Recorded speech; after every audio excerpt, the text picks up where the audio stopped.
it's frustrating, man. And it's just like it's already to the point that you want to have the discussion with these guys, but those guys a long time ago, the ones we used to have those arguments with, they're no more. You got like these bottom shelf Globers that come in, barely even know anything. You know, I mean, obviously it's content either way, but it's frustrating as hell. And they still, to this day, will still talk about ants on a fucking beach ball, dude. Like there was a guy the other day. There was a guy the other day that was talking. I was like, "Where the fuck is CB at, dude? This shit is." Yo, and man. I think he was even changing the analogy to some basketball. It was like, no, it was like a ant on a basketball or some bullshit. It's what do they think? Kindergarten? Like what? I don't know, so man. Class, you have a ball and an ant. Man, come on, man. That's so season 1. It's not even funny. Yeah. No, how do you even know? And how do you even know that's true in the first place, anyway? Because they see all these pictures and shit. Like, well, even if it was true, right? It doesn't matter what the ant is seeing. They always say all the time, well, just because it looks flat doesn't mean blah, blah, blah, right? They say that shit too. Well, it looks flat, but it's not really flat. So it doesn't matter what the ant sees. The ground would be curved on that ball or whatever. So it doesn't matter what it looks like. If they were to measure, if the ants were to measure that basketball or beach ball, it would be measured curved, period. Well, it's a terrible example. I have no problem saying just because it looks flat, it might not be flat. That's a true statement. But when they say it's not evidence of anything, that's a lie. That's exactly. That's just a fucking lie. What is the evidence of it being curved? The flatter it looks, the more. Like, dude. Well, that's what Sasha would say, right? Or what would it be like if it was flat? Or what would Earth be like if it was stationary? You know what I mean? They say it seems this way because it's a globe. It's like, well, if it was flat, what would it look like? Yeah, well, the evidence would be that shit, dude. Yeah, the evidence would be that it looks flat, but the proof is that it's measured that way. So if they found out that the Earth is curving in any way, the divergence from horizontal, then they would have to give you that divergence. How much does it divert from? Well, these clowns will say, if you ask them if it was flat, what would that evidence look like? They're like, well, you'd be able to see the edge from fucking 2,000 miles away or something. The edge question. I really, it's an honest question. I just want to know where the edge is, bro. No, you guys can't tell me. Oh, they're so shot. They think the horizon would be the edge of the Earth. That's how fucking shot they are. Here's the main thing. You know, if the Earth was actually definitively a globe, there wouldn't be flat earthers. And I'm telling you now, I wouldn't be a flat earther if the Earth wasn't flat. Facts. Yeah, they're like, well, you're all brainwashed. Brainwashed by who? Who is brainwashing flat earthers? That doesn't make sense. Everywhere you look, they're telling you it's a globe. Here's another thing they all say is, okay, so you're saying that you wouldn't change your mind if you found out that the Earth was a globe? I'm like, dude, we changed our minds when it was not proven to be a globe. So what do you mean we're going to change our minds back to it not being... Like, that's the whole point of changing your mind, because it wasn't a fucking globe. Why would we want to change it back to it being a globe if there was no evidence of it being a globe? That's utterly stupid. Mm-hmm. Well, we're also the ones that changed our minds to begin with. We're at least like somewhat open-minded enough to consider some other option when they're the ones who haven't made any change at all, right? They probably haven't even investigated their own worldview, which is like the biggest L in my opinion. Ask any rando some questions about the globe, they'll fumble it. You can be like Bev and shit. Well, because we have mountains, the Earth is not flat. I don't know who's worse. Those guys or the globe heads? Those guys might actually be worse. Yeah, because they're really a road to nowhere.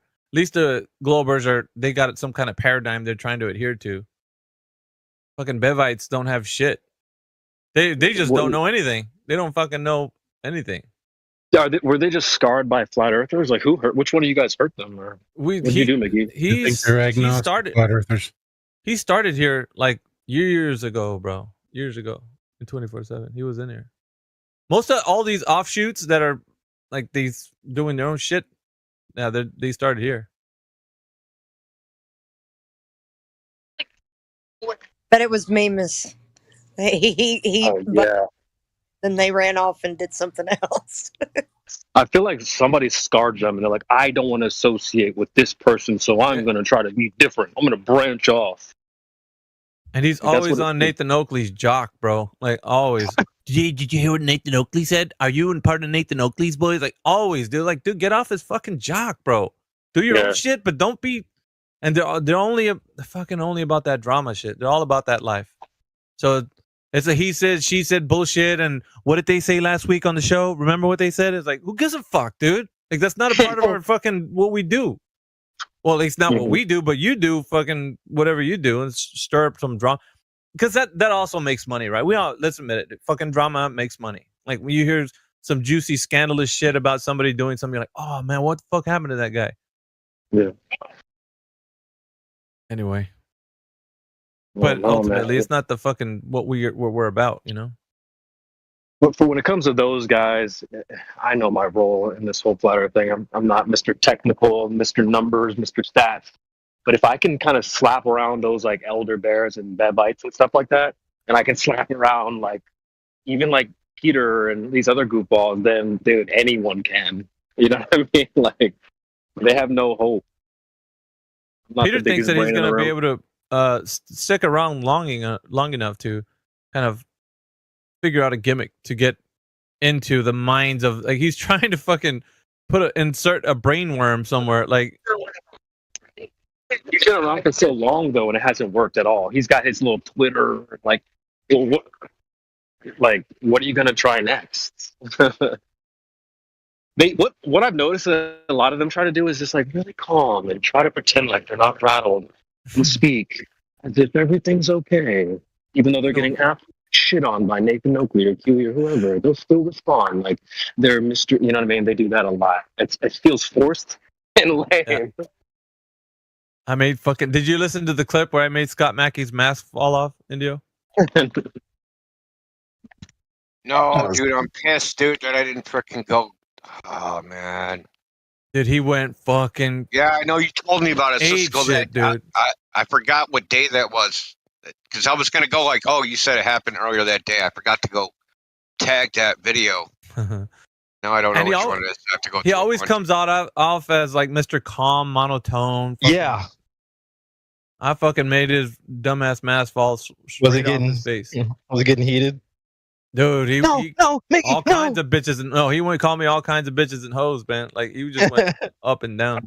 You called him a motherfucker a couple Yeah. times. Man. Yeah, and he never says those words. I was glad to hear it, man. I'm like, that's your true fucking nature.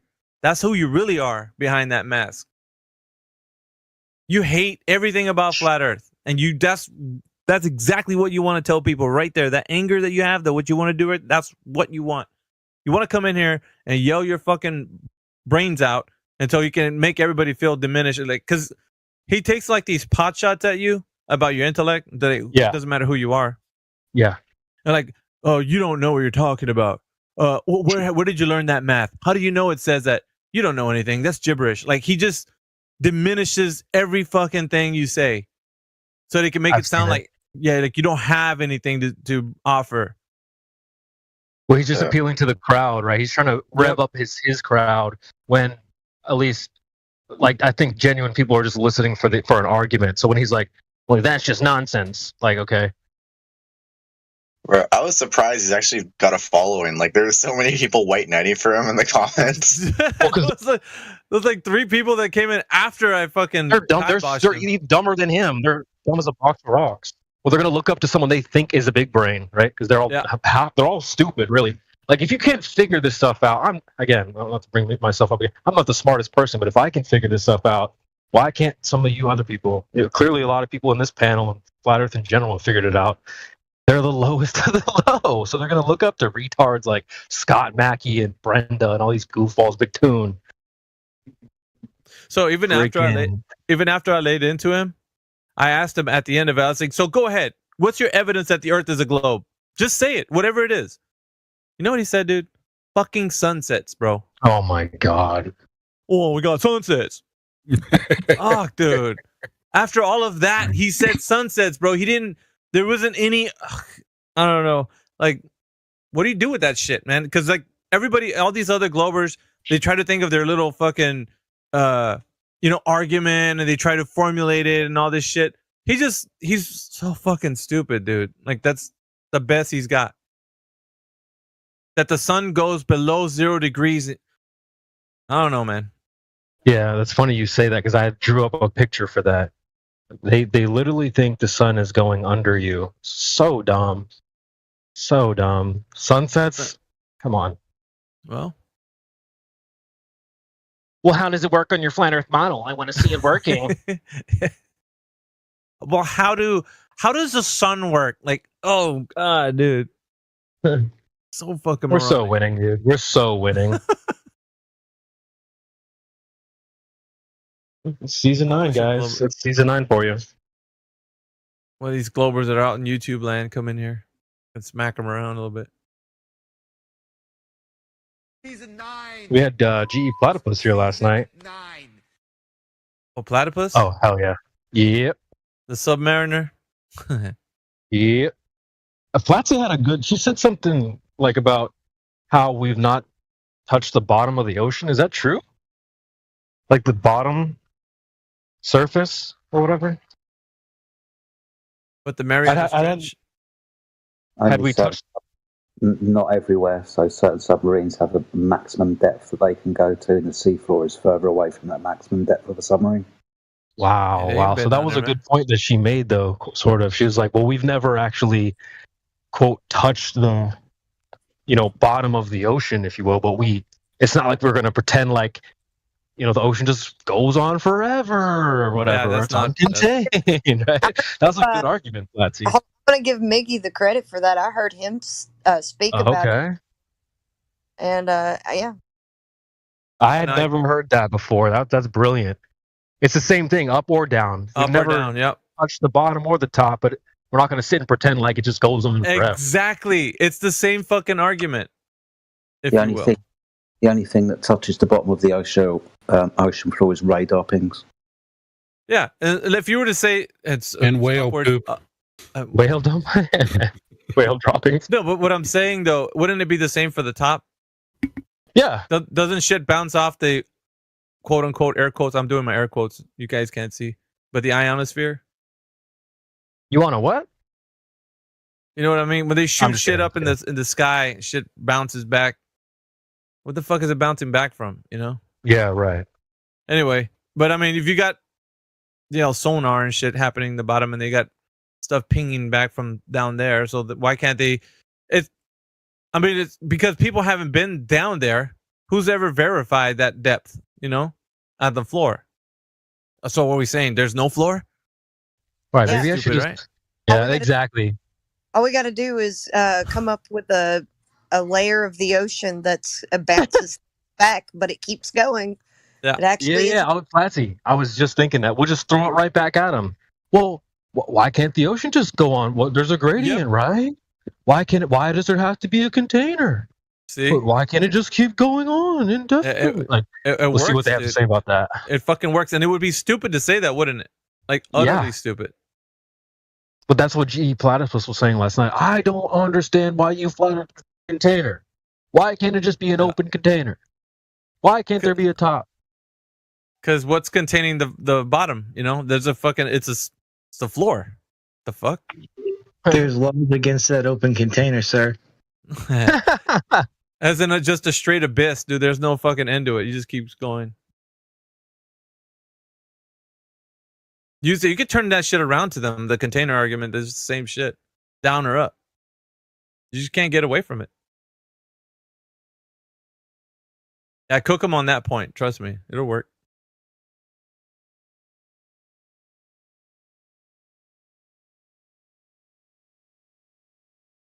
Fuck, we got them. They can't go anywhere. The container argument has always been a really good argument. They're upset about it. They're getting their feelings because they want to prove it wrong.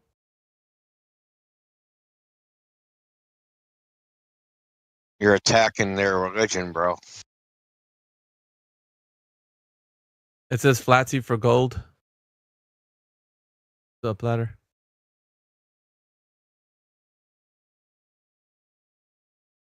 I thought she had gold already. Oh no, she didn't. She is gold. She's got a golden voice. What about Steve? What about me? No, the promotion. I thought you were already a gold member. You're a silver. Oh, I've been silver. Actually, I got up to silver pretty fast, but I've been silver for a long time. We might. Do we vote on this? I mean, for fuck's sake, if Fatsy's not golden, I don't know what to do anymore. Yeah, and you at some point need to be back up in mod status. Did I? God bless you, Flatsy. God bless you. I'm not worried about Yeah, I mean, She never told us she was a lush. silver's the best role on this server. Take my word for it. Hey, Dio. No responsibilities. Nobody has to lean on you for.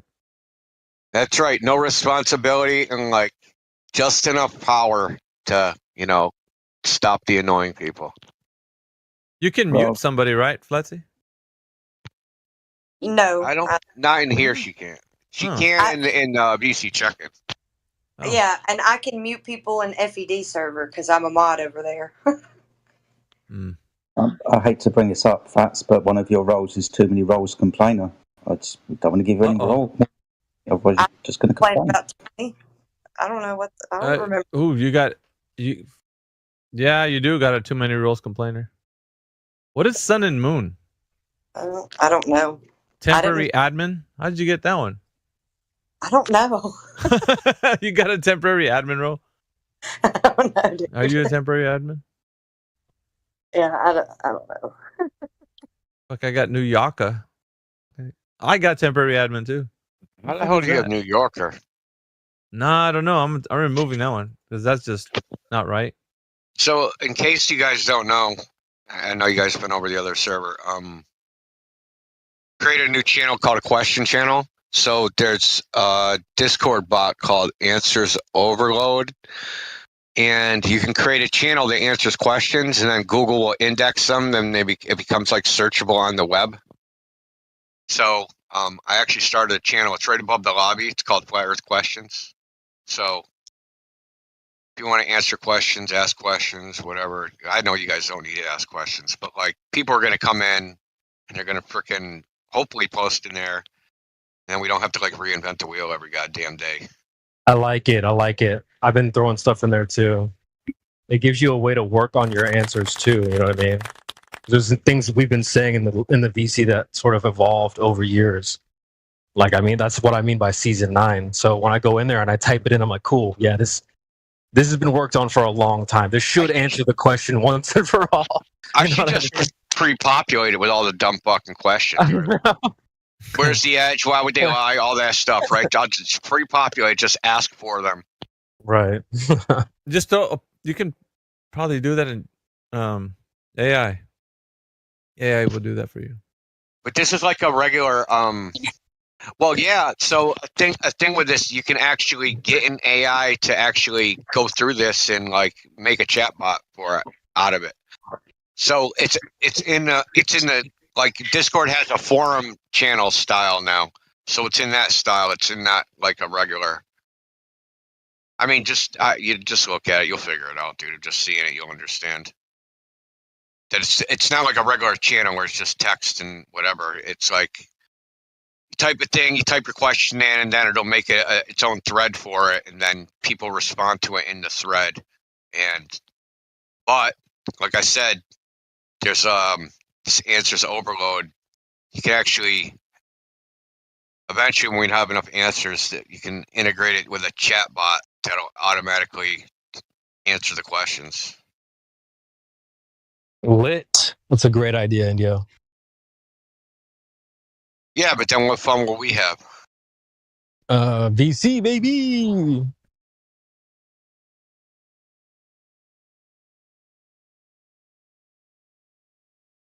I don't know. Half of y'all don't even be in the lobby answering questions anyway, so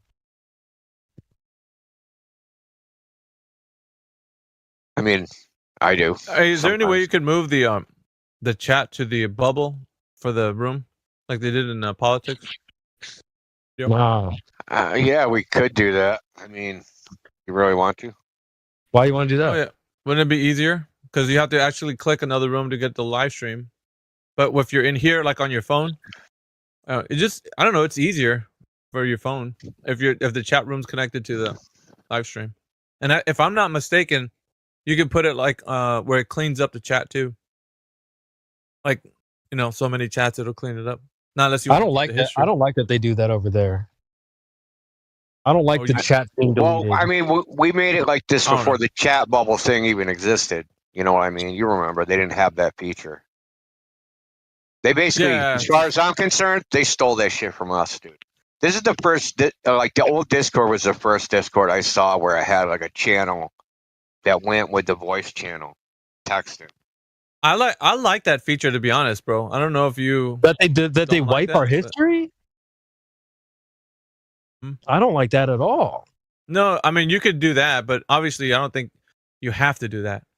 Just Okay. the chat bubble, it's existing within the voice channel. Oh yeah. I think that's pretty cool. It's a cool feature. No, I mean, With the open chat shit, like to have over there, right? Yeah, Yeah, the open chat. We could Yeah. do that. it's attached to this channel, so that all we get, like, if you want to jump into the chat, you just click on the specific channel, and then it has its own chat like connected to it. You know what I mean? You still have to click though. I mean, what's the difference? You click there or there. It works on on your phone. It's a little bit more streamlined, so it's like intuitive. You When got you click the channel. You got an Android or iPhone? Oh, top tier iPhone. Flex on I mean, anything else is uncivilized. them. Shots fired. What's the red flag? He's got an iPhone. No, it's not. Yo, I've heard chicks say that shit. Well, no, Oh, it's the really? other way. Red flag if you don't have an iPhone. Oh yeah. If they don't have an iPhone, they got Android. If you have an Android, you're a weirdo. Like, Dude, I was gonna say something. We're gonna get an iPhone and Android war here in a little bit. Yeah, for some chicks, not having an iPhone is a deal breaker. see, guys, for y'all old heads that don't realize, they're like, "What? Just go out there and get married, youngster." It's like, yeah, dude, these girls are so weird. They'll literally like disqualify you if you don't have like a certain phone or your Dude, back phone in is my day, it would be like, Fuck. you got AT&T and not MCI? Fucking, you're out of here. That's funny. Yeah, they took a survey of men and women and found that men had about 3 items that would prevent them from getting a second date. Women had a list of 300 items. Jeez. Damn, that's a landmine field right there. Like one chick said, "Well, his belt didn't match his shoes, so I didn't want to date." Like, That's seriously? valid. That's valid. I mean, but if you're wearing warm-ups to a date, I mean, No, that's valid, guys. Come on, I guys. mean, You gotta match the belt to your it's shoes. That's a valid. given. Hold on. No, it depends. Like, if he had a leather belt and he was wearing, like, freaking open-toe sandals or like, what if he's, like, wearing one of those, dude, because they make some fucked up belts. What if he's, you know what I mean? He could, maybe he had a big-ass cowboy belt with a huge-ass buckle, right? And he's wearing tennis shoes. Jeez. I just saw one.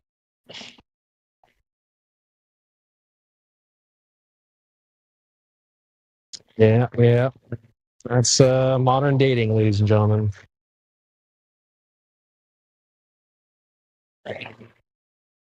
I'm for fucking arranged marriages. I'm like off. I'm over it. For real. I think we should bring back dowries. What, like 2 goats and a pig or something?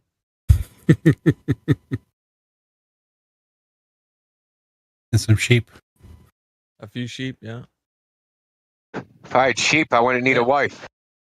Well, don't worry about it. In the UK, it's gonna be like that soon. Jedi's got a bunch of those people running around with swords. They're gonna turn it back to the Stone Age over there and shit. Yep, Sharia law is impending. Yep. Fucking hell, bro. Yeah, we've had a couple more stabbings and stuff recently. It's like yeah, you got fucking dumbasses running around with swords, bro. Like, what the fuck? Yep. Dude, police don't want to shoot people. Like, I don't know. Your fucking country has fucking lost its goddamn mind. We see it over here in the West, like the fucking. I don't know. You're man. like locking people up for Facebook posts. Yeah, I told Miggy this the other day. So since the inception of the Ukrainian war, over 400 people have been arrested in Russia for posts on social media. Since these riots started happening about 3-4 weeks ago, 3,300 people have been arrested in the UK for posts that they've made on social media. That's some bullshit right there, bro. Yeah, it was already at something like 5,000 since the start of the Ukraine war in UK. They've been arresting people for Facebook, for social media posts. But before it was for trans stuff, of saying stuff against gay people or whatever, right? Yeah, but how are they going to fill up the prison? Dude, this is so stupid. This is not even a fucking crime. It's some bullshit, dude. Some politicians, I don't know. Yeah, but they get arrested, but do they get charged for anything? Yeah. They just sentenced someone like 20 months or some shit, I just read. Yeah, in For what fucking crime? jail, bro. What crime? Speaking your mind? I can't remember the name of it. It will come to me in a couple of minutes, man. Is it a new crime? Yeah, it's hate. It's under the guise of hate crime. Yeah, some folk Hate speech or something. Like, how do you fuck out of here? How do you police hate speech? Like, anything could be hate speech if someone's offended. Man, they locked Timbo up in a fucking heartbeat, dude. He'd be in jail like forever. Like, he'd be in jail forever. He would never leave. So listen, this is how dictatorships work. You make an ambiguous law that applies to everybody's any action, and then you just, like, the people you don't like, those are the ones you arrest. And you can arrest anyone you want. You just exactly. You can arrest anyone. Yeah. Except for people walking around with fucking swords. Justice is the furthest thing from their mind. It's to avoid justice. Hey, the people they locked up after the riots were people speaking against the riots, right, Jedi?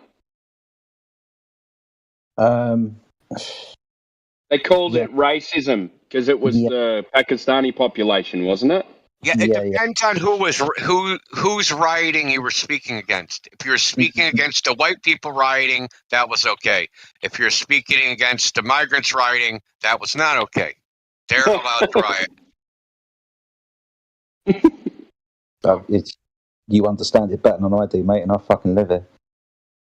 It's all mad at the moment. Well, fucking dude, what balls did fucking London police commissioner or whatever says, anywhere in the world who says some shit about England, we're gonna hold you responsible. Come get me, motherfucker. Yeah, exactly. Are you serious, dude? Exactly. Come get me. Except for Jedi, man. You fuck with him, you're gonna fuck with the team. So. We already fought that war twice, man. You want to go for the trifecta? Let's go.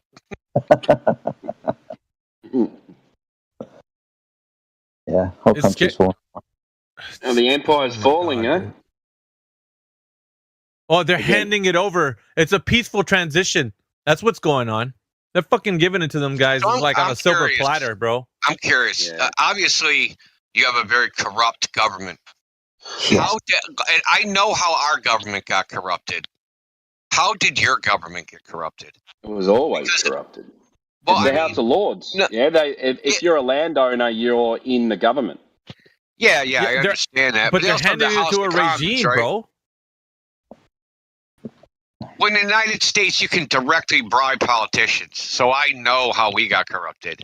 But I don't, do they have, campaign finance or shit like that over in the UK? How do you corrupt government officials in the UK? I know how we do it here. We have grift, graft, corruption. We have all sorts of ways here. I'm not sure how it works over there. It's pretty much the same way. Obviously, we have a completely different parliamentary system, but it all comes down to what money you have and what titles you hold. There's even stuff going around at the moment that our new Prime Minister Keir Starmer is I think it's Belarusian or Russian spy or something like that. Fucking Oh God! yeah, Everyone's a Russian spy. Russia. Yeah, exactly that. But I don't know, man. It's all to do with the globalists and Europeans and whatnot. Brexit all goes back.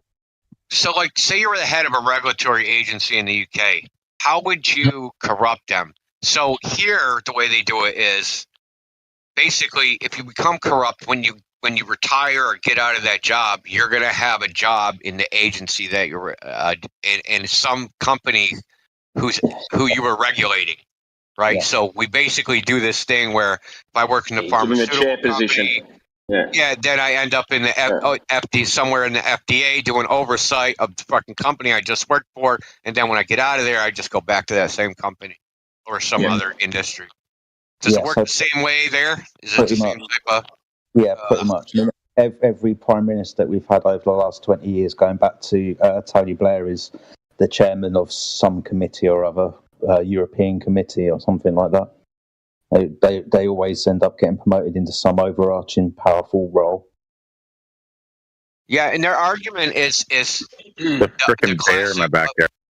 And their argument is the classic appeal to authority, right? They say, well, who else should regulate the pharmaceutical industry except for people that know the industry very well and they work there, so they know exactly what's going on. Yeah, it's the craziest thing. Like, no, dude, you should literally it would be better to just take a random person off the fucking street and use them.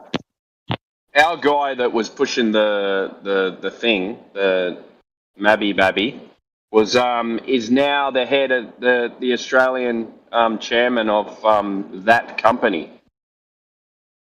So he was in politics. He was pushing. So he was the health minister. Then.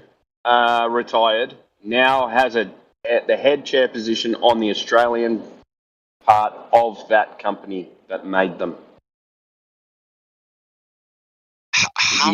You get what I mean? Yeah. Like, my brain is like doing freaking backflips right now, man. Because how do they just do it right in front of our face? I don't know how they get away. Yeah, and the coincidental thing is his family is the biggest shareholder of what was in the V thing? It was like a metal. What was that called? I can't remember. Something aluminum, right? yeah. It was a black, like a black metal or something like that. His family was the biggest shareholder of that element. Of that company that produced that element. Yeah, we got legalized we got legalized insider trading here. Like, if you work in you're Nancy Pelosi's fucking all over it, yeah? Yeah, well, it's come up for a vote to get rid of it multiple times in my lifetime, and they just like, nah. They're literally immune to insider trading laws. They don't apply to anybody in Congress. They literally exempted themselves. They're literally exempt. It's not like it's like hidden. They're literally exempt. Right? So say you have this, right? You're going to pass, and this actually happened. So when they were going to pass Obamacare, okay, they had a bunch of closed door meetings, right? With the industry freaking representatives of the insurance companies. All the committee freaking people. They're all investing in certain insurance companies simultaneously while they're having these closed door frickin' meetings. They know because they're going to pick the winners, right? This insurance company, I know they're going to make shit ton of money when we fund this. This insurance company is going to make a shit ton of money when we fund this, right? So they're like before any of the information gets out that they know because they're going to pass the law to make these companies even more money. Right, and it's going to be government money. So in a way, they're almost reaching their hand directly into the public coffer and taking the money out themselves. They're just doing it's just doing it with more steps, right? They're just taking more steps to steal the money. Yeah, because no one else knows. No one else knows that these deals are going to go through except for them, and they know how much the deal's going to be worth and exactly who's going to get the money. And then they go, "Oh, okay. Well, before I do this, I'm going to buy 1,000 shares of this company and fucking, you know. And they're also the ones deciding, right? Yeah. On top of It's it's not fucked, like man. they just have the information. They're literally making the decision to give them the money in the first place. Yeah, that's right. Yeah. It's fucked up. Yeah. I think it was Congressman Issa. So they were going to build a new interstate highway between like fucking somewhere in Nevada and California. He front ran that shit and he bought all the land that they were going to build the highway on. Before they, dude, it's so obvious. Dude, but it's like desert, right? So it's like land that nobody wanted. Like no one was trying like to get that $5. $5 an acre or something. He buys like 500 miles of freaking desert in a straight line, then all of a sudden they're building a highway there. Come on, man. Yeah, they all do it. Like one of the mayors up in Queensland, on the Gold Coast, he was going around buying up property because he was the one doing the permits for high-rise buildings. So he was buying these old beachfront houses for millions, way over budget, way over what they were worth. And then holding on to them for like 5 years. And then he was the one giving the permits for high rises. And then he'd sell them off to the high rise company. He said, I was just lucky. He goes, I was just lucky. So what they were doing, they're still doing it, right? The courts ruled that for the purposes of community development, that they can take property by eminent domain and give it to whoever the fuck they want. So these corporations now, they see a piece of property they want, basically, they just go to the politician, we want that. And then they'll just pay fair market value for it, right? The government will pay fair market value for it and then subsidize the entire fucking, whatever they want to turn it into, the entire thing. Dude, it's just compulsory acquisition or something like that. Yeah. Well, technically, it's taking it by eminent domain, right? Where like the government is taking it for further development of like the state, county, whatever the hell it is. But they're really just taking it to give it to their buddies. It's really disgusting, dude. It's the most disgusting thing. It's a big social club, and you're not in it. You ain't in it. It ain't even a social club. It's just a crime fucking club, man. It's just a mafioso crime family. Yep. And they're getting their way every time. Well, I mean, you're half right, Miggy, because I remember all the mobsters, man. They would have a quote unquote social club where they did all their business, but they would call it a social club. Yeah, they're trying to run shit above board, and they're doing these fucking backdoor deals.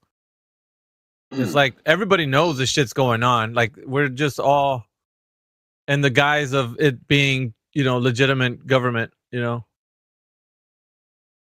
superficial, man. It's just superficial. Yeah. Like we all know that it's. Everyone knows it's going on. We even have it here. Like you got three. Let's say you got three major building companies in the city doing high rises and offices and stuff like that. So they all know each other. They sit around a table. And they'll be doing quotes, right? So they'll go, well, we've got enough work. Can you take it on? And then they'll go, okay, I can take it. Okay, you overquote 4 times the amount that it's worth, and we'll overquote 10 times the amount it's worth, and you'll get it. Next time it's our turn. And these 3 companies are sitting around doing this and taking government contracts. And the people approving the permits are getting kickbacks. Yeah, and nobody else can break into the industry.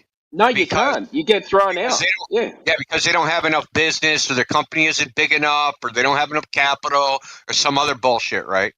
Because the guys actually doing the negotiations are all bikie and mafia guys. They're the ones making the negotiations. They're using standover tactics to push the companies doing the work, like plumbers, electricians, carpenters, steel framers. Everyone push their prices down, yet they're pushing up the price that they're getting paid. So they're almost quadrupling the amount of money they're making, and then fucking everyone over in the meantime. But the standover tactics, and they're doing an investigation into it at the moment. All the unions are under investigation. They're all run by bikies and mafia, so they're fucked at the moment. Crazy, man. I've come to the conclusion, and shout out Andrew Wilson. I doubt he's listening to this shit, but he said it doesn't matter what form of government you have. You can have a dictatorship, you can have a monarchy, you can have a democracy, you can have a republic, you can have socialism, communism. It doesn't matter. If there's no morality in the country, none of those governmental systems will work. None of them are going to work. W. Andrew Wilson. Yeah. So I think the problem is we're not going to fix it. The thing isn't like, oh, go fucking have laws and vote, and that's going to fix it. That shit isn't going to fix it. We need to bring back morality, and I don't know how to do that. I mean, maybe we should bring back like the dunking chairs and like the fucking Scarlet Letter. And like dude. fucking, dude, I'm serious. I'll put people in fucking stocks in Boston Common again. Yeah, Let's do that shit. Yeah, there was what the Spartans used to do was they'd have someone who was voted in, so they'd be in for a limited amount of time, and then what would happen is the next person comes in, and every single document and transaction or anything was scrutinized by the next person, and if you were found to have had any dodgy deals, you were put to death. Damn. Bring it back. That shit ain't. That's. It's all right. Go to jail, not put to death, but they should at least be put in jail. Yeah, sure. Yeah, take them out. Because that's the public's money. Yeah, that's your money. So they should be doing. They're getting paid a wage to work with your money. So they should be honest in the way that they work with your money. You know what I'm thinking? They go to jail. That's it. I'm thinking in the future, and I'm looking at just like the sign of the times. Maybe where Jedi is living in the UK, it's going to be an Islamic, country. All of it's just going to be transitioning over to where they're going to be the dominant force, and it seems like he's going to be the minority soon. But it seems like there's a transition happening. There's something going on. I don't know what you want to call it, but it just seems like there's a transition happening right now. Within even the U.S. government, like we see something happening over here too. With it doesn't matter who we elect, but if Kamala gets her wish, or Jeannie mass gives her immigration, are you talking about? Fuck yeah. I'm Yeah. telling you, there's going to be an influx because you guys have been seeing it in the UK, and I don't know how it is over there in Australia. Oh yes, 50% of our country is born overseas. Well, I think this is going to kind of. I don't know, man. It's going to just mix in with this because, that's going to cause anarchy because you get people from these other countries that weren't under like the rule of law or at least some form of it. And they're going to be coming in here just running around with swords in the streets. It's going to be fucked, dude. I'm They telling already you. do, man. We got Well, that's what I'm saying, carjackings like, from a certain type of immigrant. How dare Have you? you have you had that over African there? ones. Yep. And they're The jacking cars and shit?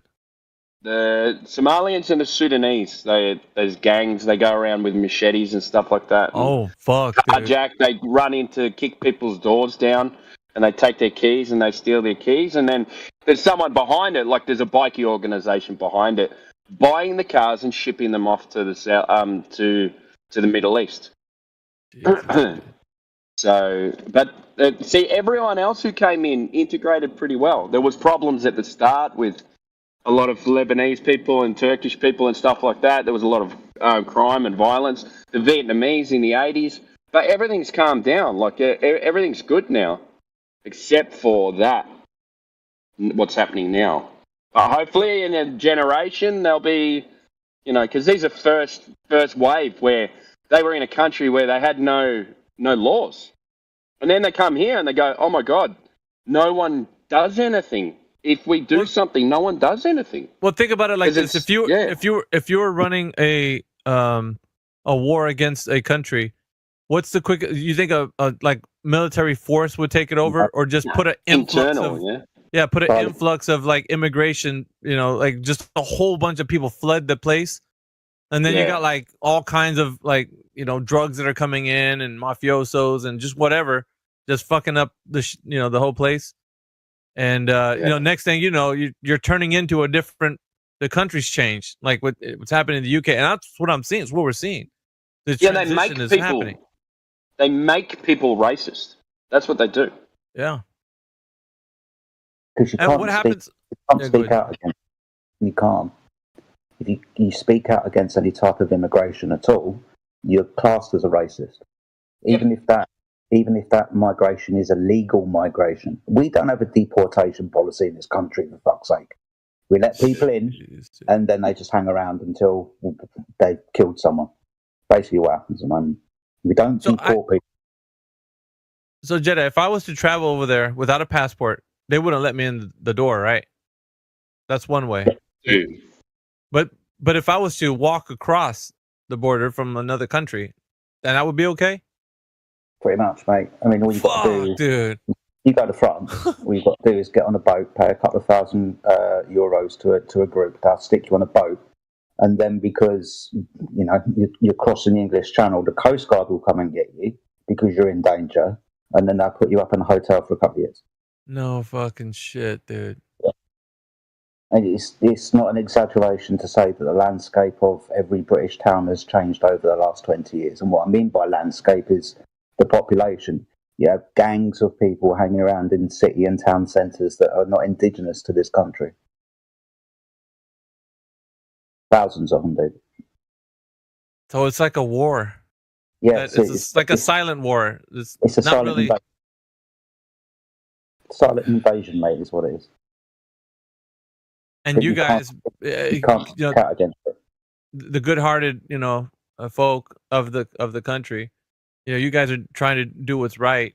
But even then, it's just like there's a wave of people that are, I would say, that are coming in that are not violent, because you got the mixture of the ones that aren't, causing problems. But then you got those provocateurs who are, they just like want to stir shit up, but they're coming in with those other ones, they're mixed in. Mm-hmm. And the ratio of people, so I think it's about 75%, 80% is male, and the rest is women and children. And you think about that for a second. 75 to 80% of the migrant population are of the age of 18 plus and are male. If these people are running away from war-torn countries, and where are the women and where are the kids? Exactly. We got that same problem over here in the States. I mean, we've always been a multicultural country. We've always invited people from the Commonwealth, like, to come and live in this country, work in this country. And my goodness me, are we grateful for them? Right, we appreciate that people have come from Commonwealth countries, for example. And that's fine. That's internal migrations. Hasn't been a problem since the 1950s. Yeah, okay, a little bit of racism here and there, but pretty much everybody else has settled. But the illegal migration that's taken place over the last 20, 30 years, the numbers are astronomical, dude. I think you're on the front lines of that too, from what I gathered the last time you spoke. Yeah, pretty much, man. Yeah, it's kind of getting closer and closer to people's doorsteps every day. I'm not lying, it really is.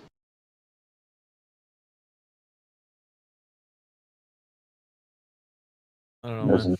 There was another stabbing in London the other day, apparently committed by, quote unquote, an illegal immigrant. And you can't complain about it, though.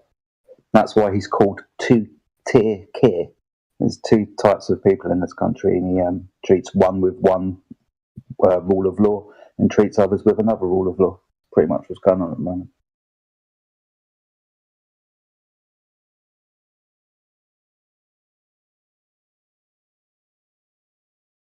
Oh man,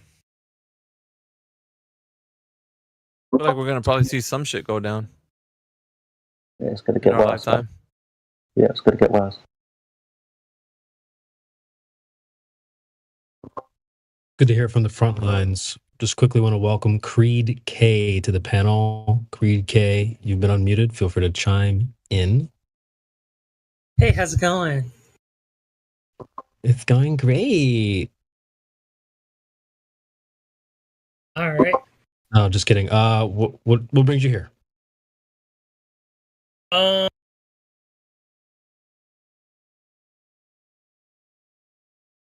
The Earth's a globe. The hell? Stop the cap. No, I'm just kidding. I'm just kidding. I'm a flat earther.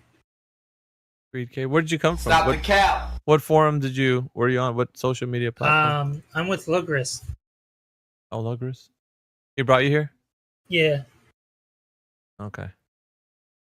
And yeah, I don't know if somebody else wants to ask him any questions. All right, Jedi. Creed says, with a tongue firmly plastered in one side of the mouth, that the Earth's a globe, and that was a joke, and you said you're a flat earther. Why are you a flat earther? Well, because water.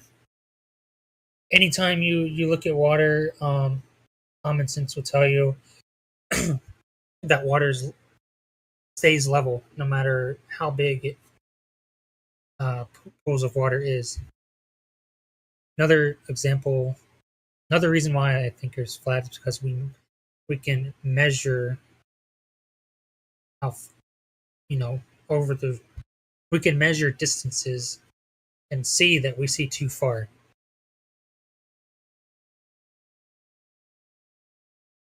How long have you had these ideas? How long have you been a flat earther? Can you say that? Can you say that again? Yeah, do apologise. How long have you been a flat earther? Months, years? A few years. Since I've been a serious flat earther since 2020. But I've sort of had an open mind to it when the flat earth boom came in 2015. Did you kind of discover it on YouTube and so on, watched a couple of videos and that, yeah? Yeah, I discovered it on YouTube, like everyone else. I get you. That's where I found it, mate, 2015, yeah. Have you done any observational tests yourself? Have you done any long-distance observations, that type of thing? No, not really. Don't really need to, as long as you understand the dynamics of water and how the Earth is measured, then the only conclusion is that it's flat. So I appreciate it. Welcome to the channel, though, my friend. I hope you enjoy yourself here. Thank you. Have you debated the topic before, or you're just kind of getting your feet wet in that regard? I've been debating since 2020. Okay. So what are some of your, do you have some go-to arguments that you like to use? Besides the ones you listed earlier? I list the Black Swan. There's a nice. There's a couple ones that I like, such as where's it at? Give me 1 second.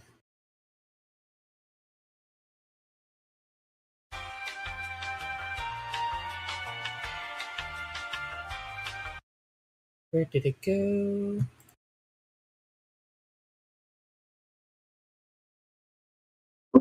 Take your time. Take yours. You got all the time. Ripcord is here as well. Welcome back, Ripcord. Shout out, Ripcord. Can I post pictures? Yeah. Sure. What's up? What up? Oh, hold on. Oh my! He needs something better. I'll give it to He's him. good. He's good. I got him. W panel, by the way, guys. This is a great panel. So we're talking with Creed K.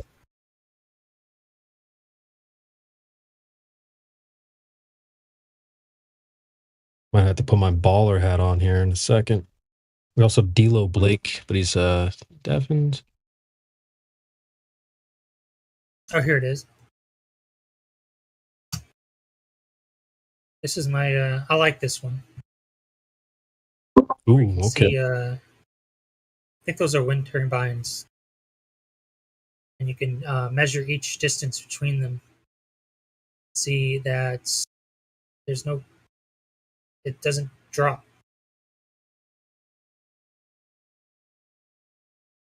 Yeah, that's from John D. Dr. John D. So that's that's kind of like dropping the ball right there. So what do the globe earthers usually say in response to something like this? They think I just say that you don't know what you're talking about. You're misunderstanding.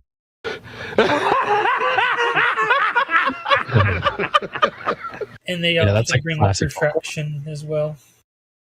Refraction. Yeah. Serious. Bagok! Refraction. Interesting. Yeah, so Secret Asian Man in the chat says, so no claim geometric horizon then. No geometric horizon. Facts. And we're joined by Ghost as well. Welcome, Brad.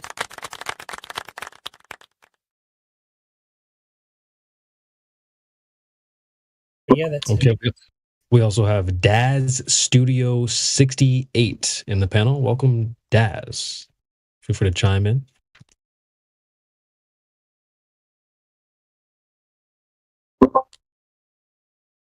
Shout out New Perspective. What's up? What's happening? Are you Aussie? Yep. Another one.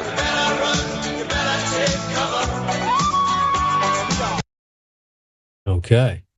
Cool. So, are you a flat earther? Yes. Okay. You mind if we ask you a few questions here? I've got some questions go for it. Yeah, go for it. All right. So are you familiar with the claimed radius of the globe Earth? Yeah, 3959. Yeah, he's a regular. Yeah, I'll back Jazz up. He's politics server like pretty much as we are, so I'll back Jazz up. W. All right, we got two endorsements. We'll just go ahead and upgrade some roles here. Boom, boom. Cool. All right. Sweet. I want to get it on record because what I said in chat it seems more and more like it's more likely. But September 11th of this year, Biden dies and Kamala becomes president anyways. Wow, I actually saw a video today that it was some video from like 1968. Some guy said something similar. Didn't give a date. Him, what it would be like for a girl to become president, and he said that she would have to be elected vice president, and the president would die and she would become president, right? Is that the one? Yeah. Mm-hmm. You saw that too? Yeah, that's kind of where I'm drawing this conclusion from. Okay. Well, I guess we'll hold on to our seats. I mean, Biden, is that even a real person? But I said September 11th because that's the date that they always do that on. It's something crazy.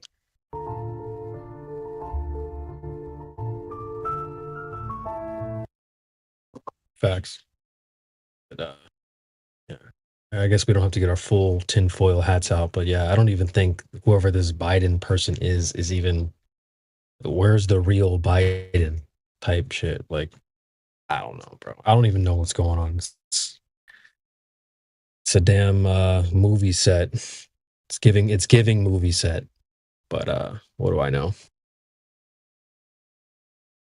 And the show goes on.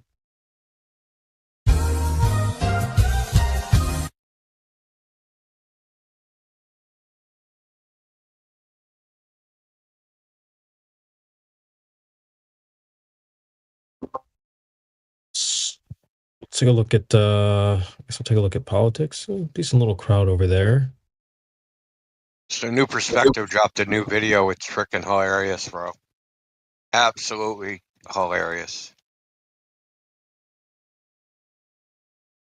Who did a what? What? He was debating some kid, and the kid said, he said that atmosphere is in the same reference frame as the rotating Earth. Rest in peace, Coriolis. Yep.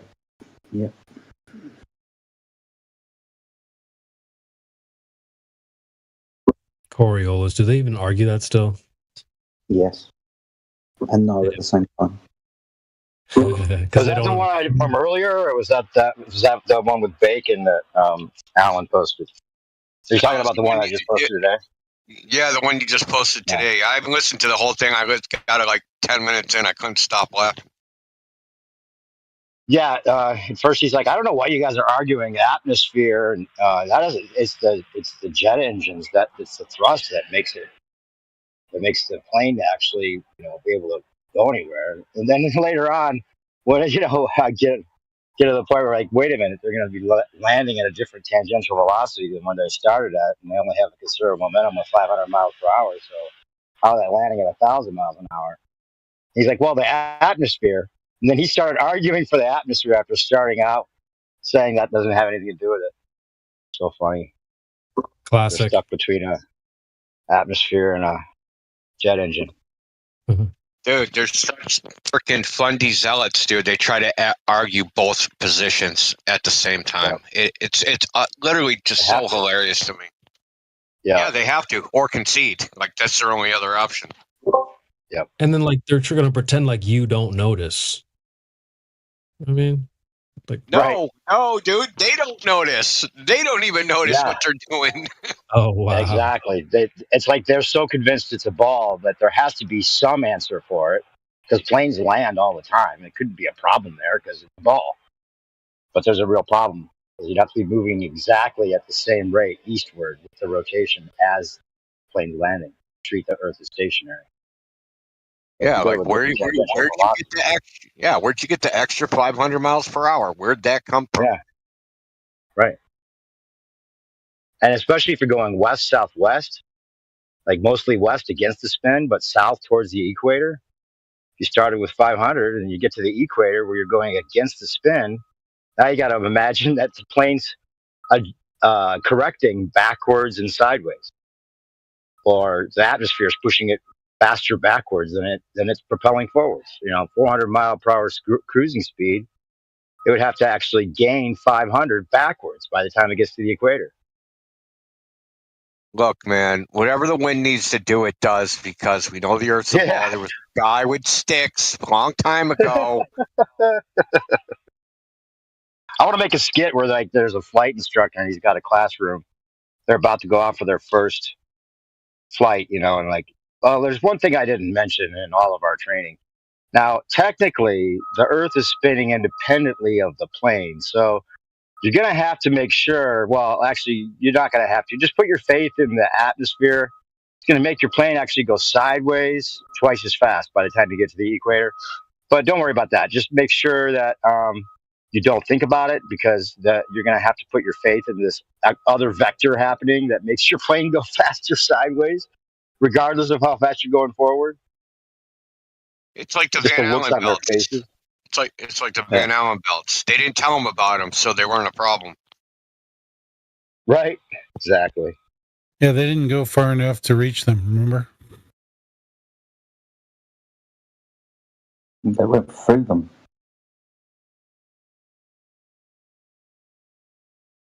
No, an astronaut literally said that. He said that we didn't know.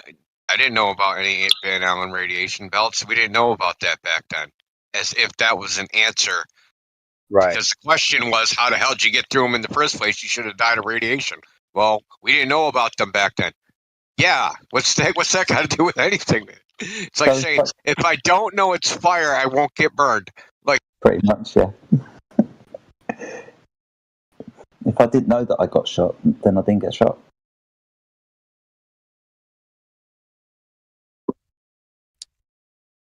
It's lame that that's what we have to argue with. Actually, we should pity them. Really. We should pity them that they're that far gone.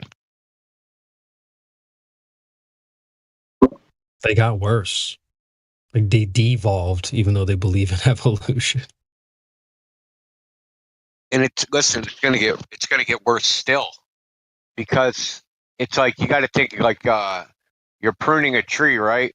They started off with lots of possible routes, but as each route gets pruned away, they're gonna get freaking funneled into a narrower and narrower argumentation, and eventually they'll just be saying the most absurd shit that you've ever heard come out of a human being's mouth. Eventually, it's going to have to lead there, because they're not going to just concede and go, "Oh yeah, Earth is flat." right? Not the anti-flat earther types. They'll just say more and more absurd things. Yeah, like we get measurements from the center of the Earth. Like,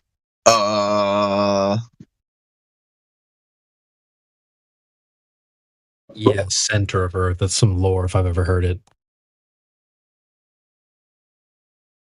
they say all these things with a straight face. Like it's like we're not supposed to like laugh or think about it twice. Like you're like, oh, don't think about that twice. That's just that's what happened. It's like, no, it like doesn't.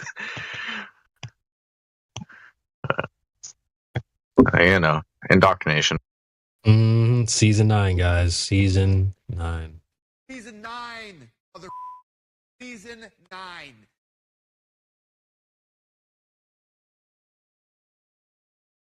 Anyways, I just saw another freaking black bear in my backyard. This one was a bit smaller than it was a bit smaller than the last one, but it's fucking moving. Holy. Go poke it with a stick. Dude. I started yelling at it, and it booked it, man. It fucking was moving. I'm like, yeah, that thing would kill me. I don't know if this is true or not, but they say that if it's brushing you, can stand up like as tall as you can with your arms up and yell at it. I don't know if that does anything, but yeah, bears are generally pussies, except grizzly bears. Grizzlies are like they don't give a fuck, but most bears are pretty scared of human.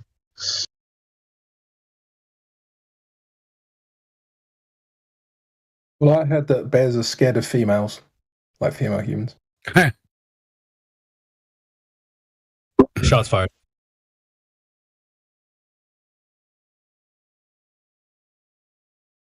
Shiver me timbers. Oh. I just dropped a ping to everyone, so we'll see who joins. We're already here. Gird your loins. well, Crypto just joined, so now it's a party. He brought the beer with him. Look at the tunes on. He brought the White Claw. I'm just kidding. I was spinning last night. Holy crap. I haven't drank since January. Had like 5 beers and like maybe 2 or 3 dabs. I was fucking spinning. The ceiling was fucking going everywhere. I was like, damn, I'm on a ball now. You already drunk. You making it awkward, bro. You're making it awkward, bro. That's what I felt like. What it feels like to be on a globe. Holy shit. CB, have you got that? Now you're a single mom. Actually, I do. You let him hit it raw. You didn't have second thoughts. Now you're a single mom. Oh shit! Is that you on that track? Nah. It's just other dude named Brandon Carter or whatever. Brandon Jamal. The TikTok guy, yeah. Now you a single mom. You said I'ma have these kids. Don't care if he's here or not. Now you're a single mom. You said I'ma have this kid. Don't care if he's here or not. It's too good. What was his name? I'm gonna look him up. Brandon Jamal. He actually went on Fresh and Fit, but he was kind of he like kicked himself off. It was weird.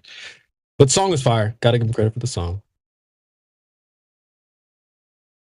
Nah, he's got a YouTube channel.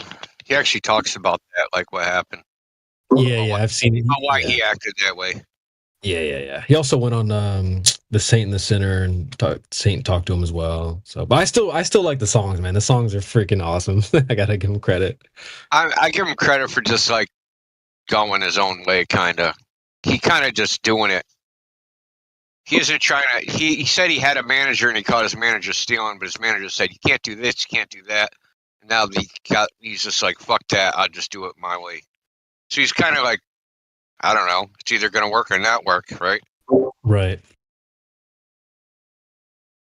What's the title of the song? Now You a Single Mom or something like that. Brandon Jamal. Now You a Single Mom. I found him on YouTube Music, but they look for that one. Oh man, you're not gonna like this, CB. What? Haven't preached frickin' flame iron. Flamed him, dude. I seen the Saint and the Sinner did like a breakdown. I like skimmed through some of it, but and then dude, what is it? Freaking Apple and Peach, man. Apple and Peach. Yeah, did the yacht adventure to go to a yacht trip? Yeah. That's the one I'm talking about. Is that what you're talking about? Yeah. Someone was doing a reaction to Abba and Preach's thing. Man, they're always just, making content, man. Just reaction channels type. Yeah, I get it, but it's funny. They got like 34. They got like 33 videos on Fresh and Fit, bro. Dude, you have to admit, dude, their audience are simps, bro. They're preying off the same fucking thing. Someone made a good argument though. It's like, if you're like a fitness instructor and people like come to you to improve, like, are you taking advantage of them, or they're just like that's what they're there for? You know what I mean? Well, obviously, also they're going to be fat people, right? They're not going to be people that are in shape. Right. Yeah. That's a good point. That's a good argument. So yeah, man. I mean, it's not for everybody, right? No, I'm just saying, it's like the business above everything. It's just like true. CB, like saying that, it's like, people who come to your house and organise things for you. You can say that they're taking advantage of you because you can organise things for yourself. You know what I mean? But people are too lazy to do it. So they're too lazy to go to the gym. They need someone to go 2 more, 3 more. Right. Oh, because they can't be fucked by themselves. Well, the thing is too, like, I mean, just we live in a rather like a fatherless society. It's not like everyone was raised by a good dad.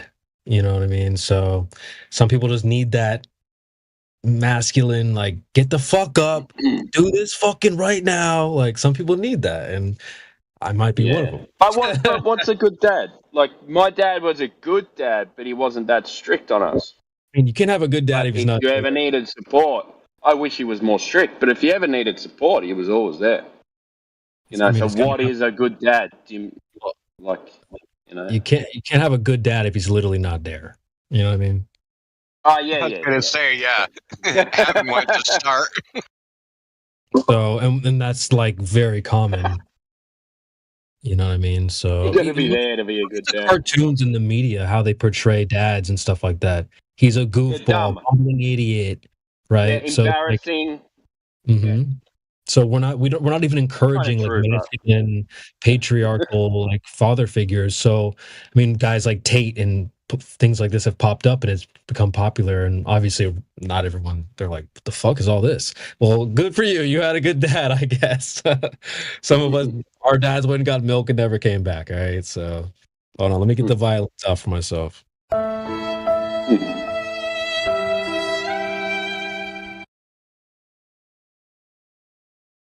But yeah, I think that's part of the reason why these things have become.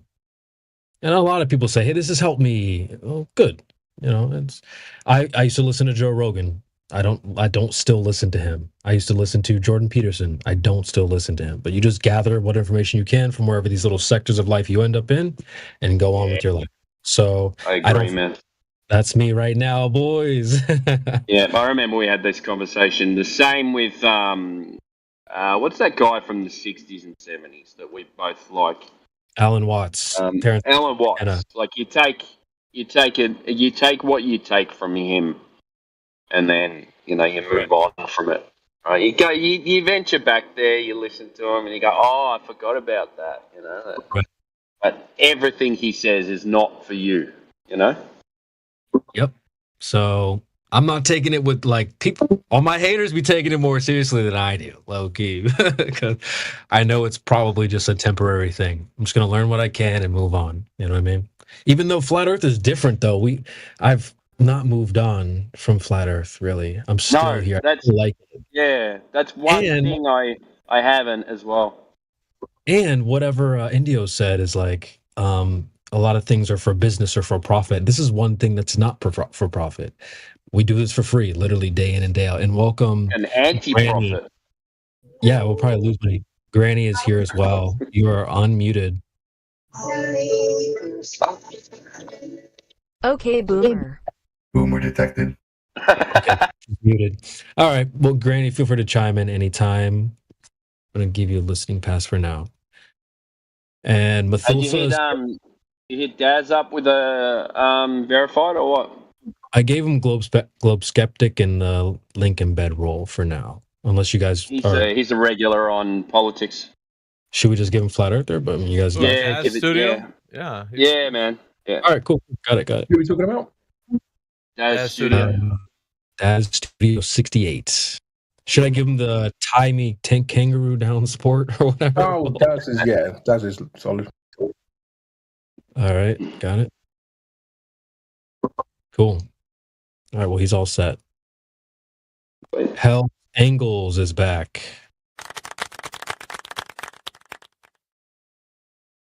Hey, did Granny say anything? Granny, hello? Yes, hello, Mickey. Hello, Granny. Granny 222. Is that your angel number?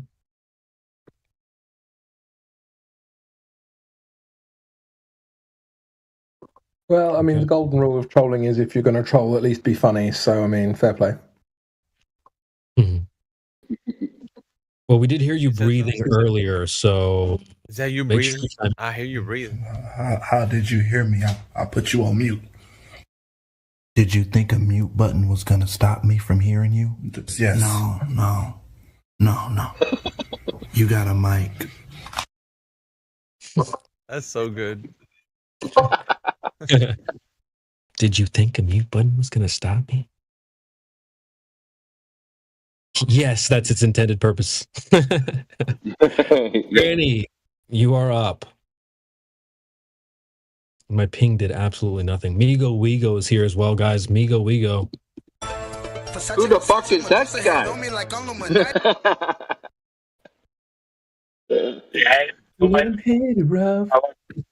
Órale, amigo. ¿Cómo estás? Bien. Mi amigo. Muy bien, muy bien. ¿De tú? Ah, aquí nomás. Sí, ya. ¿Cómo estás? Didn't hear you guys. Mi casa, su casa. Punto. Necesito un pelea. Ah, órale. Arriba. Ahorita. Ahorita. Punto madre. Ahorita. My missus always says, Ahorita or ahorita? Yeah, come on. Seriously. They have the best. You mean humor. now or later? Wait a minute, you They got have the best humor. You do have a good accent. What's up with that, Timbo? You have that. I try and speak it at home, you know, but they always tease me. They say I speak a little bit of Spanish with a Mexican accent. I have to change. I have to change my voice when I do it. Otherwise, I think I sound weird. Because imagine speaking Spanish with an Australian accent. Sound weird. That would be. So- That's like. Can we hear that? Can we hear that? Do those two mix? I don't think they do. No, they don't, because we don't pronounce letters, and when in Spanish, every letter is pronounced as it is. So yeah, we just don't pronounce. It's like a bus in a car at a busy intersection just crashing, right? Like the way that's. I put this together. It's just a click. Yeah, and blending together. Then put together, bam, and then posted it and basically credited the guy. So yeah, his account is Matt. What? What you talking about? What's he talking about, Willis? I think you realized he was hot micing, so. Hey man, what you talking about? Habla español. Habla español. Damn.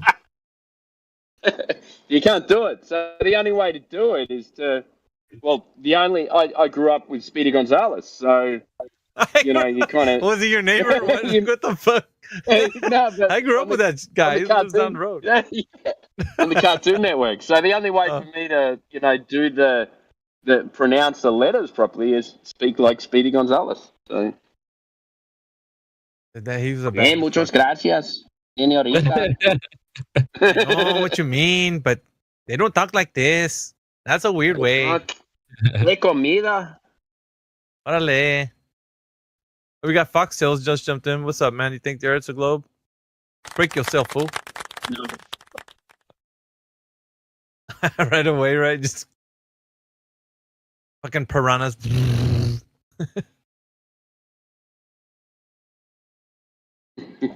Oxtails, what up?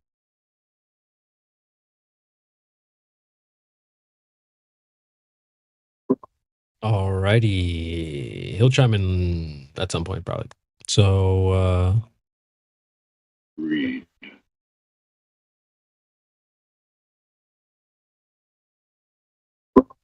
okay. Do we have anybody in here that thinks that the Earth is a globe? Granny? Granny DM'd me and said, yes, they think it's a globe. Granny. Oh, really? Okay. You're just gonna keep all your secrets, or give us a good argument. You could tell Uncle Indio. He's here to listen to you.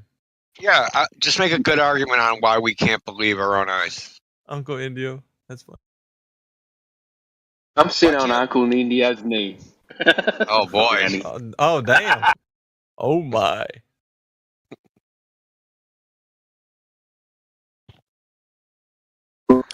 Crazy, bro.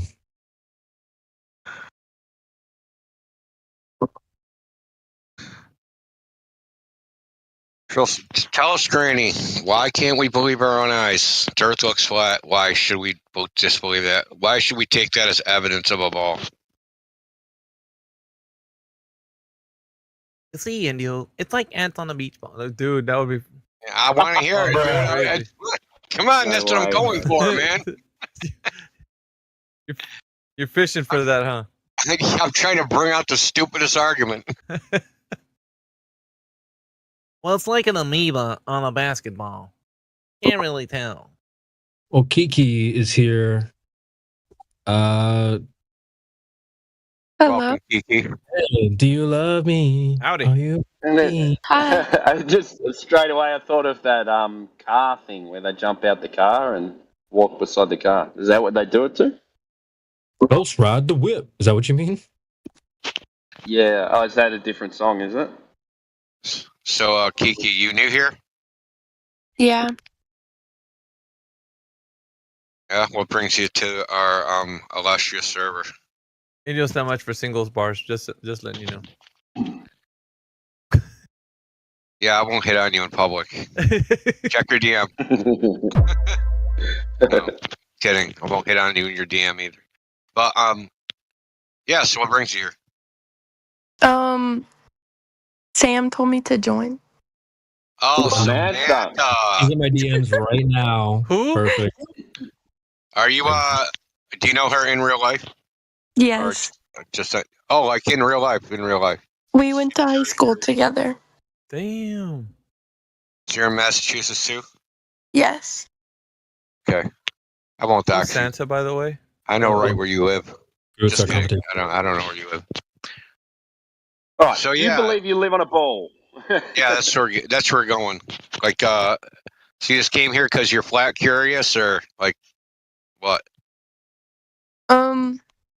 No, I just joined just to talk.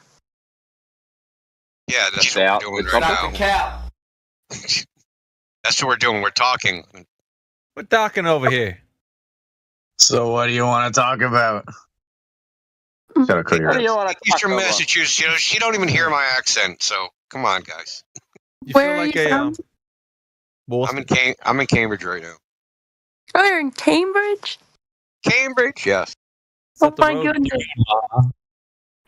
Well, no, that's actually kind of far from me, but I'm in the South Shore. Yeah, I know that. Damn. That's why I asked you if you knew her in real Why life. you know that? Because I know where You she got lives. your GPS. Bruh. If you went to high school with her, and I know her where she lives, then it's easy to figure out that you're near her somewhere. Have you ever been to Coriano's? Bruh. No, what is that? An Italian restaurant? No, it's like it's Asian and like Mexican. It's good. It's in Not in Cambridge, in Alston. Asian Mexican fusion. Yeah, it's so good. Oh So good. God, would that be like them Asian burritos? Yeah, like noodles with I don't even know. Enchiladas? Taco. noodles with guacamole. Whoa, what accent is that? Are you Australian? I'm from Cambridge. Really? Oh. He lives in Texas. No, he does not. Yeah, real deep south Texas. Yeah. Wow. Real deep we south. Have a... Yeah, really, really, really deep south. You go to the south of Texas and then just keep going. Yeah, just go south. Until you can't go any further. I'm going to Disney in 2 weeks. Aren't you a lucky person? You can actually. You can go to New Zealand. I'm a lucky ducky. Try not to get kidnapped. Was that a girls' trip? Watch out for Red the flag. pedos. No, I'm going with my sister for her 15th birthday. Make sure you wear a walking brace on your knee so you can get in the lines quicker. Bruh. Oh, dude. That is pretty low, but I like it. I was going to add another one, but we're on YouTube, so I can't say the other one. No, Kiki, I don't go to Alton. It's kind of scummy there. Go to Alston, yeah. I like watching the rats fight, though.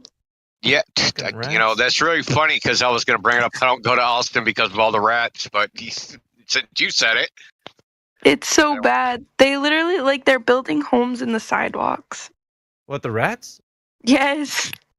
How the fuck do they do that? They can chew through cement. It's crazy. Fuck, dude, what kind of rats you got? Dude, Wow, all they just- rats can chew. They can chew through steel, man. No problem. What, Terminator fucking rats? Do they taste good? Giving Splinter a new name, aren't you? I've never had a rat kebab, so I don't know. I don't would think I've had recommend. one. Could be A rat kebab. I mean, if you've eaten Chinese food, good chances are you have. So that's the combination of a Mexican and Chinese restaurant mix? You get a rat kebab? Fucking, that's the happy medium. right there. It's a rat taco. Fucking rat taco, dude. What the fuck? Oh no, where'd my cat go? El ratoncito. El gordo ratoncito. Hell no.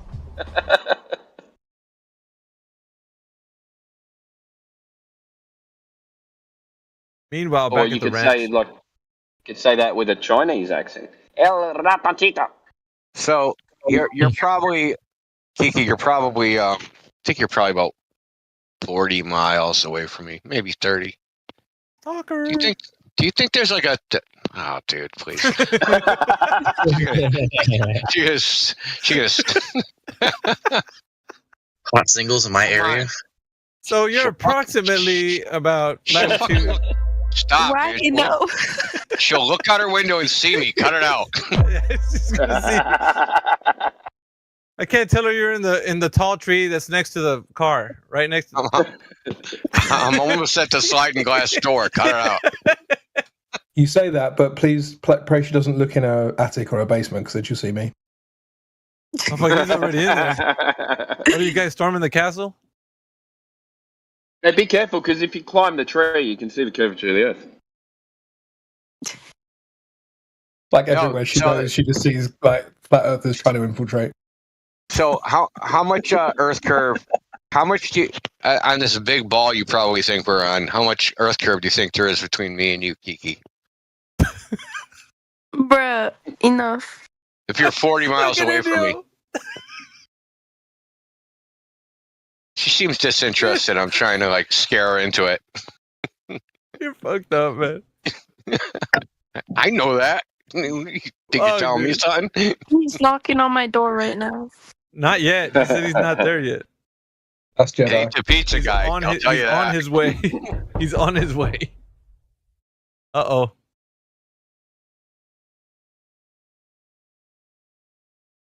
$5. She turned around on that knock.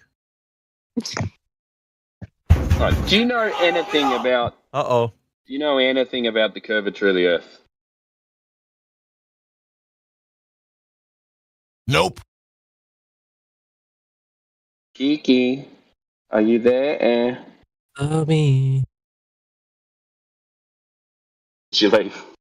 That's I think she mandatory. actually was serious. Just lock Someone her was window. literally at her door, dude. Someone was literally at her door.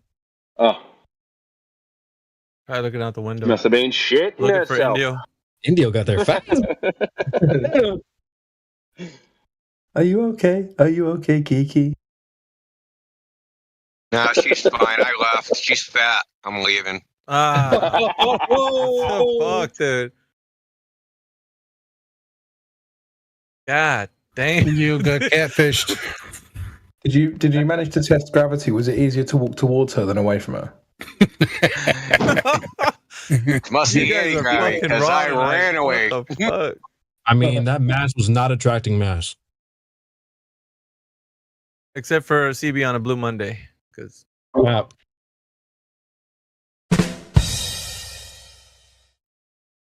No, on Mondays it'd be bending and warping. bending and warping.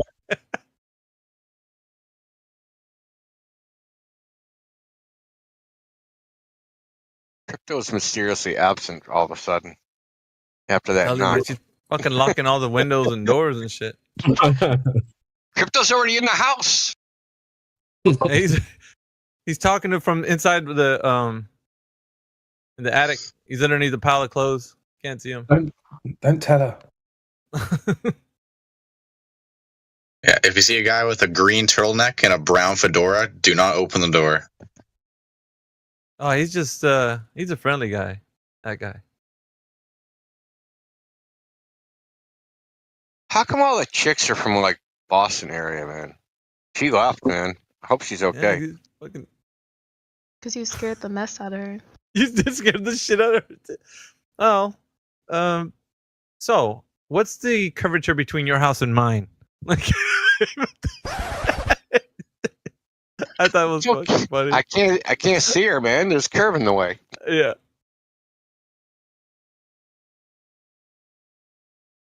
So you're like at what longitude? What was that again? Like you're trying to get the coordinates and shit. I'm gonna geoseeker her. She's nowhere near me. She's far away. Bro, I had someone geoseek me the other day. I was impressed and choked at the same time. Did they like pinpoint exactly or? Oh yeah, 100%. They've showed me on Google Maps like this is you. I'm like, what? Or like Google Earth. All I said was I live near Mission Raceway. That's all I said. And they found me in 5 minutes. I was cooked. Like what?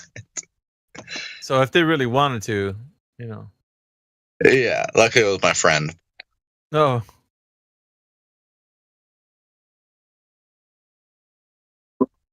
Hey, I'm in Ohio. Pull up.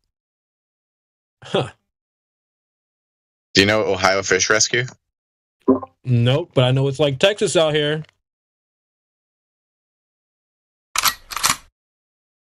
Yeah, so anyone can pull up.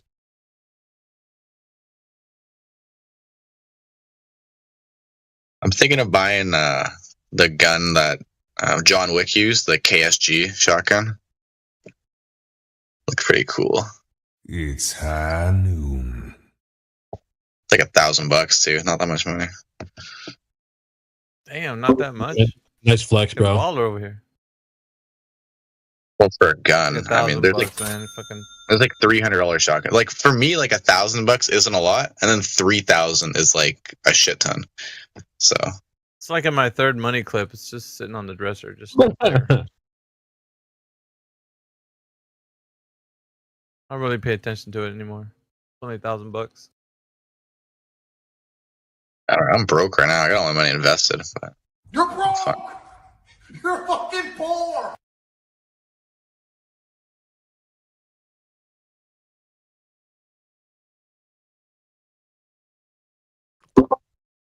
W panel, dude. There was like at least 12 people in here earlier all day just listening to the bot. Who said 24/7 was dead? You did. I mean, maybe. Oh yeah, nobody. You just did. Hey, shh. Just delete that off the stream.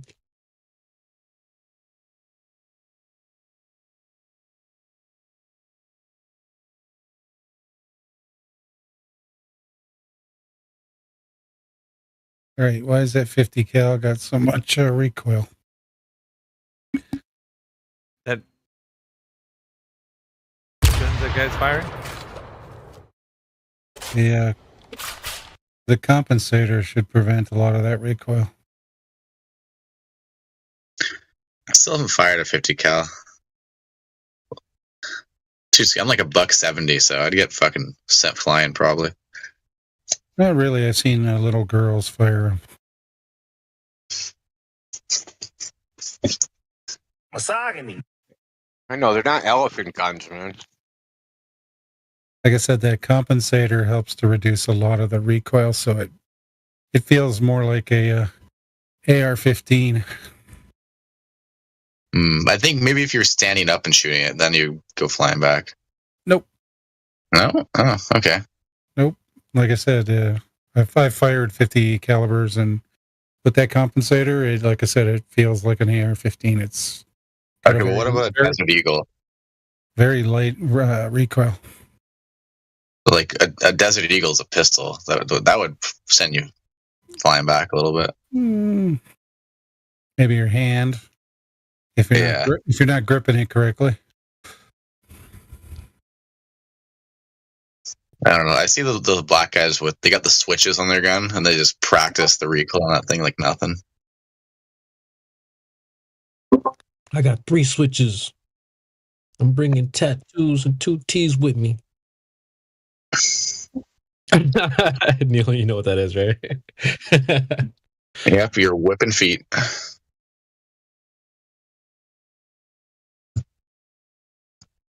Dude, where is Granny at?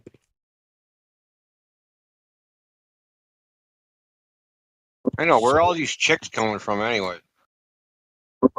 They said that. Do they got a Discord somewhere or something? Come on, CB. I know you're talking to them in the DMs. I mean, it's not like I slid into their DMs. It's not like I slid into their DMs, all right? Yeah, I know. We know you got a harem going now. You got a freaking CB's harem Discord.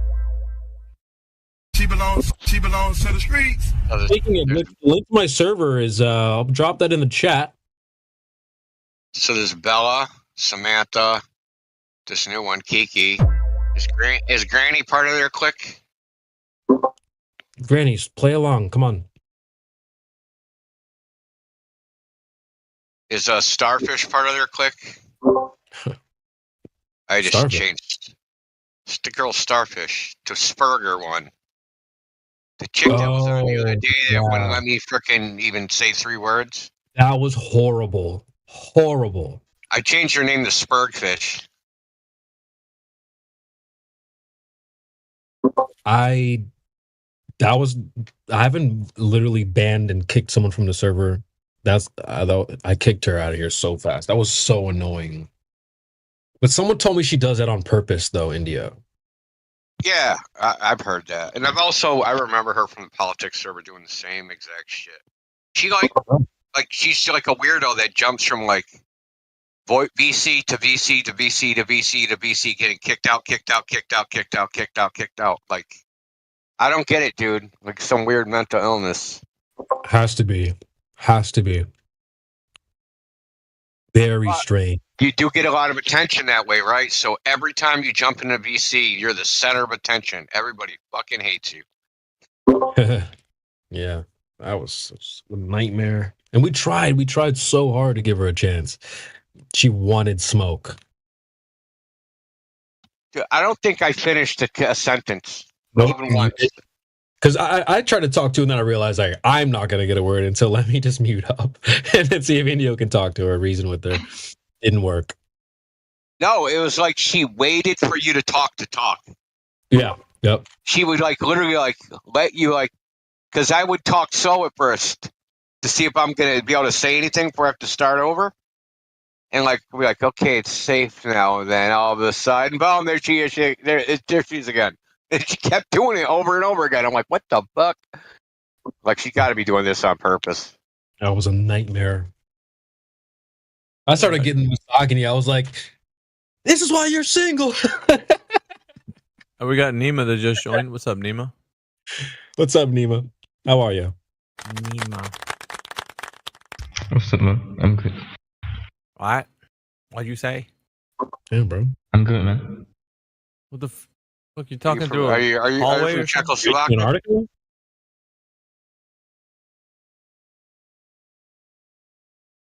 You from the Czech Republic? No. Why are you using a voice changer, bro? Why are you hiding, son?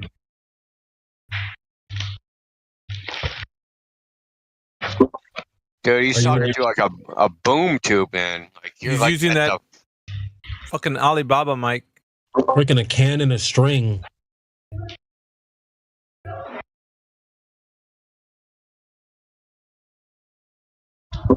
Yeah, I'm just using this headphone microphone.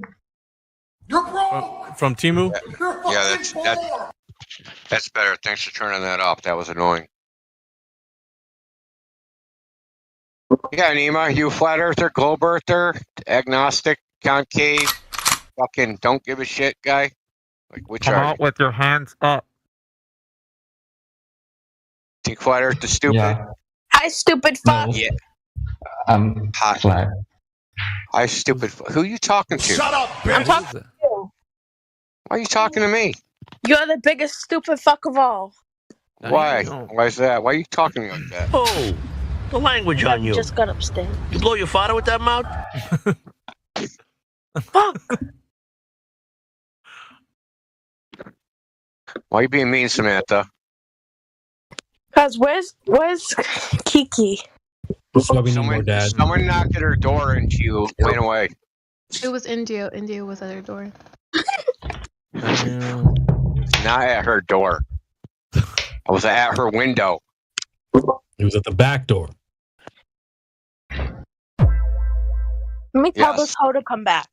We don't like unplanned pregnancy, so I was at the back door.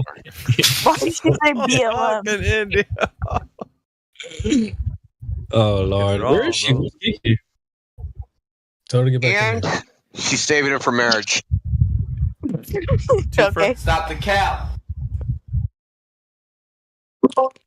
All right, and here we go. Yeah, the thing with Kiki is she went to check the attic and she hasn't been seen since. I'm not saying it was duct tape, but it was duct tape. Duct tape. Woo. No, shut the fuck up. Dude. Bro, who you Take it talking easy. to? Dude, she must be bleeding. She's barking at nothing. I thought you were talking to Crypto, man. I thought he No, was my gonna have dog is barking at nothing. Nobody cares. It might be barking at the same thing that would knock on Kika's door. No, I don't live with her. That don't matter. Oh, shut up! God damn. Hey, man, you almost made your dog bite me.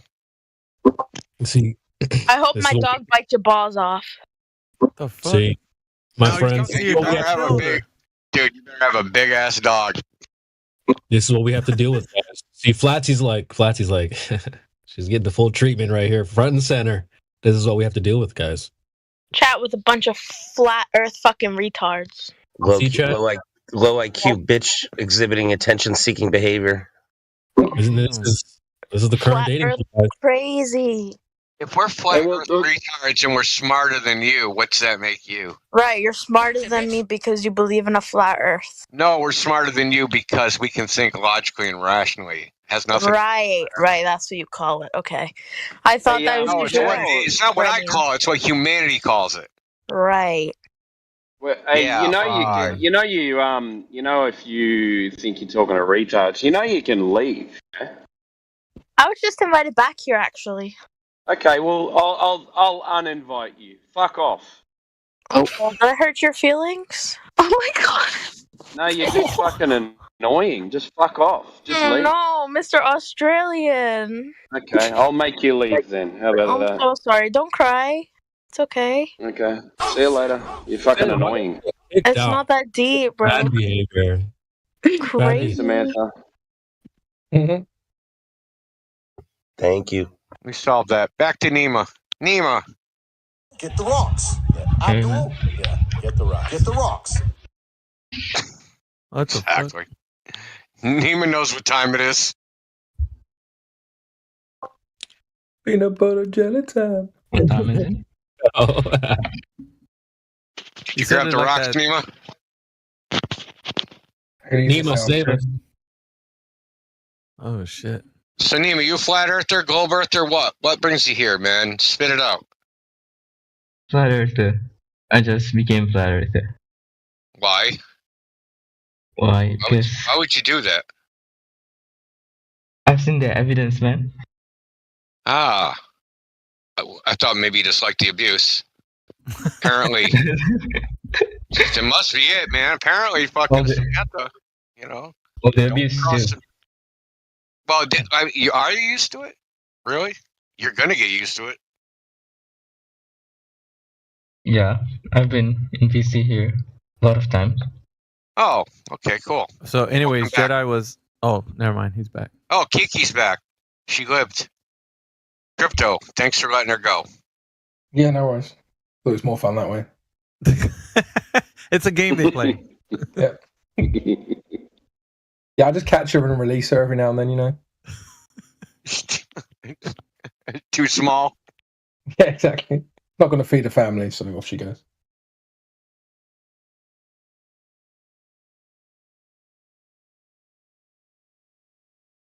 I'm amazed that the same bait works each time, though.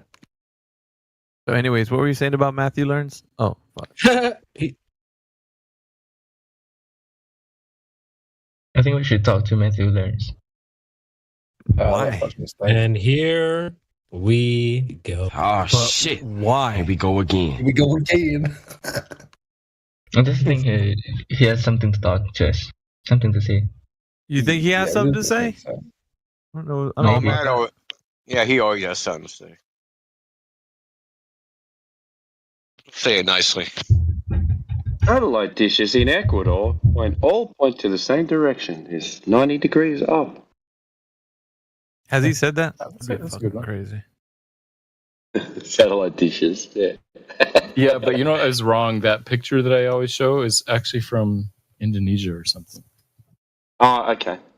Oh, so you're wrong. So Matt, let me ask you this: if all of them pointed at 90 degrees from straight up, would that mean the Earth was flat? No. Thank you.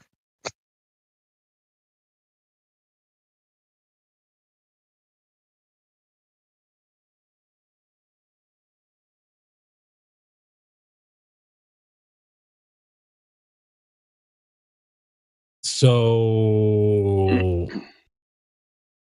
are Globe Earthers in season 2 now, or? Well, Kiki's back.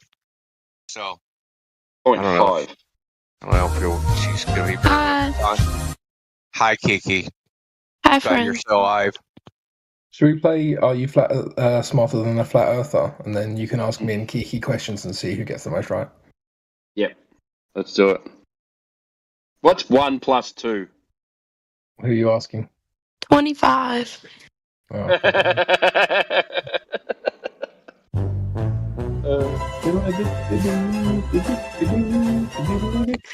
What's 9 plus 10? 21. You stupid. I think I got it wrong. 21? Kiki, can I ask you a question? It's kind of personal. Do you have all your fingers and toes? Because maybe that's why you counted wrong. Bruh.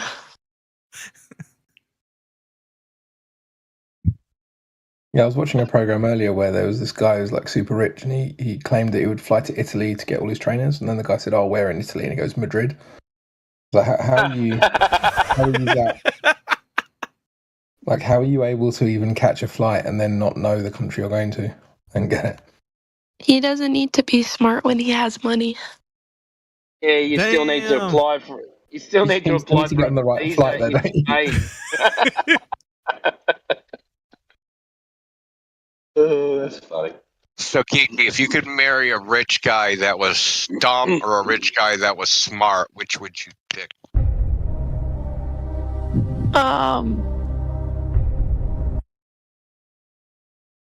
Tough, isn't it? That's actually a tough choice. I know, very difficult.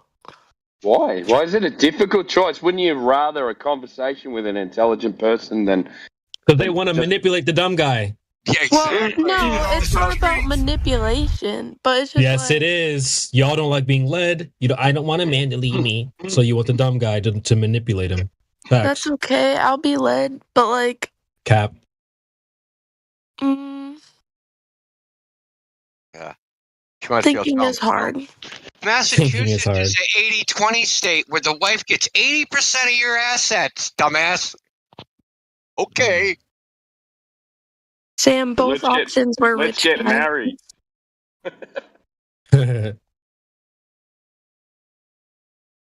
Well, that's like the boomer advice. Just get out there and get married, fellas. To who? These girls? Don't get married. It's a scam. Facts. Yeah, not on you, See? though. They don't even Nobody believe is in marriage. loyal anymore. No, it's Yeah. not even about that anymore. Shout to hypergamy. Well, Kiki, I got a question. Okay. What do women lose out on the shitty marriage situation? If marriage is a scam and no one's loyal and people get divorced and all this, how does that negatively affect women exactly? Yeah, I didn't say that it affected me. Well, women in general. This wasn't the question. I don't. Yeah. So like, They always 'cause attribute it to themselves. I know how it negatively affects men, right? Because men are gonna give up most of their assets. They're gonna pay child Give up support. the kids. Give up the house. Give Yeah. up the cars. Yeah. So like, I might just give up in general. there. No matter what the condition of marriage is, it doesn't. No matter what it is, good, bad, and different, it never negatively affects women. I mean, I would agree. Yeah, so like, why would you be advocating against marriage, dude? You should be freaking promoting it. Like, damn, this is a fucking scam. Let's go. No, because I don't I'm like on your side. people. So marriage like scares me. See you guys. You Just are want y'all aware old there's- heads to hear this. You are aware that there's no fault divorce. Right? Divorce is a sin. Oh, see, hey, if that's how you really feel. I can respect that. There can be no secular marriage should be abolished. Just be religious marriage, and that's it. Get rid of secular marriage. I agree with that. That's what it originally was, anyway. So These Yeah, birds are states- religious. Yeah, the state took over everything. The government took over everything the state did. All the stuff that used to be recorded in the family Bible, now the state has freaking something called the Department of Vital Records, where they do all that shit, and it doesn't work. I mean, it works for keeping a tab on you, but other than that, it freaking doesn't do anything.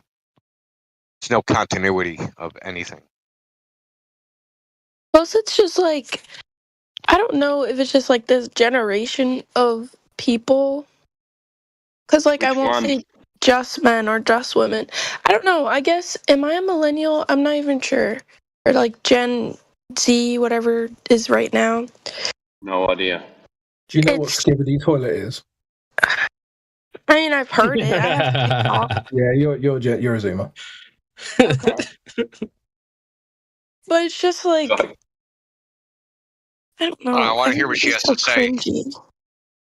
It is, everybody's so cringy, and like I said, it's like there's no Everyone's so cringy. loyalty. It's only your generation that's cringy.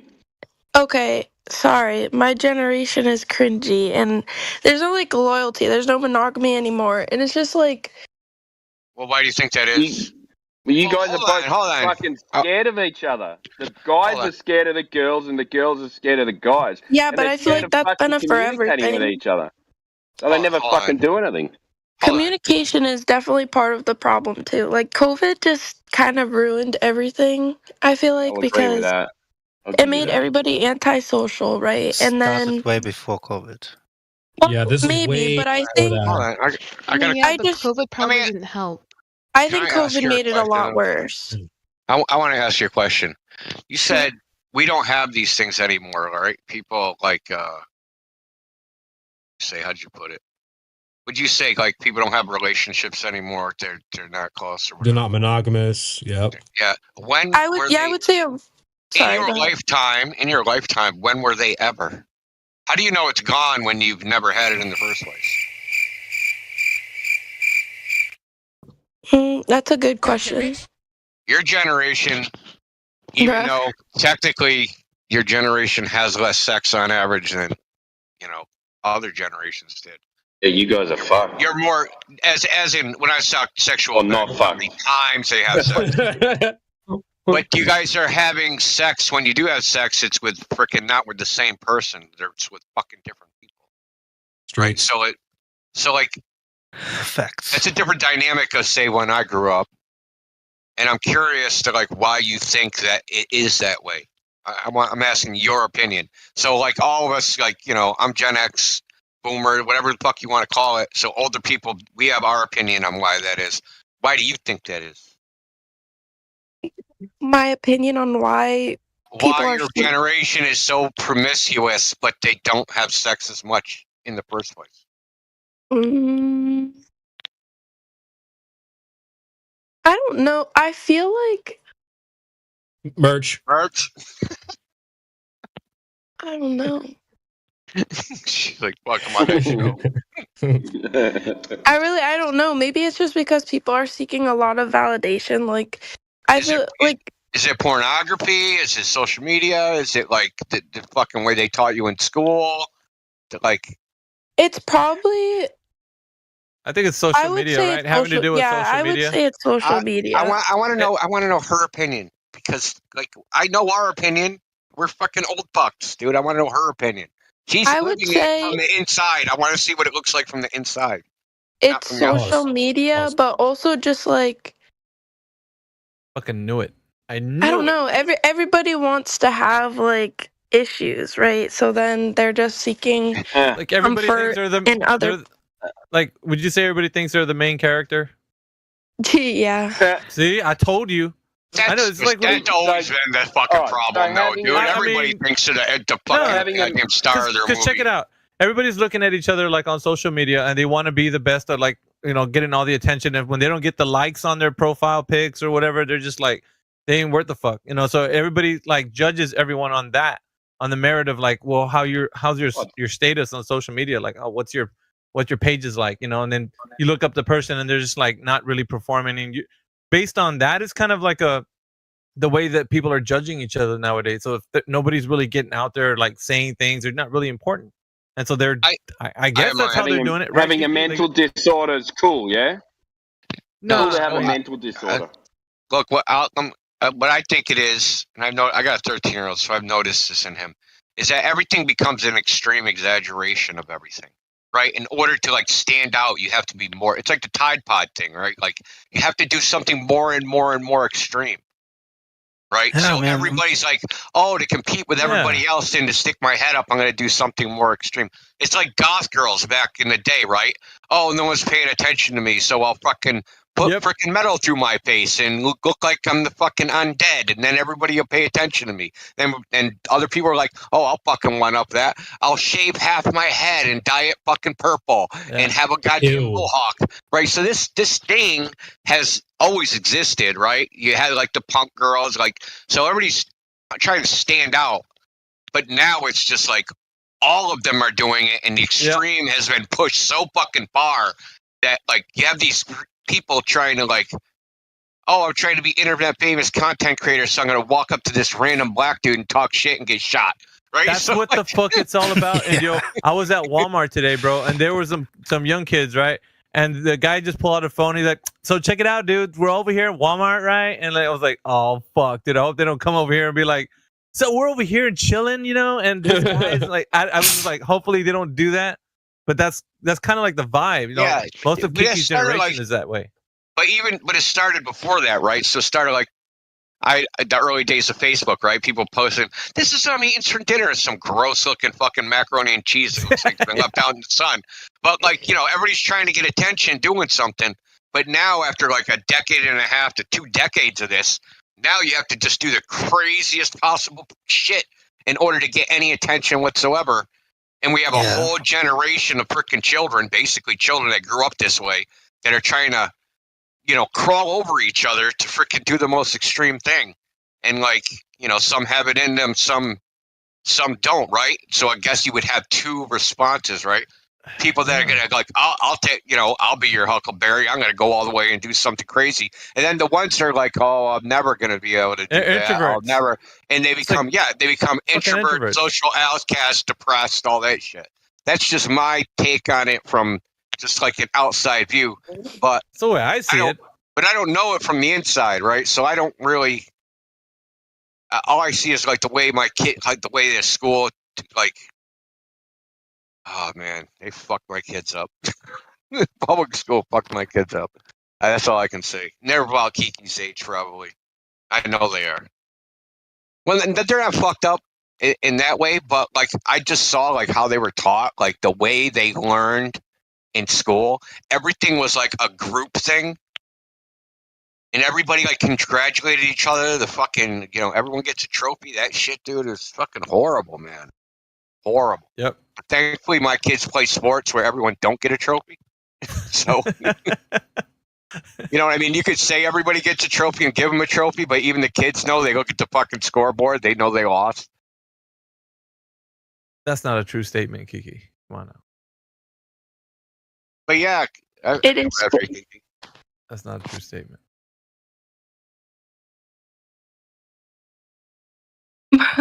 Why is everybody mad now? No, no one's mad. No, it's just we're mad at like society, dude. We're not mad at like you. Yeah, well, you're basically like a byproduct of the societal, you know, thing. It's that's so happening. bad. And it's like, if I had a lot of money, I would move away and just live on a land with some pigs. See, and some sheep. I mean, that's okay, but I think the whole purpose of what we're saying is like you have to sometimes live life just like the way we used to back in the like late 80s, you know, early 90s. Just unapologetically yourself. You are who you are.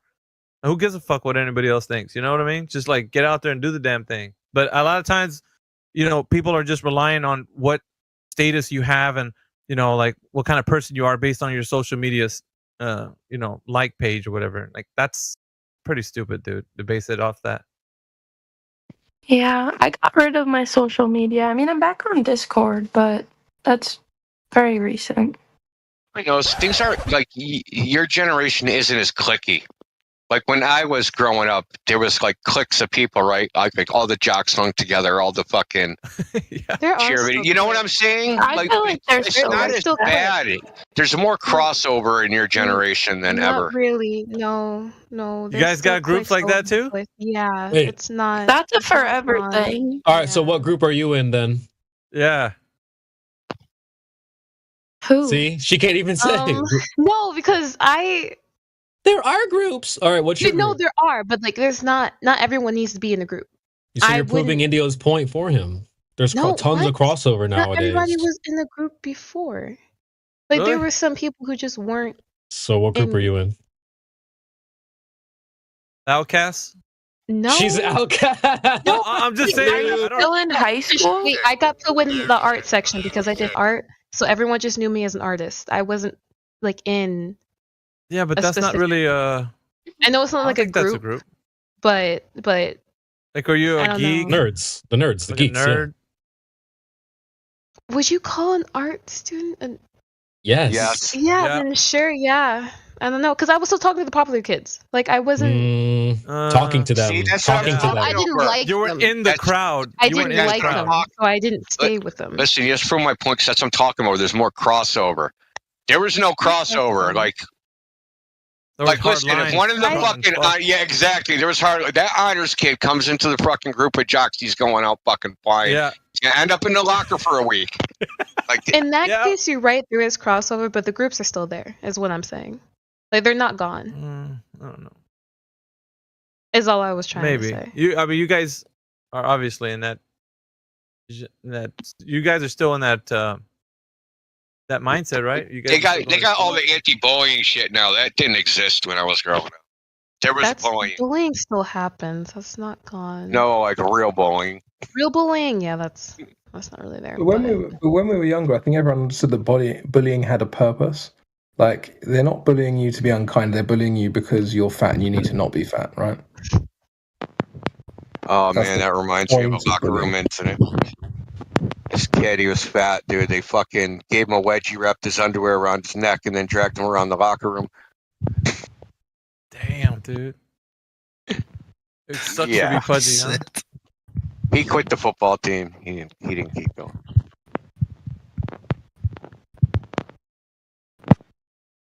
Well, he wasn't like, the thing is, he started playing football and he was big and strong, but he was kind of like a poor kid, kind of dirty, didn't really socialize with anybody, and like he was threatening some people's varsity spots.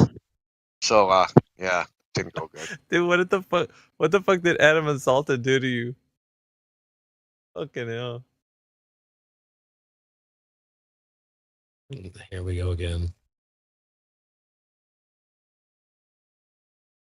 They should have fucking let him in the front, you know, and do what he was good at.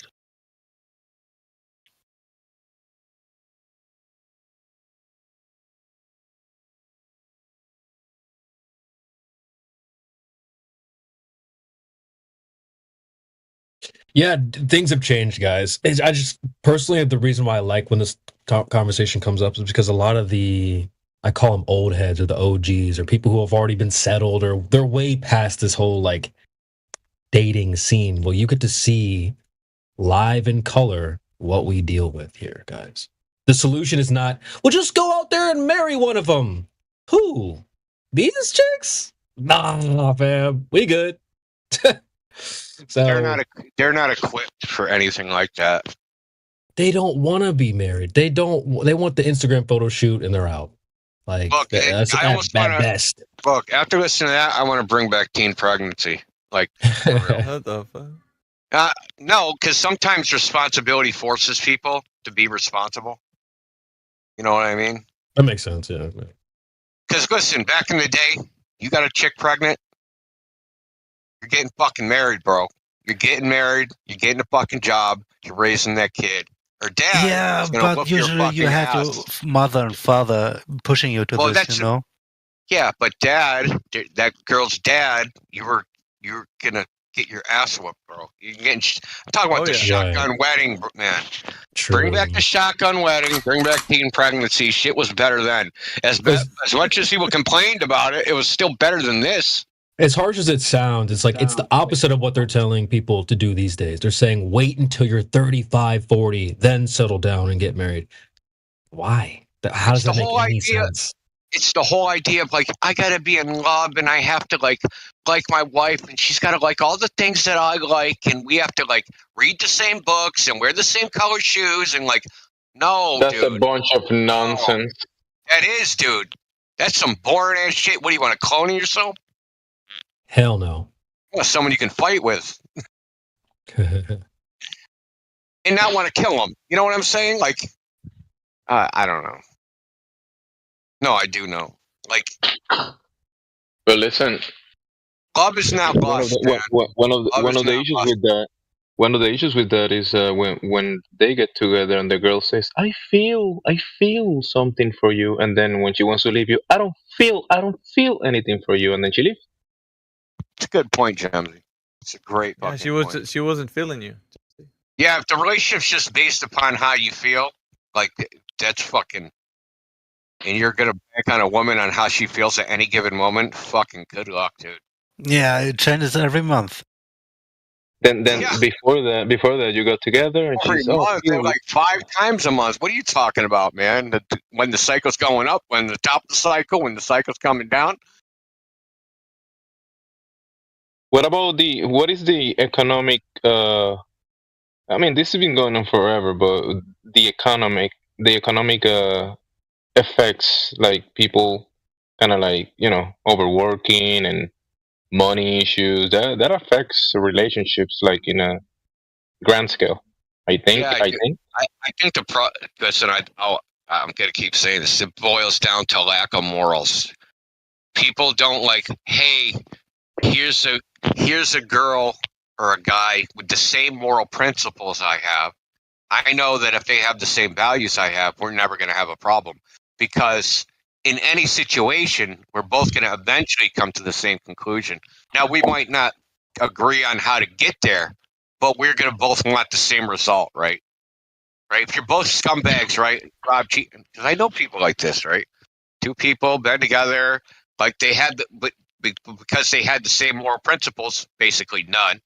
Rob, cheat. It's basically all for us, no matter what. If we have to rob, cheat, and steal to do it, but like they're rob, cheating, and stealing together, like Bonnie and Clyde, right? But if you have good morals and she has good morals, it's the same thing, right? As long as your goal's the same and you're trying to go to the same place, it doesn't.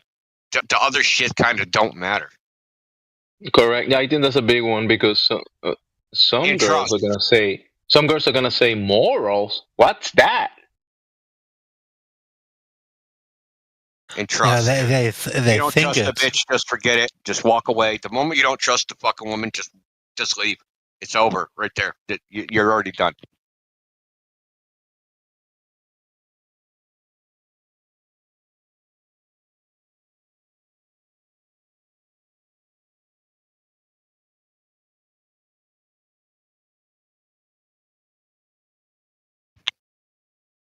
Crickets, please. Yes, crickets. I mean, trust is the foundation of every relationship. If you don't trust the other person, and when I say trust, I don't mean like, oh, when she leaves the house, she isn't going to fuck somebody. I don't mean that. I mean trust. Like, here's the keys to my car. Here's I can leave the fucking money on the table. I can like absolute trust. Like, if you say, hey, do this, that person's going to do it, and you don't have to fucking worry about it happening, right? Or if the shit hits the fan, like they know what to do, right? It's a fucking tidal wave. She knows what to do. I know what to do. We know what to do, right? And even if she doesn't know what to do, I trust her that she's going to be able to figure out what to do, right? That type of trust, right? Trust that no matter what happens, this person is reliable to fucking. That's how the Glovers know that the Earth is a globe, because they have absolute trust in NASA. You also gotta trust that whenever you release the car keys, in the children in the back, and she's gonna put the seatbelts, that kind of stuff too. Oh yeah, that's exactly. Yeah, exactly. See, that's what I'm talking about. It's not just like you're not gonna fuck somebody else. Trust. That's not the kind of trust I'm talking about. But some people might interpret it that way, like trust her. I don't want that. It's not about fucking. Not all trust isn't about one particular thing. You know what I mean? Trust is a broad spectrum of shit.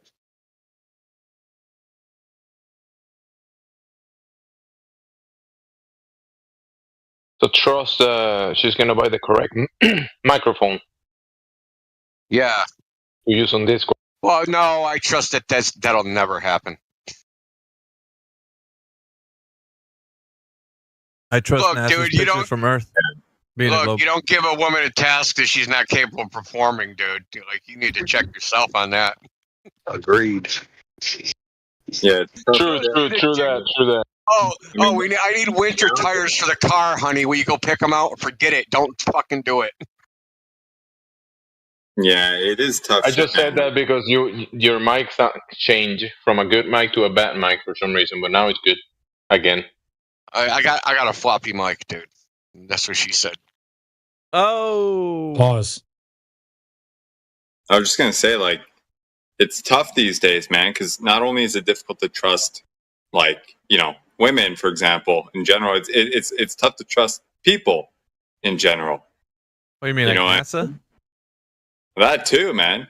Oh, I trust NASA. Why would they lie? Yeah. Why? I'm would trying they to tell lie? you, man. They have our best interest in mind. Why would they lie? You guys have to trust NASA. Why not? I don't see why you guys don't trust NASA. I trust, a rule of thumb is I trust, or I'm more inclined to trust people who emphasize me going and verifying what they're telling me. If they're saying, "Oh, don't worry about it, just believe me, bro, trust me, bro," type of thing, as opposed to like, "Oh, well, this is where I got it. You can go verify it, no problem," and then leave it at there. It's like the best fucking sales pitch ever. You know what I mean? And frankly, that's what I find in these rooms, which is why I'm more inclined to actually, stick around, because it's like shit, But out there, it's hard to find that kind of honesty, So CB, I definitely I feel you in that arena, Yes, sir. It's just exposure is all. People need to wake the hell up. How can we change anything if people just ignore what's going on, right? If people are like, no, just brush it under the rug, guys. Why are you even talking about this? Well, how do we have future generations? How do we have future families if if this continues the way it's continuing? So I don't know. It's a problem to me. Maybe if you're already married and you have a family, why would this concern you? Maybe it should concern you if you have children and maybe they are also in the same situation I'm in. I don't know why this wouldn't concern more people. But props to you. If you're already 60 plus, married, whatever, no children, good for you. Happy. We all want the same thing, but we don't achieve that by just like crossing our fingers and hoping it's going to happen. Or just get married, son. Like that's not a solution. So sorry. I know it's annoying for some people to listen to, but it's also annoying to be dealing with in real life. I just feel like there's a bunch of people out there that have certain attitude and people's in positions of power. Like the other day, like it's kind of weird. I was, like we scrolled through videos and I was scrolling through the shorts and I saw this short of Lady Gaga, and this lady was, "You're going to hell."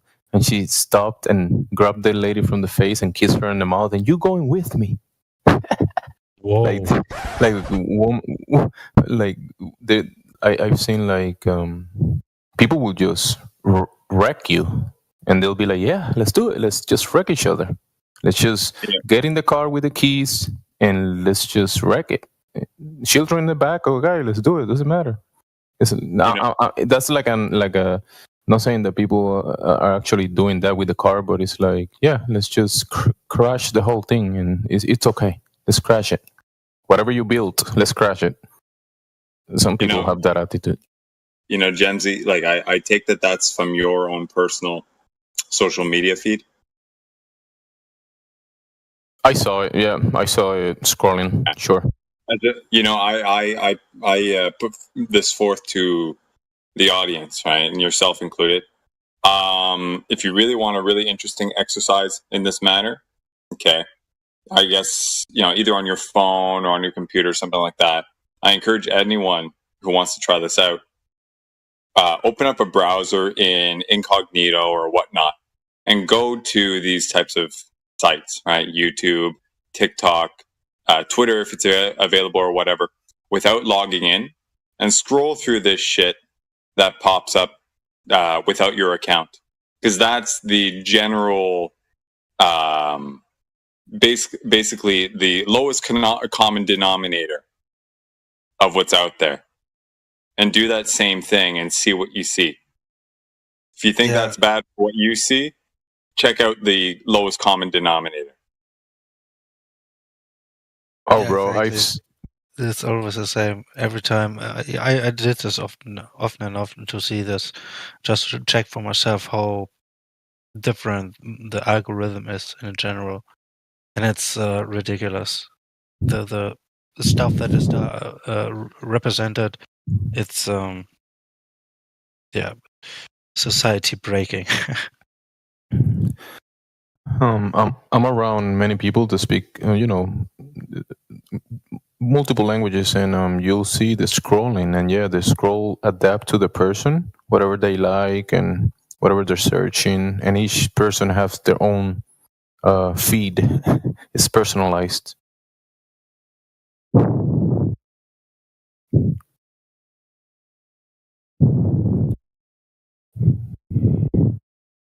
The silliest jokes in Spanish are pretty silly.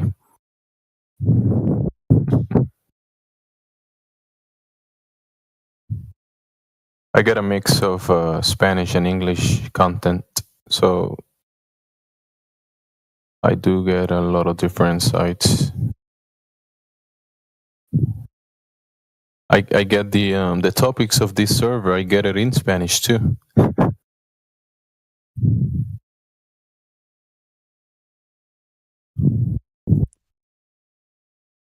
Glad you guys get to see it, guys. Shit's crazy out here, bro. Crazy.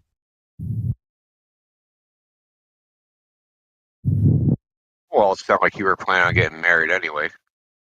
Well, listen, man. I think a lot of us were raised the same way. Just like, you know, you need to be this prince and save this girl and put your jacket down over a puddle for her and all this stuff, right?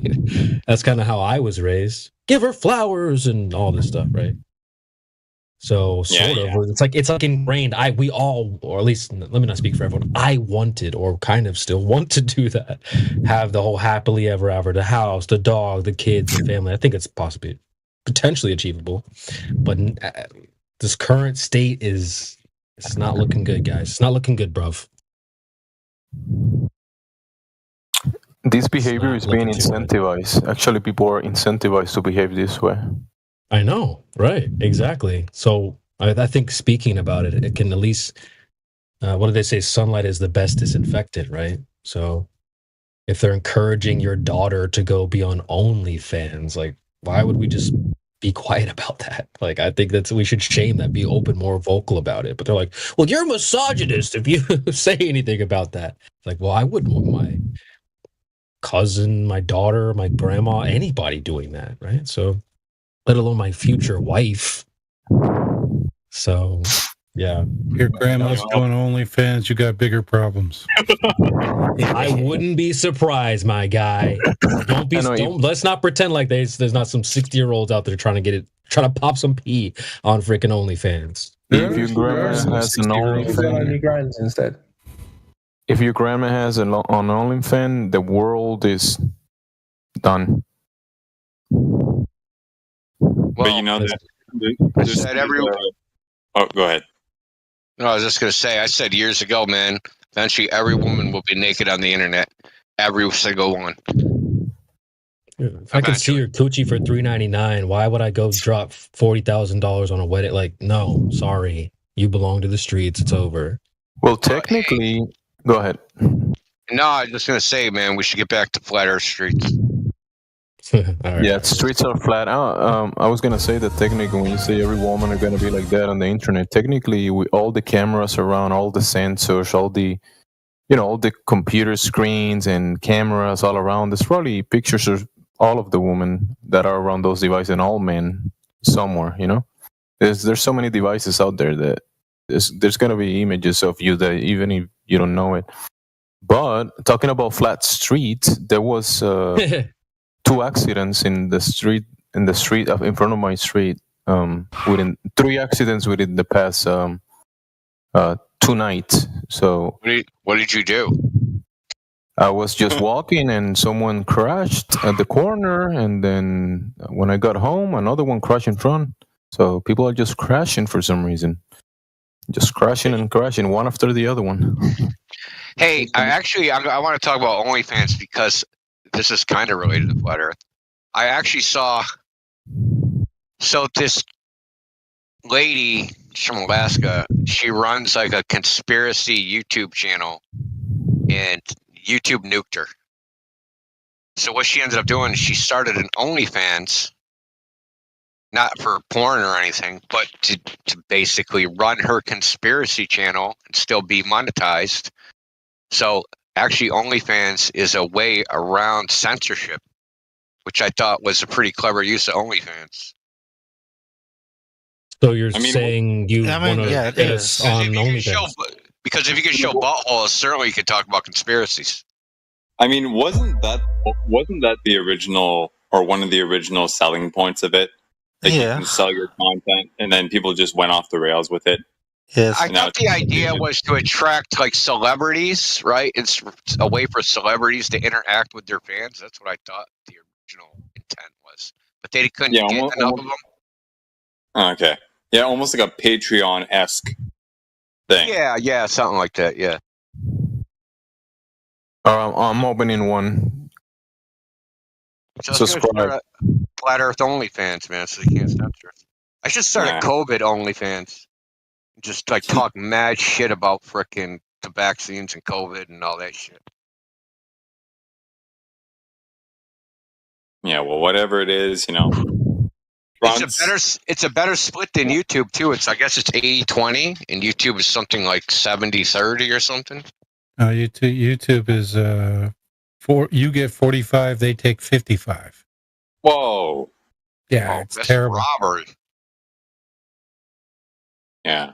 Well, I mean, in a way, you know, put a nice little bow on it on both of these fronts, right? As the saying goes, which is kind of tautological in a way, you know, whatever can't last won't, right? And this bullshit, I think, you know, it can't last. And, you know, as much as we might be talking about it and trying to find solutions to it, natural order kicks in, shit happens, and people resort back to their kind of common denominators, you know. And to be frank, you know, one of the biggest catalysts for that type of shit, you know, that really blows shit up, no pun intended, is unfortunately sorts of wars and stuff. And where the world is now, well, we're heading right to it. So, you know. The internet is so gatekept. Like, someone needs to figure out, because the first saying of the internet was the internet perceives censorship as damage and routes around it, but that is not the case anymore. That is fucking so far away from the case it isn't funny. And it's because, like, you know, Google and, you know, whatever, it sound like a freaking mainstream parrot, is fucking, the tech companies have monopolized the internet. Like, people have to come up with a way to circumvent them. And, like, it's easy to do. The thing is, how do you get the normies to, you know, stop drinking the fucking Kool-Aid? Right? Stop using Google, stop using Bing, stop using even DuckDuckGo, stop using all these large platforms to interact with, you know, the internet, basically. Yeah, I miss Alta Vista. Yeah, let's go back to that. Let's go back to like WebCrawler, WebWorm, or whatever it was called.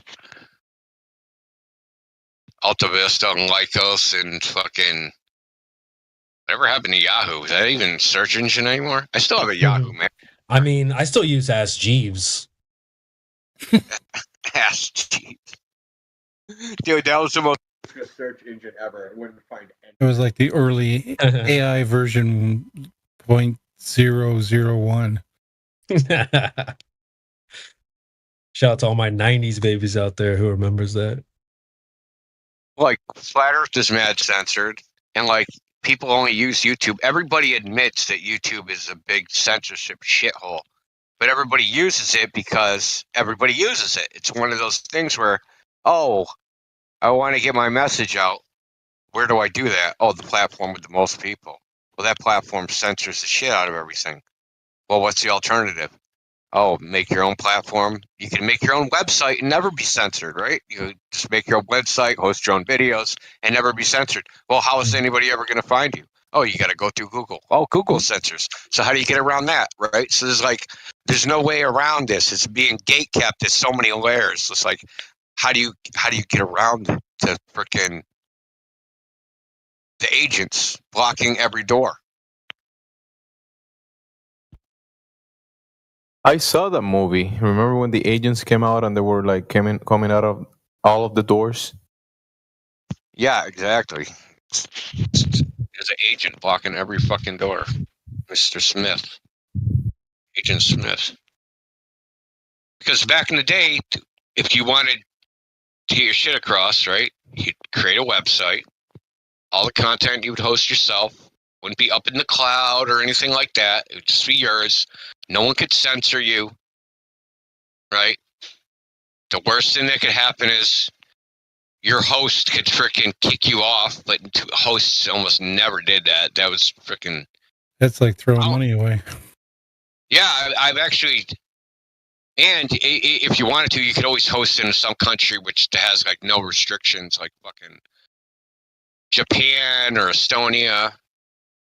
So Japan is like a country, they can't keep logs longer than 24 hours. So they have like really strict internet privacy.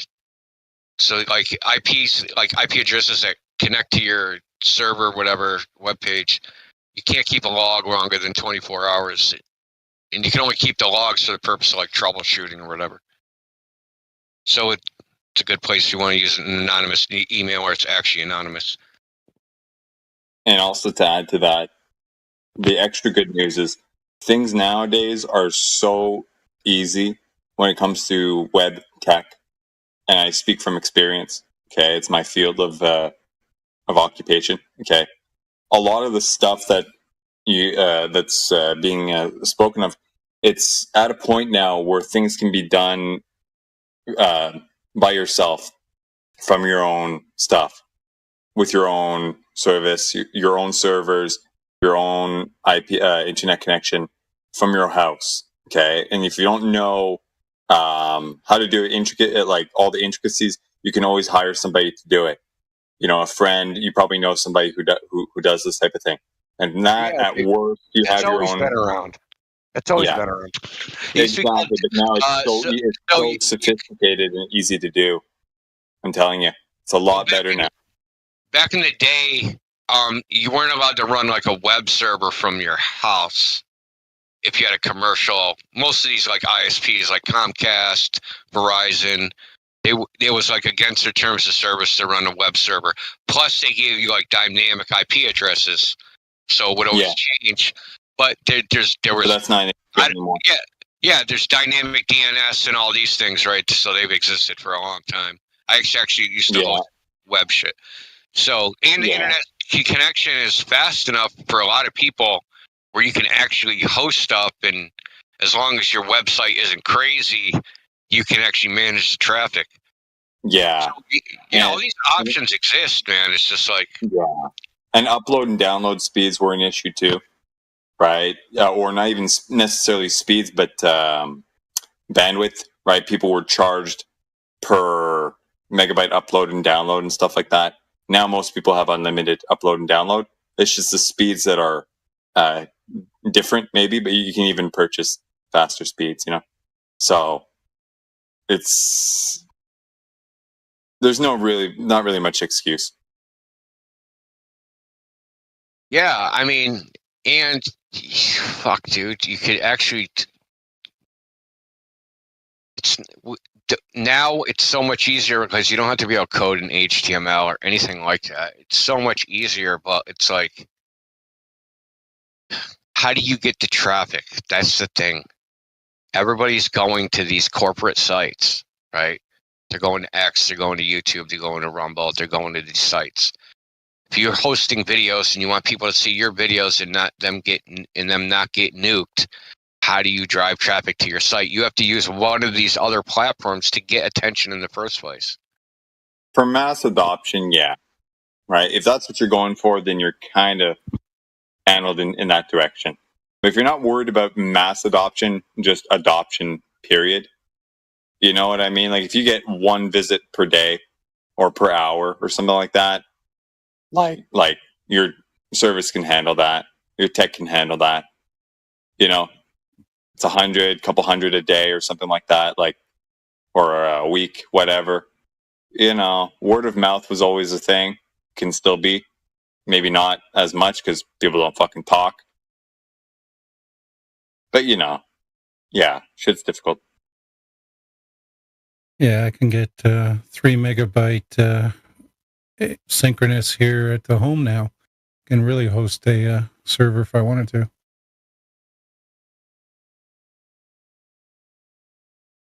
Yeah, I actually have a VPS. It's fucking cheap. So. Yeah, and the machines themselves are not expensive anymore. You can run your own freaking Raspberry Pi You know, it's like a couple $100 machine, if that. They're quite. I mean, for relatively speaking, like, you know. And there's plenty of used servers all over the place. The obsolete stuff. That too. You know, if you know what you're doing, you can really soup those things up. Get something really cranking. Dude, you could probably get a decade-old fucking Xenon fucking processor.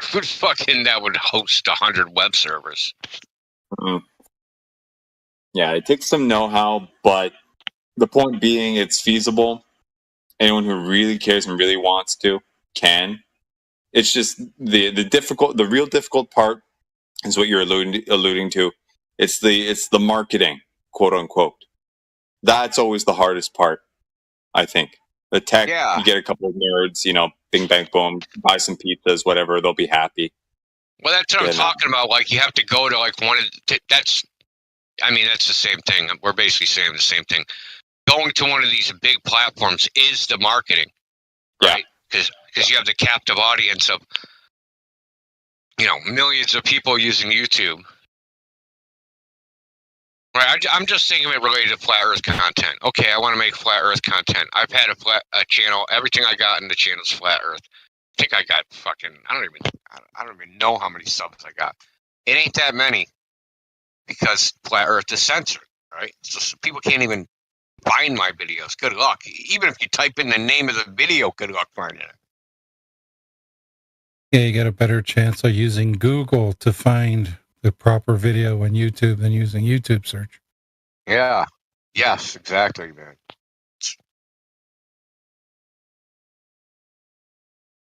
Oh, what have they been doing? So this is one thing they've been doing this shit for a while. If I watch like a flat Earth video, the next video, if you got autoplay on, the next video will be some stupid fucking space video. But they don't do it just for that, right? So I watched a video that's basically critical of the U.S. policy on the Russia-Ukraine war. And if I autoplay it, the very next video will be like from some mainstream, like The Guardian. And it'll be like propaganda from like the mainstream side. It's like you can't even if they let you watch, you know, somehow you find a video that they don't like, that they're suppressing in the algorithm, they're going to feed you something else. The exact opposite message immediately afterwards. It's literally brainwashing, or attempted at brainwashing. Isn't like brainwashing like washing the dirty brain? I mean, if the brain is dirty with bad stuff, then you wash it, make it fresh. You wash it with the good stuff. So when because the other night or yesterday or today, I think, I don't remember when, but there was some guys talking about, you know, the topic and talking about FE and, you know, horizontal level and explaining it to the guy, and the guy was like, "You guys are brainwashed," and left. Like, bro, like that sounds like your brain is dirty and someone is trying to clean it, and then you're projecting or something. I don't know. It's kind of weird. You're brainwashed. You can trust your own senses. You're fucking brainwashed, Jemsy. Fuck. Whoever taught you that? Where the hell are your parents, Jemsy? Whoever taught you to trust your own senses?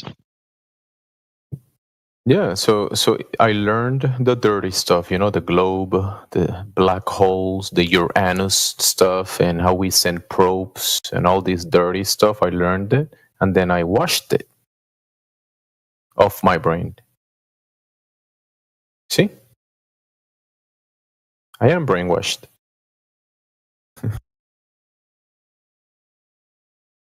I learned the nonsense and learned that the nonsense make no sense.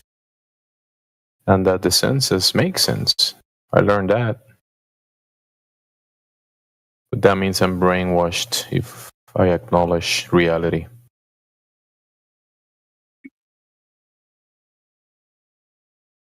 You should fucking give everyone here a score on how brainwashed they are. Matt, Callie is here. Matt's at the bottom. Sorry, Matt. No, I'm at the top. I'm pretty smart. No, the most brainwashed. You're like you're at the, He said I'm at the top. if we go by least brainwashed, I would say Denmark is the least brainwashed. Fucking ain't Yeah, no but one taught him he's- that shit. And you're probably the most brainwashed. Maybe not. Let me see. Let me look through the chat. Yeah, it's you. Yeah, facts. Because they said you said, Hold on. yeah, Callie. Maybe are you brainwashed? Well, Calico. look, I think we all believe some false things, but some people believe more than others.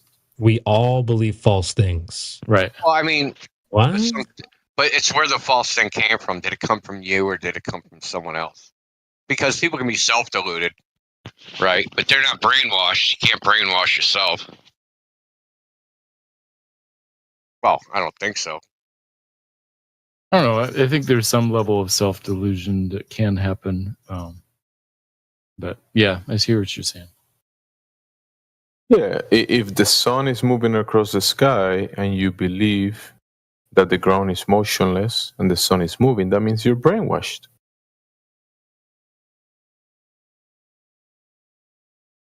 If you don't believe the other story, that is the opposite happening, the opposite of what you see.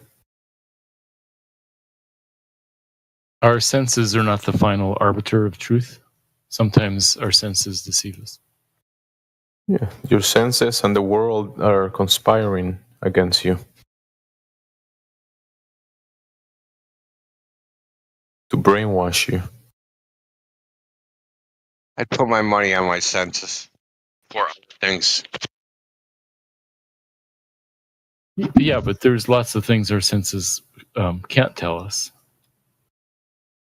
Yeah, I agree, but if all things being equal, if I had to place bets on what I'd rely on the most, it would be my senses. But it seems like a worse argument to say don't trust your senses versus your senses work.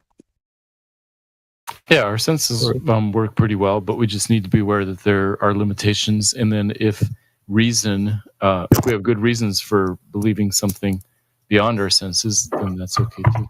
We don't have the good reasons, though. I have pretty good reasons for believing that Wi-Fi exists, even though I can't sense it. It's not in question, though.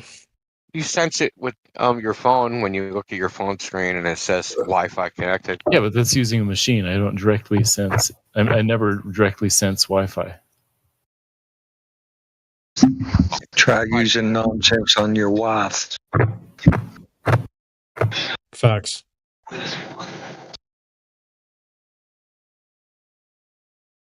I mean, you probably could sense Wi-Fi if you turned up the power on the antenna.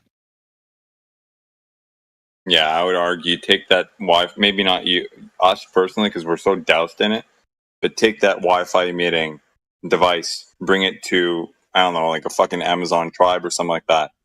They'll probably pick up something's wrong. I doubt that. I don't think that they would be able to tell. I think they would, actually. Yeah, some people claim to be able to pick up on something is quote unquote different or weird in the air. They I may don't not be believe. able to I don't believe their claims. I don't find them credible. and you're allowed not to, right? That's fine. I think they'd be able to pick up the electricity, period. Not even the freaking Wi-Fi. Just plugging that shit in, they'd probably get a sense. Well, yeah, I mean, the what is it? They call it dirty electricity or whatever, because all wires are imperfect and they have little magnetic field, shit emissions from them or all that type of stuff, right? Not all cables are perfectly insulated, et cetera, et cetera. Okay, so you're saying let's say if we got 4 Wi-Fi routers and put them in boxes, like cardboard boxes, you couldn't see what's inside them. And for 3 of them, we leave them off and unplugged, and the 4th one is on, transmitting Wi-Fi signals. You're saying that the Amazon rainforest people could tell which of the 4 boxes is on? I'm speculating that they might be able to pick up something's wrong, something's different in the air. I don't know if they'll be able to be so fine-tuned to be able to delve down into to such high precision. I don't know, but what I do know is, you take a cell phone, for example, which is just a higher or lower frequency version of Wi-Fi, right? There's just EMF, right, at a higher power. You put it around a little ant farm or something. You give it a phone. You call that phone number. It rings, and the ants behave differently. So we know that biology has a way of interacting with these fields. Now, on a small level, it might not be easy to tell for us because, like, again, we're so doused in it. But we do have microbiome and all sorts of little guys running around in our bodies, and to say that they're not affected by this stuff to any degree, right, might be a little bit far-fetched. Okay, yeah, fair enough. I buy it. I think there may be some small effects. So Wi-Fi is like what, 2.4 gigahertz? And 5. Sometimes 5. Yeah, and 5. Do you think that has any interaction with any element in the human body? There's no absorption or anything? I think it's pretty low power, so I don't think we could directly sense it. But what Mike was saying was that maybe there are some small effects, and that may be true. Because what's interesting about that is, like, my understanding is the way that industry measures "quote unquote" harmfulness of this stuff is by the rate or the degree to which things heat up in contact with this stuff. Right? It's a single metric that this thing is low powered enough, and it doesn't affect the water temperature or whatever other little jelly thing that they use to test it or something like that, a little probe. And they go by, it's low powered enough, it's good for sale, right?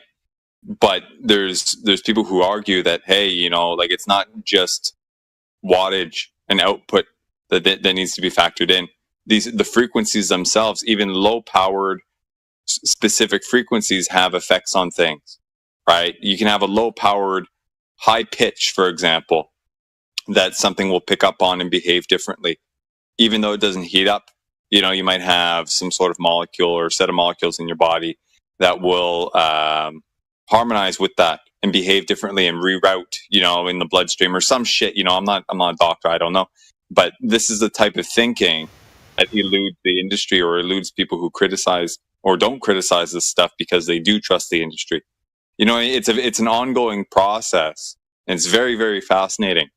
And we're in the midst of it, so it's going to take time.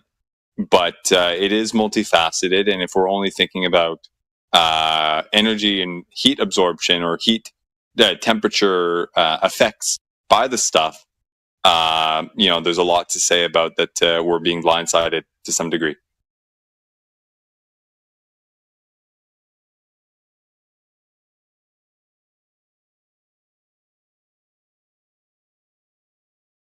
Yeah, it could be.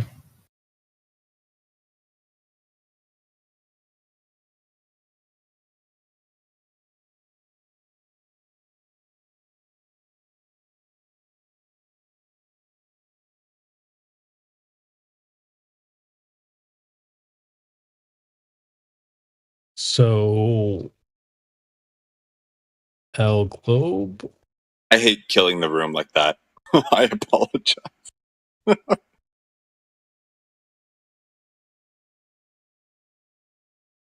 No, there's other effects too. It's called near field coupling. I think 2.4 gigahertz. How long is that wave?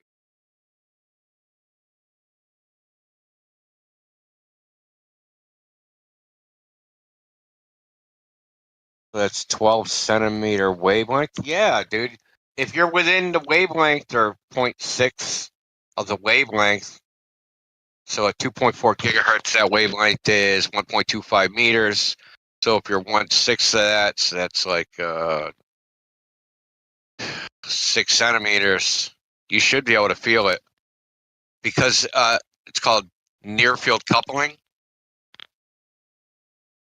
So it's not a transverse wave that's transmitted.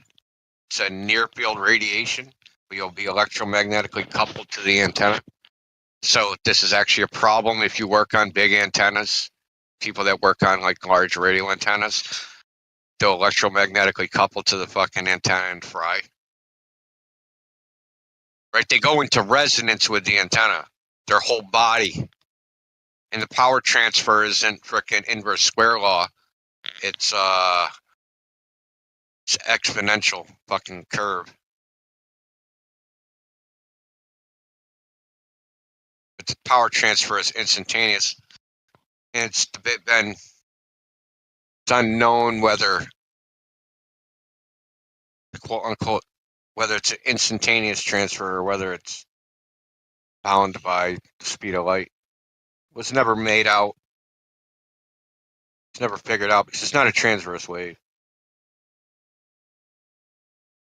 And is it not the case that some, or most, at least some, manufacturers actually have a warning label in, deep in the, small print of the user manuals that say, oh, this thing must be kept at, X length away from the body at all times, or something kind of like, seemingly ridiculous because, oh, it's a fucking cell phone, you put it to your fucking ear, but the thing says, oh, don't do it because, can have whatever. Like, I've seen a handful of these, and I'd be hard pressed to think that some manufacturers are exempt from putting that if it's an industry standard. Yeah, I'm actually trying to find one of the warning labels for the antennas. I've seen them before. I haven't seen one in a while. That say basically don't get too close to this or you're gonna fucking fry. Microwave antennas propagation. It's called the reactive zone. The reactive near field zone.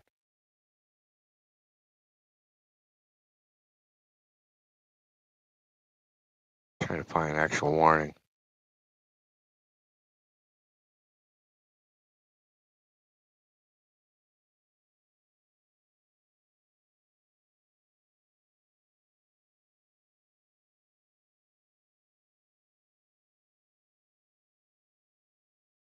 And this is really interesting stuff to me because after acknowledging the fact that each one of us is our own transceiver to some degree, like we know the body emits radiation very subtly, and it picks up on that, or at least one could assume it therefore picks up on that, right? Or at least somehow interacts with that to some degree.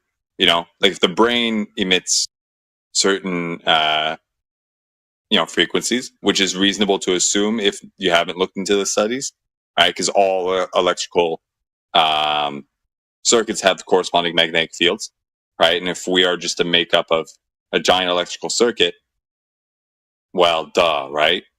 And if we know that things interfere with each other, well, think about it. Think about it.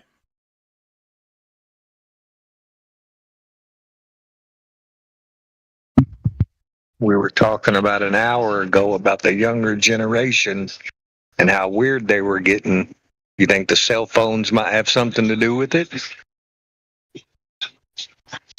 If not the devices themselves, certainly the media coming through it. That alone is enough to fuck you up, right? The light flickering on the cell phones and shit, like the flicker rate. The cell phones now are fucking really high tech. Your eyes are processing 60, 80, 90 frames per second.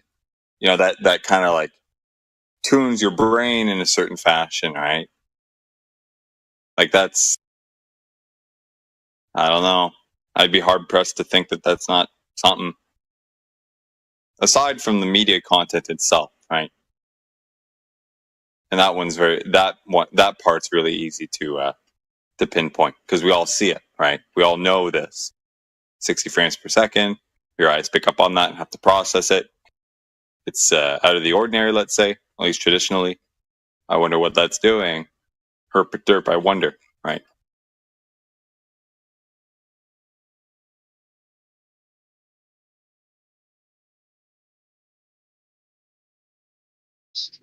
This is all pretty interesting.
Sorry, guys. I'm still here. I'm just dealing with some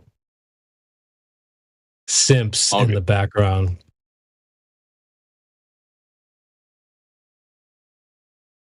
The apocalypse continues. Oh, why are you calling them simps? Fucking, they're anti-simps. Well, apparently, we don't have to get into this here. Yeah, let's not do that.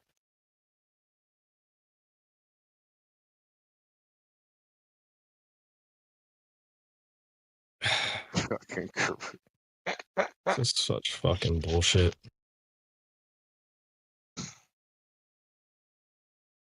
Dude, just fucking don't let those girls rile everything up, man. That's their goal. Exactly. That was my point that I've been trying to make to the folks here in the panel. Don't let these girls rattle you. You let them rattle you. That has nothing to do with anyone else here. Compose yourself and keep it pushing. That doesn't mean anyone's trying to pick them up or anything like that. That's crazy for you to assume that you getting upset at some silly little girl means that we want to date them on Discord. Come on, guys. Get your shit together. I don't think I take it back. I don't think you guys are simps. I take it back. But you're calling me a simp for not getting upset at them. I don't think those girls can be picked up. Holy shit, guys. Wait, CB, where are you getting this from? I don't see anything. Well, it's in back chat. Good, you guys have been to the gym. That's the only way you're picking those girls up. Better go fucking do some fucking deadlifts and squats and shit. No, I don't know that. I'm just guessing, man.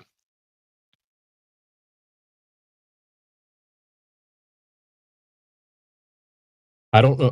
This is just so funny. Oh, they like listen. It's their tactic, dude. It's what girls do. Not all girls.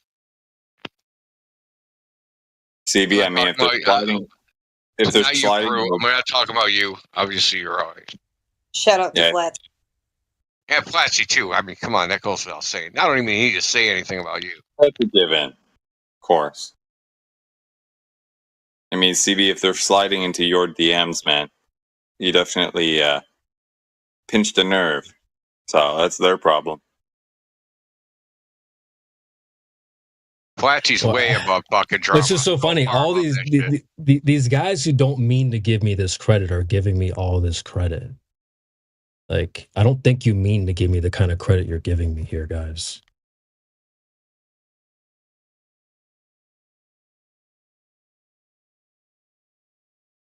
Look, they're little girls. They play little girl games. It's fucking how it works.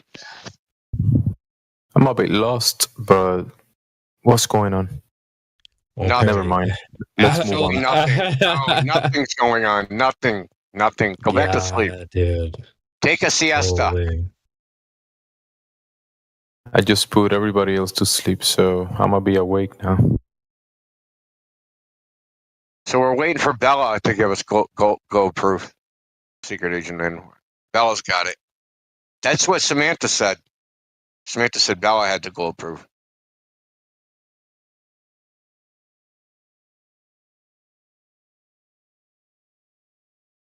Did someone just kick Bella?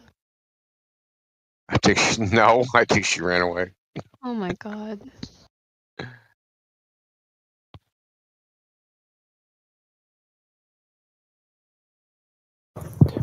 Bella, come back. You can blame it all on me. No, someone just kicked Kiki too. Someone go onto logs, because I don't believe this.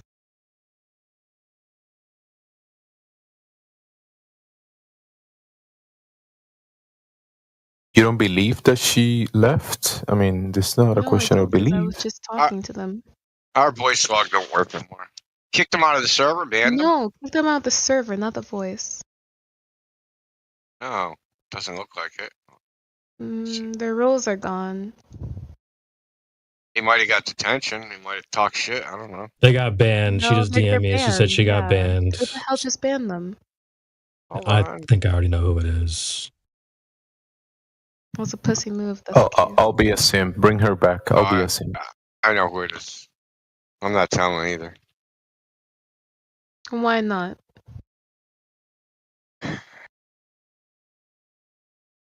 So I don't want you to get banned. How would that get me banned? I haven't even done anything. I'm kidding, man. But if I'm anything, kidding. they weren't even talking. So that's an odd time to ban people. Yeah, but they're disruptive. They weren't speaking. If anything, you were bringing her up to talk. Well, you also don't know what's happening in other people's DMs. Let's put it that way. Okay. Because the person that they're talking to might have been talking to them in DMs, and maybe they got sassy. Wouldn't that be a DM problem, not a server problem? Well, if he's DMing them so he doesn't have to air the dirty laundry out in the fucking chat, it is a server problem. It's directly. If he's moderating the server through DMs, that is a server problem.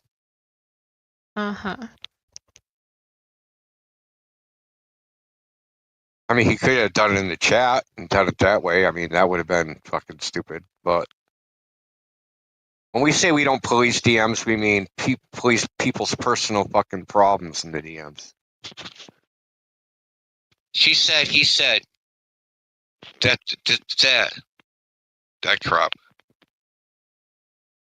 Because a lot of times people share multiple servers. So even if we did something, it isn't even going to matter. It isn't going to solve the problem.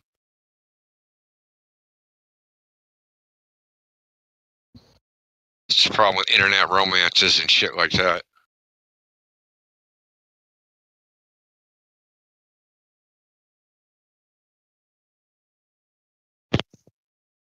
Anyhow, this is Hoex guy, girl. Nikita's Hoex. Let's frickin' see what's going on here. I like that name. Hoex. You can talk now.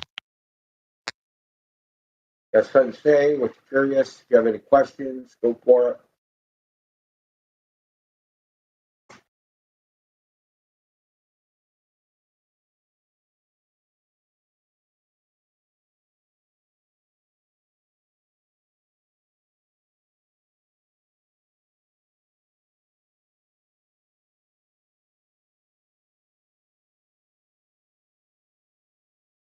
Yeah, some of these dudes come in here with Twitch accounts and they don't fucking stream anything.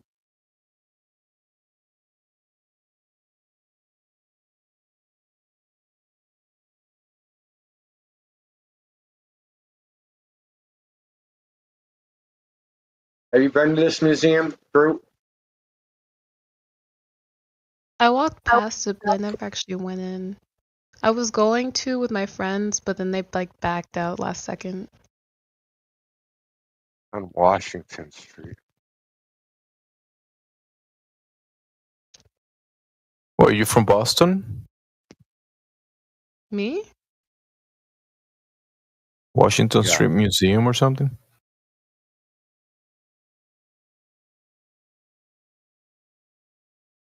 Yeah, Which museum?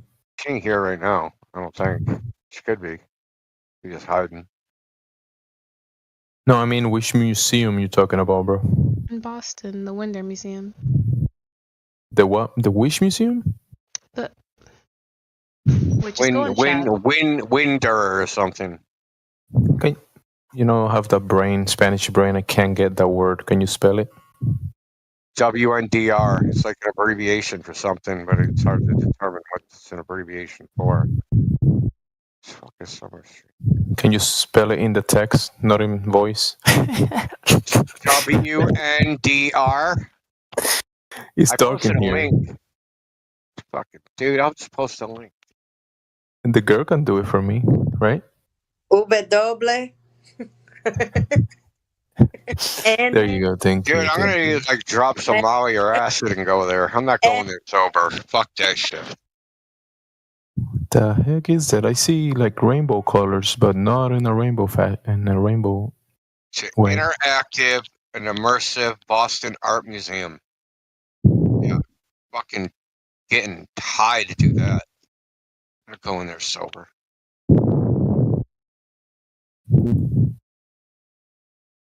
Let's go together, India. Let's do it. The fuck, $50? Fuck that shit. I thought it was free. Yeah. Oh, I can identify as a age 2 or below, and it's free. I mean, what's so great about it?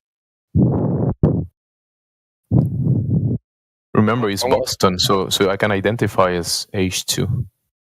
Oh yeah, that's right. You're all good, man.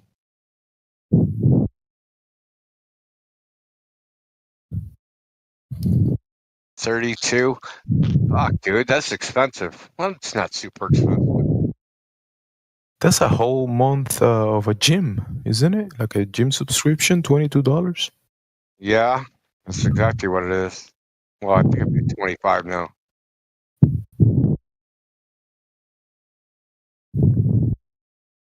Breathwork. Hey, let's go to a psychedelic breathwork ceremony. Dive deep, breathe and transform. Unlock the door to deeper self-awareness and healing. To a 30-minute psychedelic breathwork ceremony held in our immersive theater with Giuliano Gallardo on August 25th, 7 to 8 p.m.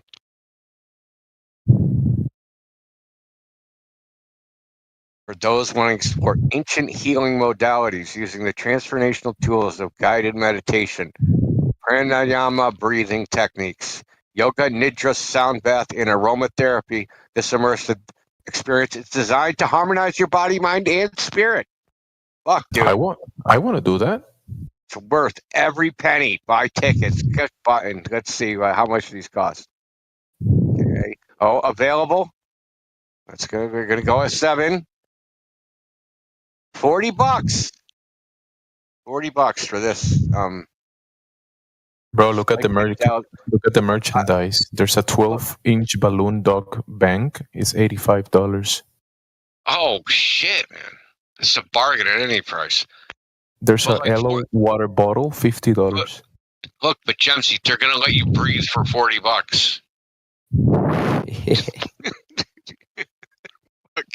You're gonna teach me how to breathe for $40. Dude, don't make me fucking hurt you for even suggesting such an absurd fucking thing.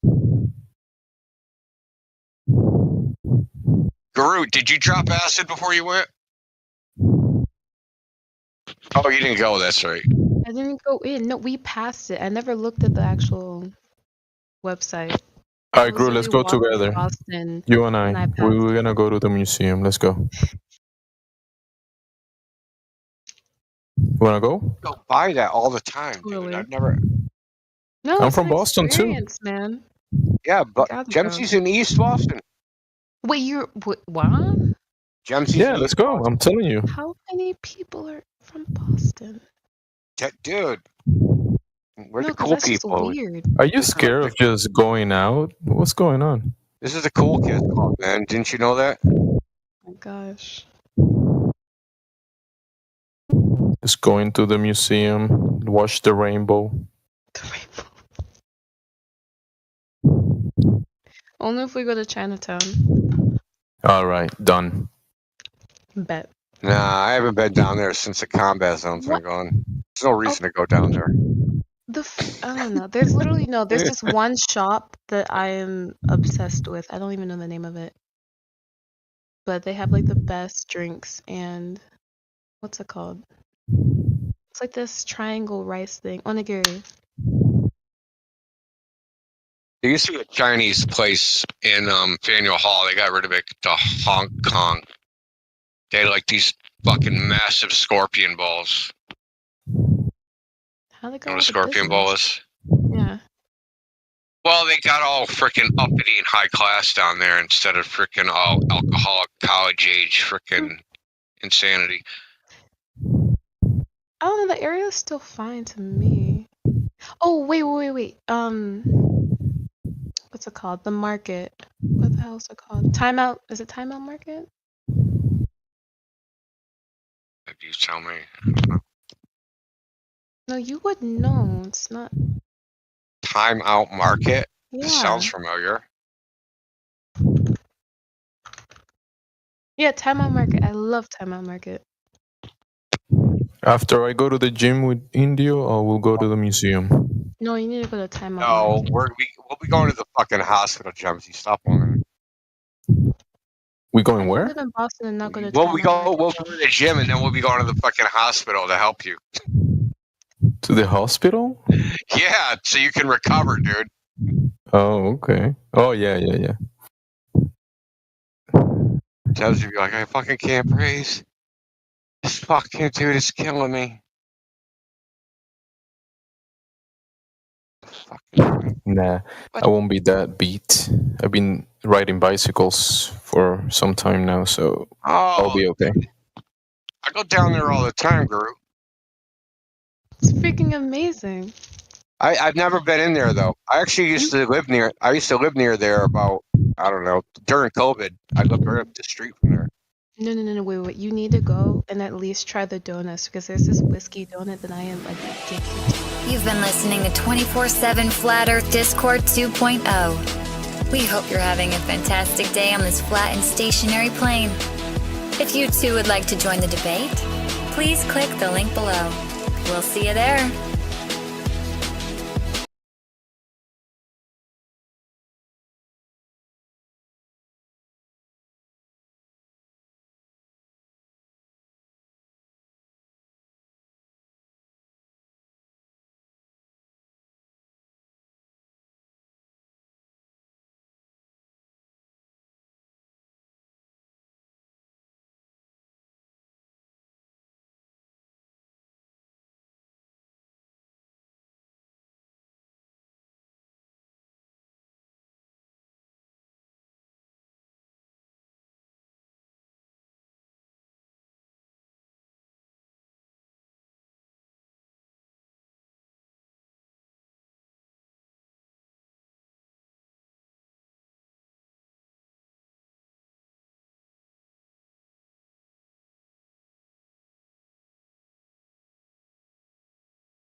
Lurking in my future. I think you're all right. And if you go out like Doc Holliday, that's pretty bad, eh? Yeah. If I find out I get tuberculosis,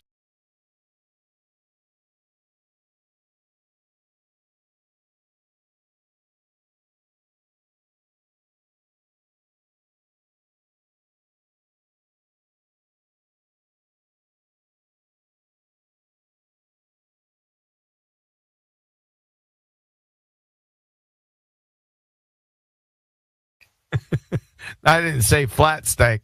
I said flank steak. Flat iron steak. Flat iron steak, either the flank.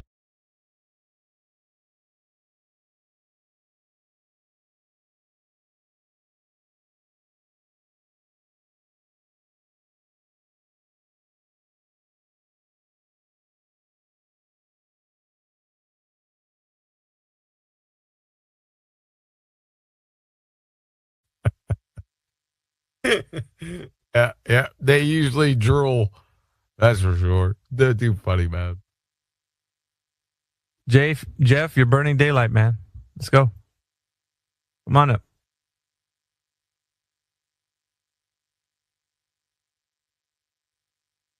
Yeah, he went into a spiral. It's been, 3 nights in a row? First night, he was kind of combating us with, his ideas of Globe. And then towards the end of that first night, he actually started to really, think about it. And then Flatsy was like, well, because we're talking about, within the context of pilots using manuals, there was a pilot in the chat. His name is Superfly. And he said, well, when I was training, to be a pilot, in the manual, it says, you use the Earth practically as a flat and stationary plane. Sure. And Jeff was like, bullshit. No way. It doesn't say that. He's like, yeah, it says it in the manual. And he's like, where? And he's like, I guess he told him what manual he was using. He was looking at it and he stayed silent. And Flatsy was like, oh, yeah, he's probably contemplating it. He's really thinking about it. I was like, no, Flatsy.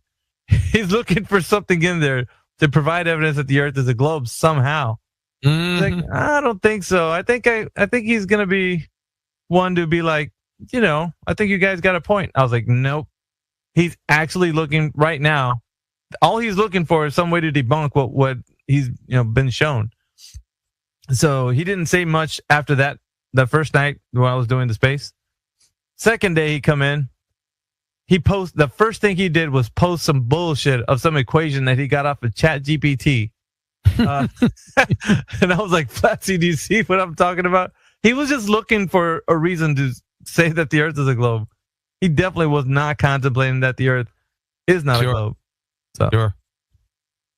I try to give him the benefit of the doubt. Sometimes I can act a little bit like Adam. Adam, he's classic, boy. I love Adam. I love him too. I give him a lot of heck, but he's great. Yeah. Yeah. So yesterday was a pure spiral on Jeff's part.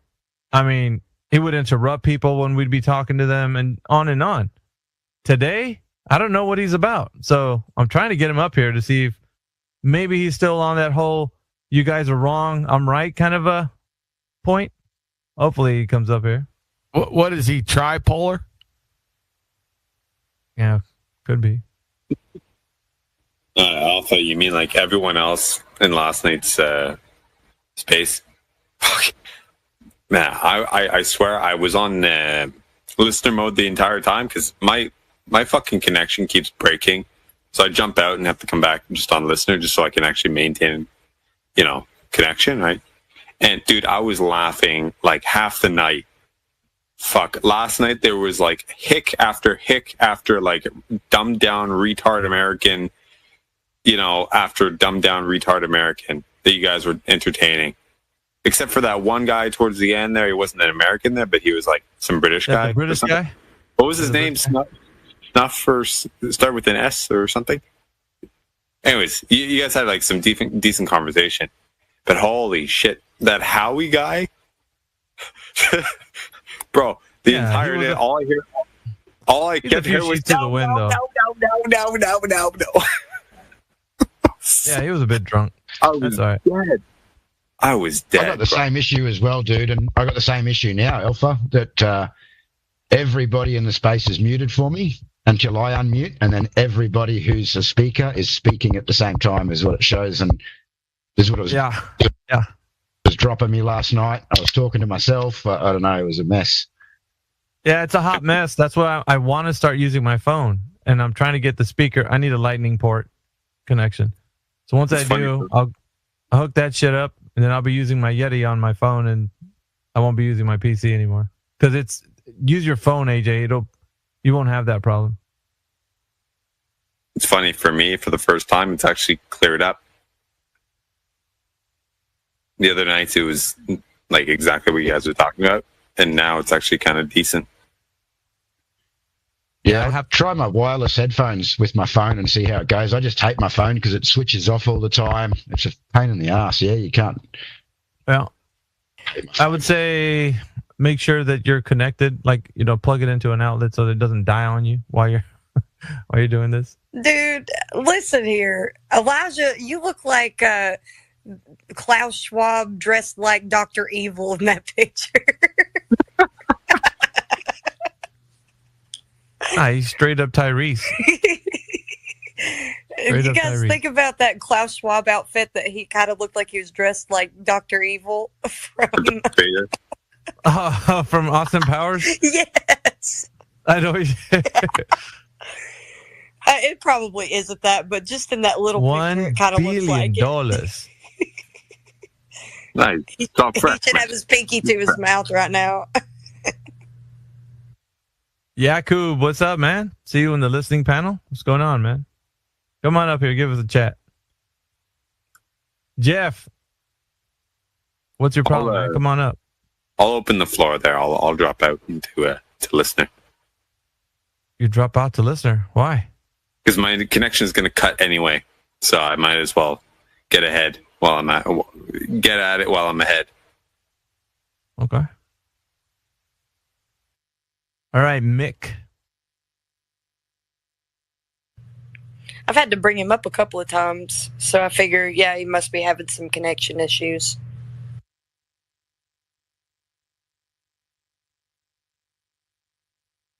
I guess Elijah already dozed off. He just joined and then fell asleep. All you got to do is get vaccinated up, and then we'll have a jump out his chair. He'll jump out of his chair. If you fell asleep on us, man, that's the way to get people that are sleeping on the panel. Wake them up. Get vaccinated or play the sound horn. The car alarm. Yeah, we'll have a live panel then. Yeah.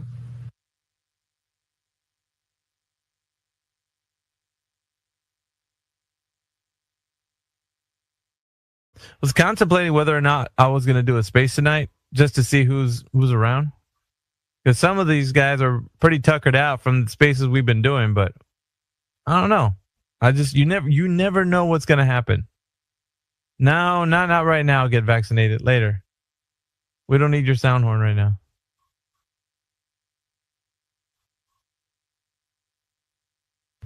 Get Vaccinated is going to be making another petition, and I'm on it. For what? What is it? He wants to have to ban anti-vax flirts. He doesn't know me or any of that about me. So he's just assuming that about me. But he's also, I think he has a petition to throw all flat earthers in prison. So, yeah, according to him, we all belong in prison. It's kind of funny that they advocate for a side where they want to have common decency, and he's the complete opposite of that. Isn't that weird? That's their position, those guys. Strange. Oh yeah, those guys that are self-appointed social warriors, man, social justice warriors. It's okay to be nasty to flat earthers, though. Yeah. You got to accept and be accepting for everyone, but flat earthers. Weird. Yeah. Yeah, that's just my game. That's my kind of party. Oh, I know it is. Yeah, but you're talking about the esoteric variety. No, we're just talking about your regular, everyday, average, skank and file for retards, man. Let's get him in here. There's a whole bunch on X. There's a whole bunch on X. Some might come in here. But watch out, though. They're going to start appealing to their, their favorites. That's it. Yeah. He just might be one. They were like, oh, where did you hear that from? I heard it yesterday. Witsit was talking about it. Yeah, that's where we're at, man. Got to debunk pretender clown flat earthers. There's tons of them, too. My word. Our work is never done. All right, so if the Earth is flat, how do you explain volcanoes? I didn't make a claim about volcanoes. So why are you asking me to explain something I haven't made claims for? Oh, yeah, I forgot. It's only... Okay. Right? You walk up... The Earth is round because... Let's say you roll up to a gas station. Let's say you roll up to a gas station, like right up above like 2 miles above my house, right? You roll up to a gas station, you're sitting out there, you're pumping your gas, and a stranger rolls up in a car, and you ask them to explain something they haven't made claims for. I mean, you better be armed. Right? That's some dumb shit. I'm armed with the fact that volcanoes, the lava's got to come from somewhere. And the pressure of the Earth the pressure creates the heat. Really? Yeah, from the fucking globe. From the round Earth. So volcanoes, therefore... Pressure on all sides. You're a retard. That makes no sense. Volcanoes. So I'm retarded because the Earth isn't round, right? That's why I'm retarded? No. Round and flat aren't mutually exclusive, tard. Because you can have a round and flat penny, round and flat LP, round and flat CD. Do you get it, tard? Yeah, but pennies aren't flat. I mean, pennies are round. Pennies aren't round. They're not globes. Yeah, that's my point, you dumbass cracker. Well, why are you so abusive? Well, I'm just trying to open your eyes. X has a lot of snowflakes, Huey. I'm just trying to open your eyes. X has a lot of snowflakes. You've been misled. All right, let's solve this problem real quick. What is your best... Don't bring up the Shut rainbow. the fuck up. What is your best scientific evidence for your globe?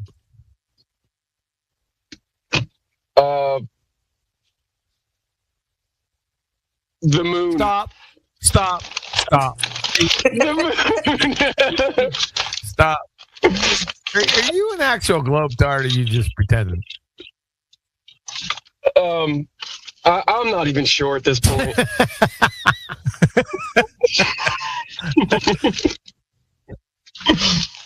Yeah, just cease and desist, dude. It's gonna end up bad. It already ended bad right now. Yeah, dude, I'm humiliated. It's horrible. But yeah, the Earth is round, man. Yeah. Just heads up. So round and flat. Here we go again. Round and flat aren't mutually exclusive. That is, you can have round and flat. Pennies are fucking flat. CDs, LPs, they're all. What do you want me to say? Circular? No, I want you that's to say, that's low hanging I fruit, want you man. to say sphere-tard.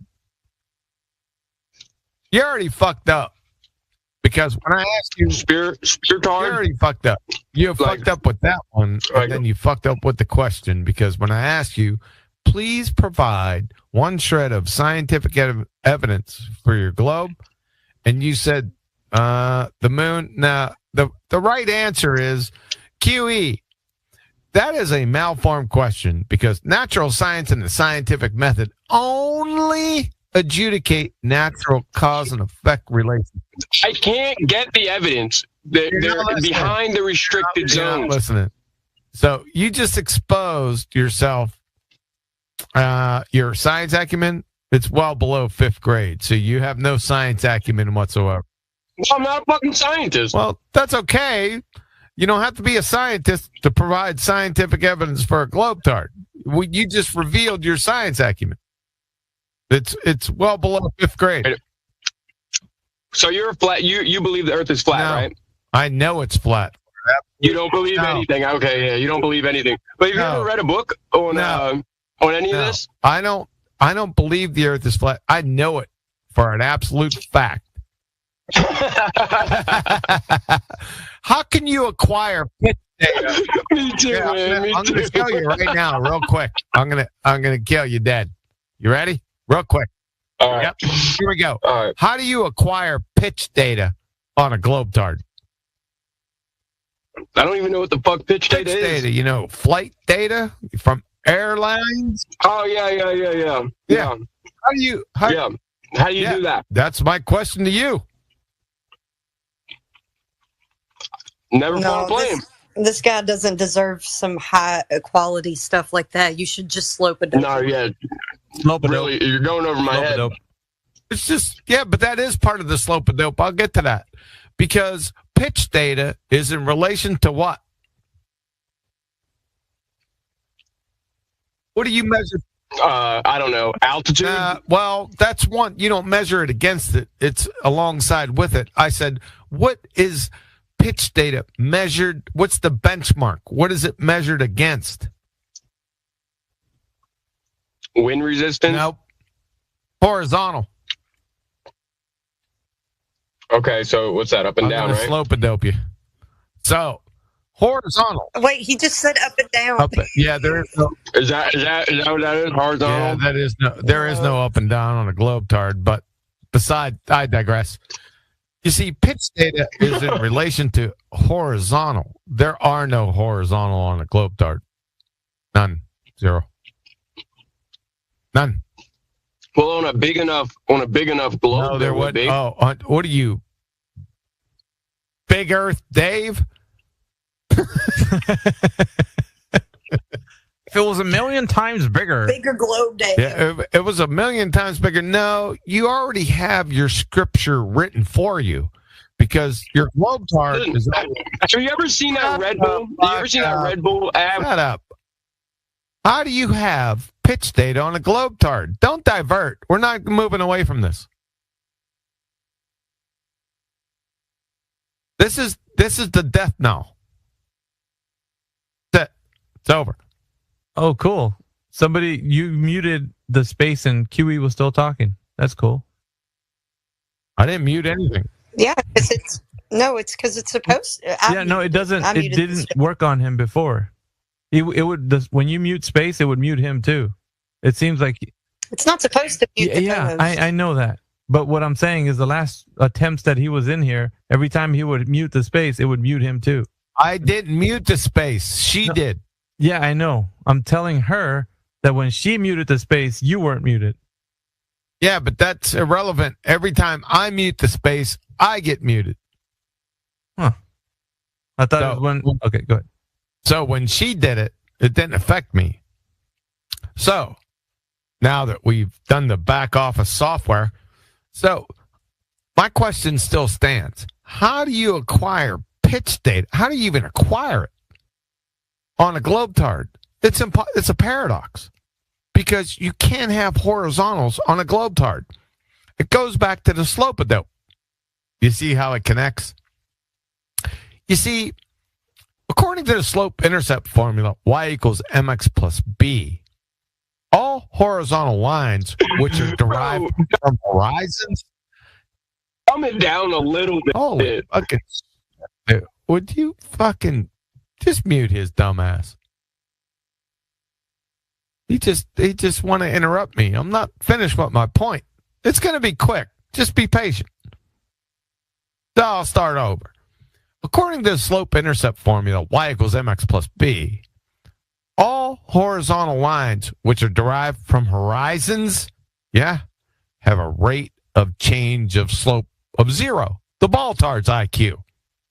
But there's a problem because the definition of curvature from the United States Naval Academy is a rate of change of slope of non-zero. So how can you in reality see horizons every fucking where? But the globetard, you must have a rate of change of slope of non-zero from every direction from your feet along a tangent there must be a rate of change of slope of non-zero. That's a paradox. So are you going to stay with reality, or are you going to stay with the globe-tart idiot nonsensical fucking proof? What's your answer? My answer is the world is round. And everybody knows it. Well, That's what you call chanting, and like a It's not religious chanting. zealot. No, it's Yeah, not. that's it a red is. herring It is. fallacy. You just- That's non You just said. It's non sequitur. It's non sequitur. All right, let me give you an Shut example. the fuck up. Look, I have proof. I have proof. Shut I the have proof. fuck up. You didn't answer. That's just a red herring, irrelevant diversion. The world that made no fucking sense. So, how do you have horizons every fucking where that have a rate of change of slope of non-zero, yet believe in curvature that has a rate of change of slope of non-zero? Exactly. Welcome to Flat Earth. It's a yeah, welcome to Flat Earth, buddy. He's like, exactly. I don't No, think he he didn't. gets it. It's so simple, too. I get it. No, really, still, I man. get it.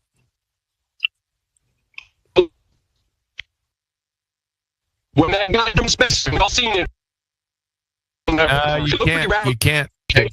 No. Let's just stick with this. First, from space, that's a second law of thermodynamics violation. We're not there yet. We just want you to deal with the horizon. So horizon has a rate of change of slope of non-zero, but curvature has a rate of change of slope. I'm sorry. The horizon has a Yeah, you rate said of that change of wrong. slope of 0. That's the Baltard's IQ. No rate of change of slope for horizon. But for curvature, you have a rate of change of slope of non-zero. So you got to reconcile. You got to square the circle for us. Go ahead. So,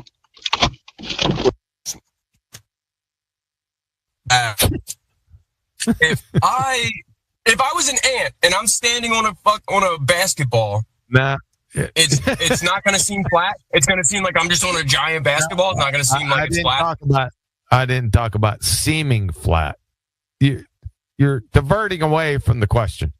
Bro, because I have no idea what the fuck you're talking about. Pitch and fucking E y MC equals- square and fucking bullshit. Y equals, no, not MC squared. I said Y equals MX plus B.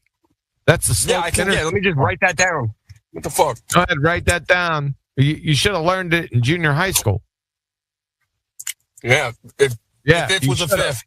That's the rate of change of slope of 0 for a horizontal line. Dumb fuck. All right, you're right. You've convinced me the Earth is flat. Well, I don't care if I convince you. I'm just going to expose you. Well, you proved it. You proved a good job, bud. I know. I can do it like 10 other ways, but that's the quickest. You're done. You're finished. You Always love. Yeah, I'm gonna go to bed. Sorry. Yeah, you appeal to space. That's 10 to the negative 17 Tor in your fairy tale wiki religion, right? That's a standing second law of thermodynamics violation. How are you still breathing? I'm studying. I'll be right back. How are you still? You better study the second law. I forgot more about second law today than you'll ever know.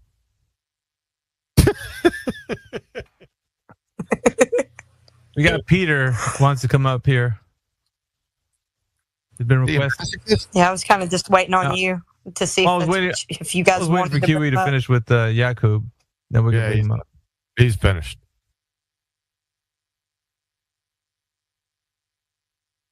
All right, he's on his way. I can't wait. up. Sure. I'm going to take another slant. Hello, Peter. How you doing, my friend? My good friend?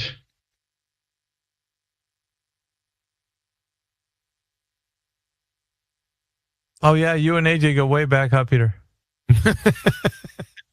Besties. They're the best friends. Besties. I like that term. Oh, we got Franco, the academic, in the chat. Franco Harris. Franco, if you're there. Yeah, but I don't have a lot of time. Just wanted to know what the second law of thermodynamics is.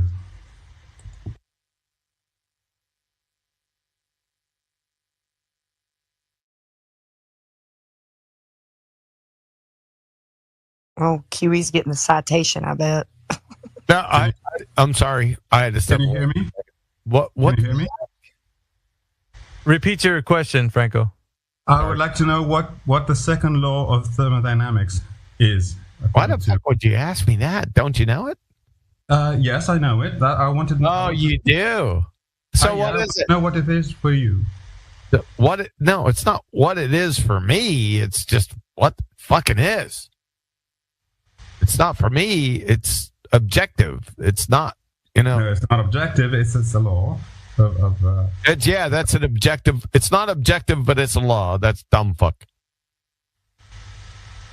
Well, it's the same as the law of gravity, which is objective. No, that's an equivocation fallacy using the term law. I'm not here to talk about fallacies. I want to know what is the law of. Well, don't you already know it? You said you already knew it. Yeah, so why are you asking? Yeah, but I am. What's the second law of thermodynamics, dumb fuck? Sorry, I'm sorry. I am. Don't fucking talk through me.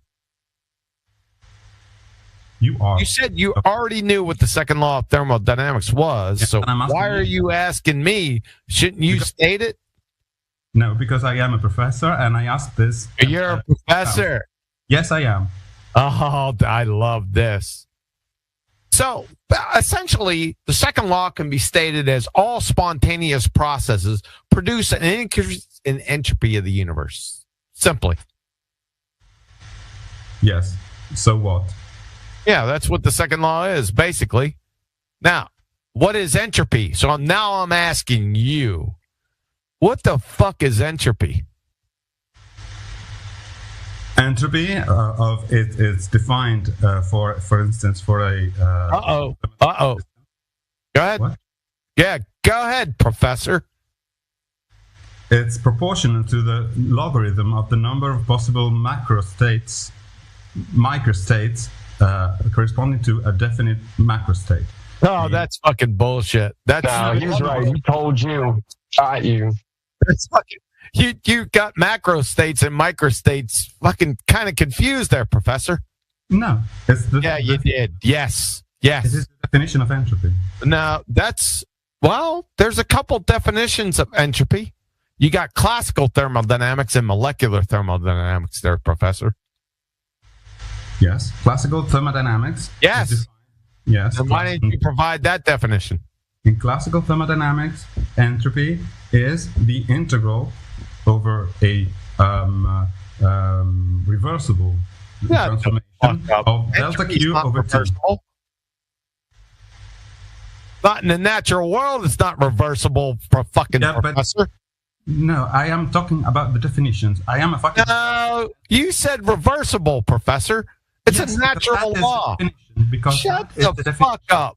You said reversible. I heard you. I heard what you said. Shut the fuck up. Shut his dumb ass up. Oh my God. Shut up. Appealing to the Lord and Savior, not going to save your dumb ass. Shut the fuck up. There's no reversible processes in nature. And second law of thermodynamics is a natural law. You moron. What the fuck do I got here? Go back to school, dude. My God. Problem is he's teaching this shit at school. Yep. I am teaching to school and you couldn't handle it. And yes, and people giving me your answer are thrown out of the exam because this is wrong. Right. And Penelope Pitstop was Bruce Lee's grandfather. You can check. We already checked. You already train wrecked yourself by saying reversible processes, dumb fuck. Name a reversible process in nature, moron. Yeah, good luck. The definition of entropy Get the fuck out of here. I already asked you that. You fucked it up. Oh, God. Oh, God. Let me say this again. Appealing to the Lord and Savior faintly is not going to save your dumbass here. At all. You're done. You're finished. Bye. Next. Oh, you gave it the old college try, eh, Franco? Mr. Professor. Do you think this is a good attitude? Do you think this is a good attitude? Oh, shut the fuck up. Do you? Oh my God. Well, here we go again. Do I have to say it again? Oh my God. Would you mind if I added to what you've stated, Huey? Yeah, he was escorted off the stage, so. Oh, was Go he? ahead, AJ. Oh, I was going to provide a citation from Chem Libretex in regards to irreversible changes. That talks about the most widely cited example of an irreversible change is the free expansion of gas into a vacuum. Oh, shit. Oh. Where's Peter at? Peter, you there? He's up here. We got another academic. Peter, you probably heard of him before. Hey, what's going on? I mean, it's a pleasure to hear QE himself play the QE script. He is the best at the QE I don't have a script. I don't have a script. You don't know what a script Yes, you do, little buddy. Shut the fuck up. Don't overtalk me. Don't overtalk me, retard. I don't have a script. You don't know what a script is. A script. Each person has to know what the other person's saying to have a script, you dumbass cracker. What the fuck? What the fuck is your you problem? do have the best flat earth script in the business. Here we go. Script. Yes, you do. Well, the other person has to be on the same sheet of music to have a script, you dumbass cracker. Shut the fuck up. Get him out of here. The moron. Mr. Academic talking about scripts. Oh, God. Give me a fucking break. That was the second academic that came up here. Holy shit. Yeah. Bring in Pickles. Yeah, and that professor was very obviously reading. We got Universal up on the stage right now, so welcome Universal to the speaking panel. Appreciate it, man. No, I was just saying that professor was, it sounded like he was definitely having to read something to say what he was saying. Yeah, he was reading it, wasn't he? Yeah, he had to go back because I fucking checkmated his dumbass. I just have to ask because I think it's the first time that I've seen you here, but I'm more or less guessing you are a flat earther, Universal. But what is your position? Just go ahead, if you can state that. Yeah, no, I definitely believe that we live on a topographical plane. No globe or spinning magical ball in a vacuum of space or any of that nonsense. Cool shit. Yeah, that's a problem, though, because you said believe. Well, let me put it this way. I believe we live on a topographical plane. I know that we don't live on a floating space you ball. said believe. That's a fucking problem. Do you know what believe means? I mean, I have an idea of the term. I mean, but what do you in regards to what? I mean, like, yeah, belief is something that I guess that you don't necessarily know is 100% true. Correct.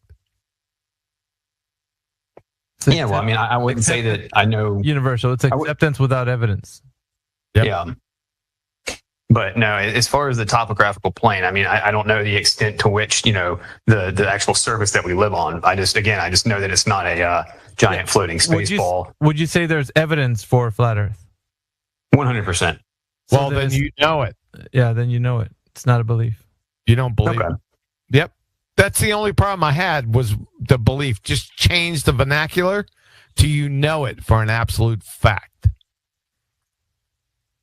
That's what I know. Fair enough. Yep. That's it. That's the only issue I had. It's more like the globe paradigm, the globetard. When you give that up, that's a loss of a belief because you don't experience that in reality. So we're all about the objective reality around here. Objectively, we all experience the Earth as flat and stationary. Yes. So So I know that we live, I guess, then on a topographical plane, but now to the extent of which the exact details of that, I do not know. Yeah, that's fine. Yeah, nobody knows. Except everybody knows the globe is round. The globe is round. Round and flat aren't mutually exclusive. Right? You can have round and flat pennies. Round. Didn't we go over this before? Twice already. Like, this is the third time, maybe fourth. Round and flat pennies, round and flat CDs, LPs. They're round and flat. They're not mutually exclusive. So we live on a ball, man. We live on a ball. Just get over it. Adjust. Okay. So if you live on a ball tart, how do you see horizons? By looking up. Looking up? You see horizons? Holy shit. Or look out. I don't know. I don't see horizons often. Are you sniffing glue? It's all an illusion. Illusion, man. Are you sniffing glue? You're lying to us. Oh, we're lying. Yeah.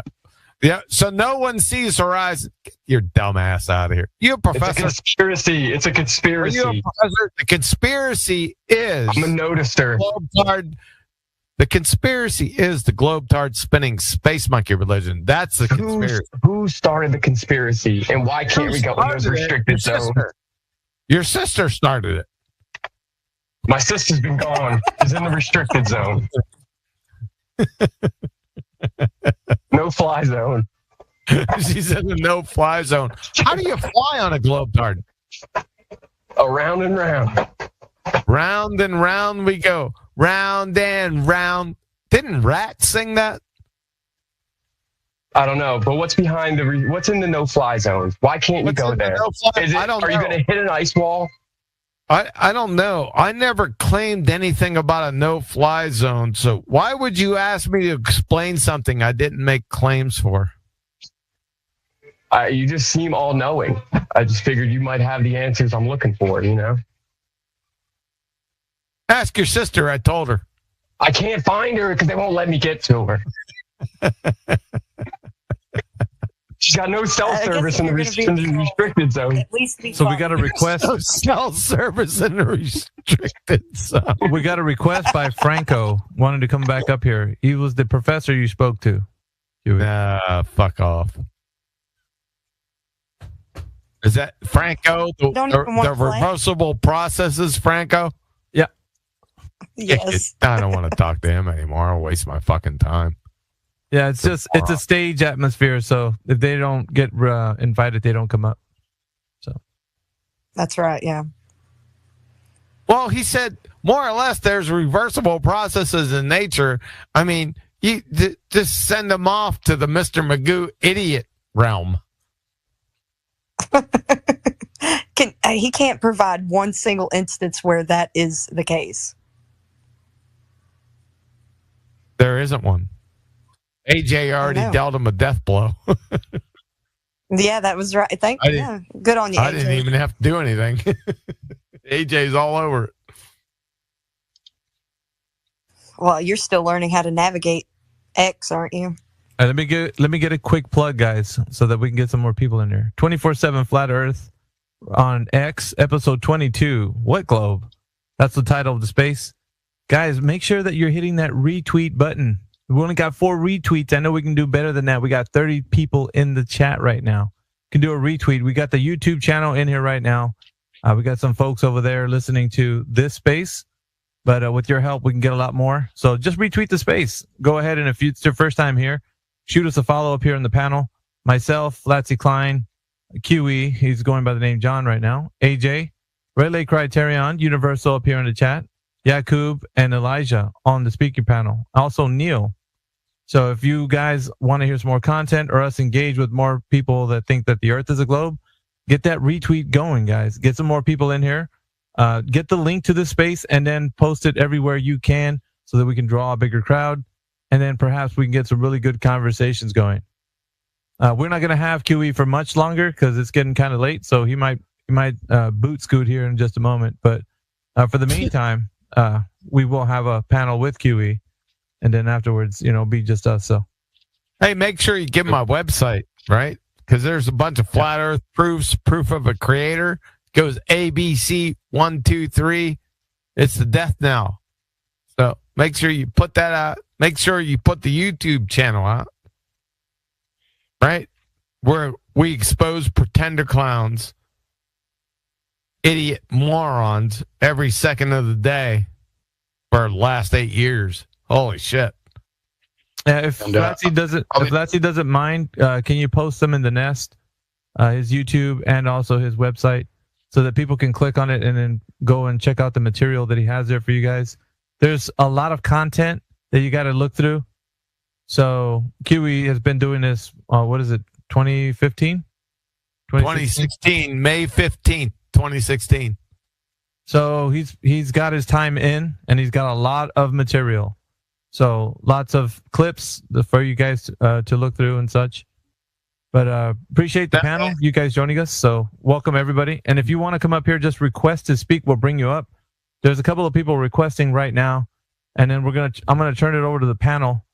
So I think AJ wanted to say something. Go ahead. Yeah, sorry, I got to dip out for a couple of hours. Got to go to the gym and organise some food. So see you, QE, and I'll be back a bit later. Alpha. Yeah, we'll check you, man. AJ. See you Friday. Take care, AJ. Yeah, thanks, guys. Yep. So I've put it in the Nest, globeterminator.com. Yep. There's 7 flat Earth proofs. Good luck. Refraction. Refraction. I'm joking. We got refraction. Can you define that, monkey? I'm bringing Jonathan on up. So Jonathan's joining the speaking panel. Welcome, Jonathan. Hey, how's it going? Pretty good, sir. Sir. Has he earned that yet? Well, we extend a little courtesy to kind of get the juices flowing. That's just contrived courtesy. So we got Ra also joining the chat. Ra, welcome to the speaking panel. Ra or Ron? It's Ra. Thank you, guys. I appreciate it. Welcome. Somebody said refraction. I heard that shit. That was me. He was kidding. Joking. He was just. Oh, okay. Just joking. So I have a question for you guys. What's the question? All right. So I am, I'm not a flat earther. However, I do entertain the idea, and I think it's very plausible. So I did a quick search and on like ChatGPT, and I asked it to ask a question. So I'm just gonna read it, and then I'd love to know your thoughts on this. And here's the question: if the Earth were flat, how do you explain the Southern Hemisphere constellation being completely different from those in the Northern Hemisphere, and why do the constellations appear to rotate around different points in the sky? What's ChatGPT's answer? Well, it says that the explanation, it says on the spherical Earth, as you move further south, you can see different stars due to the curvature. Due to curvature? Hold on a second. You haven't demonstrated the curvature yet. That's a good point. Yeah. No, that's demonstrating the curvature. No, that's not demonstrating curvature. That's demonstrating distance away from an object. Yeah, but they're all different objects because they're at different angles. Yeah, let's break it down because it says on a spherical Earth, as you move further south. Whoa. That's begging the question. You got to prove the spherical Earth first. Right. Because, yeah.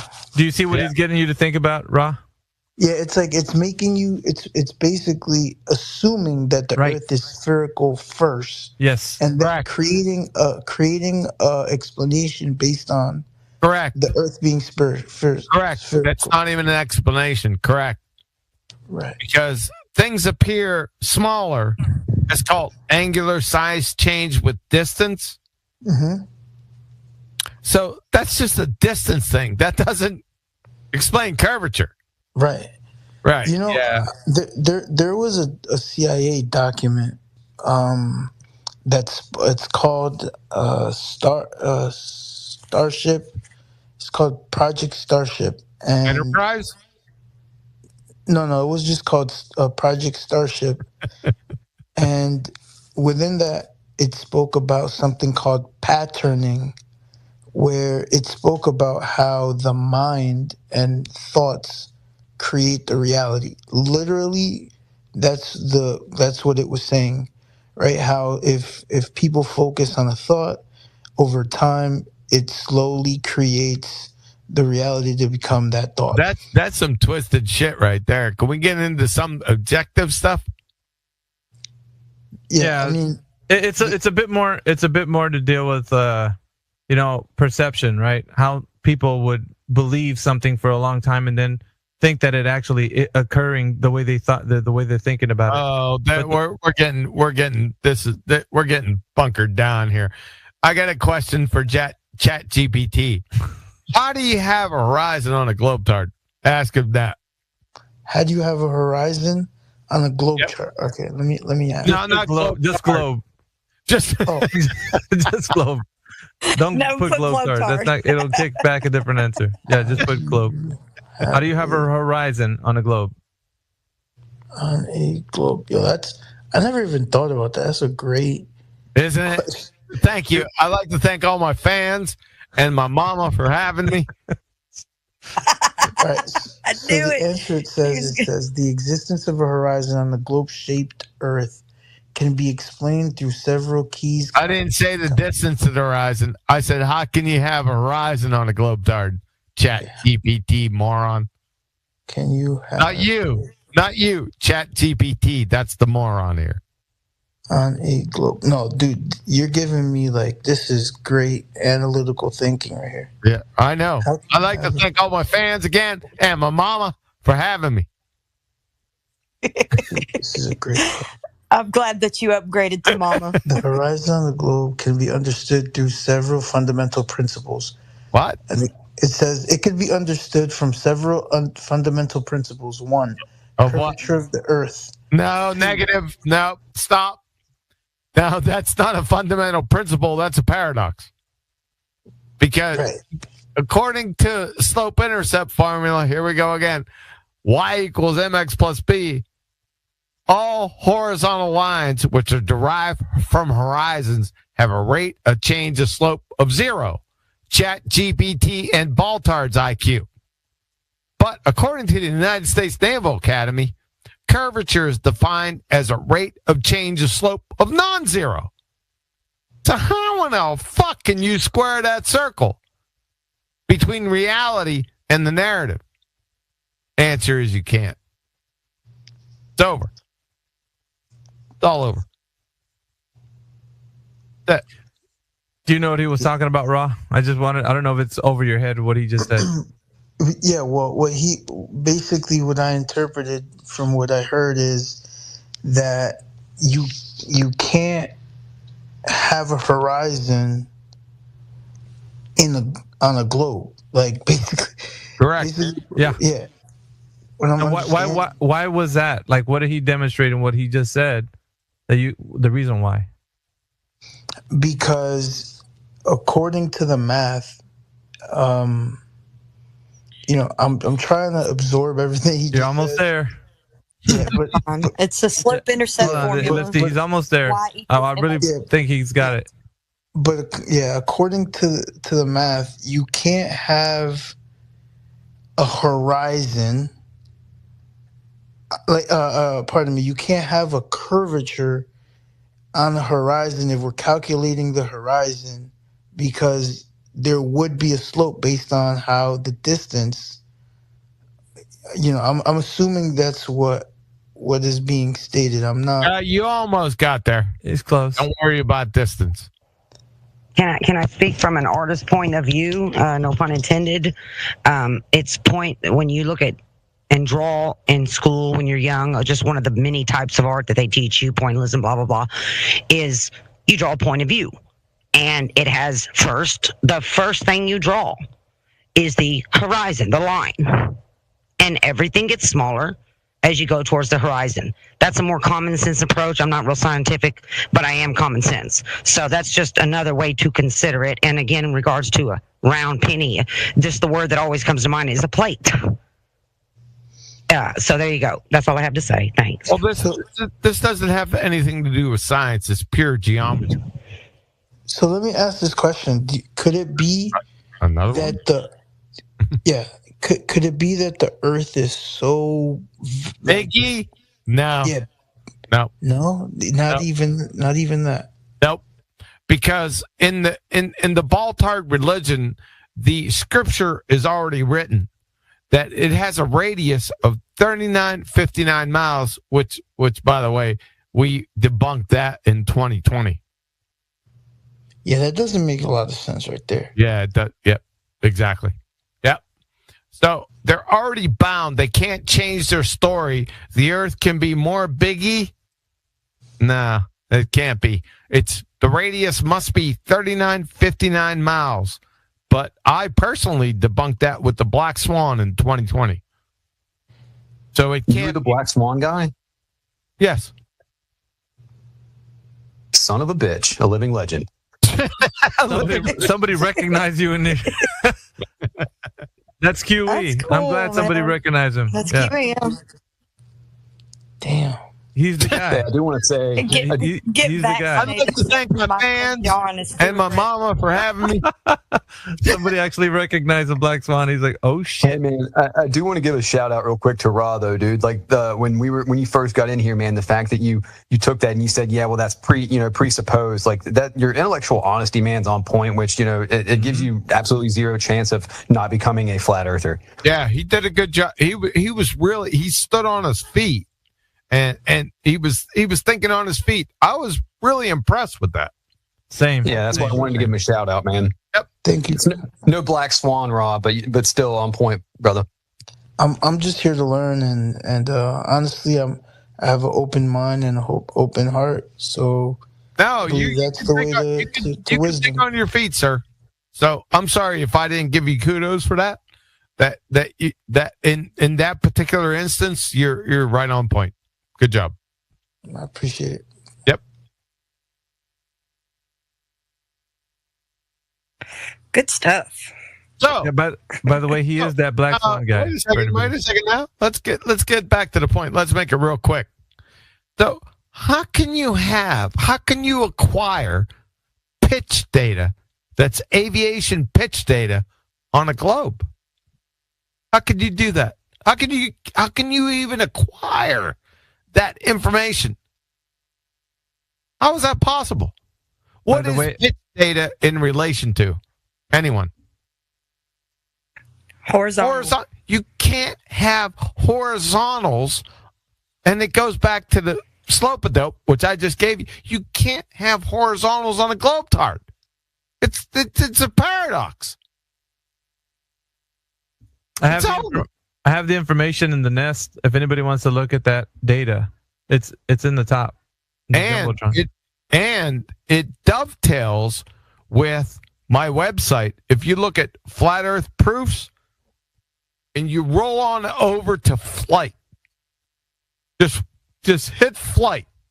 It gives two examples, A and B. The B example is directly related to the pitch data, because the pitch data that we got from the National Transportation Safety Board is 500 miles an hour for 2 hours. Now, if you do quick math, that's 1,000 miles travel distance over the Earth. Now, over 1,000 miles, you must have 281 feet of curvature. Let me confirm that. It's real close.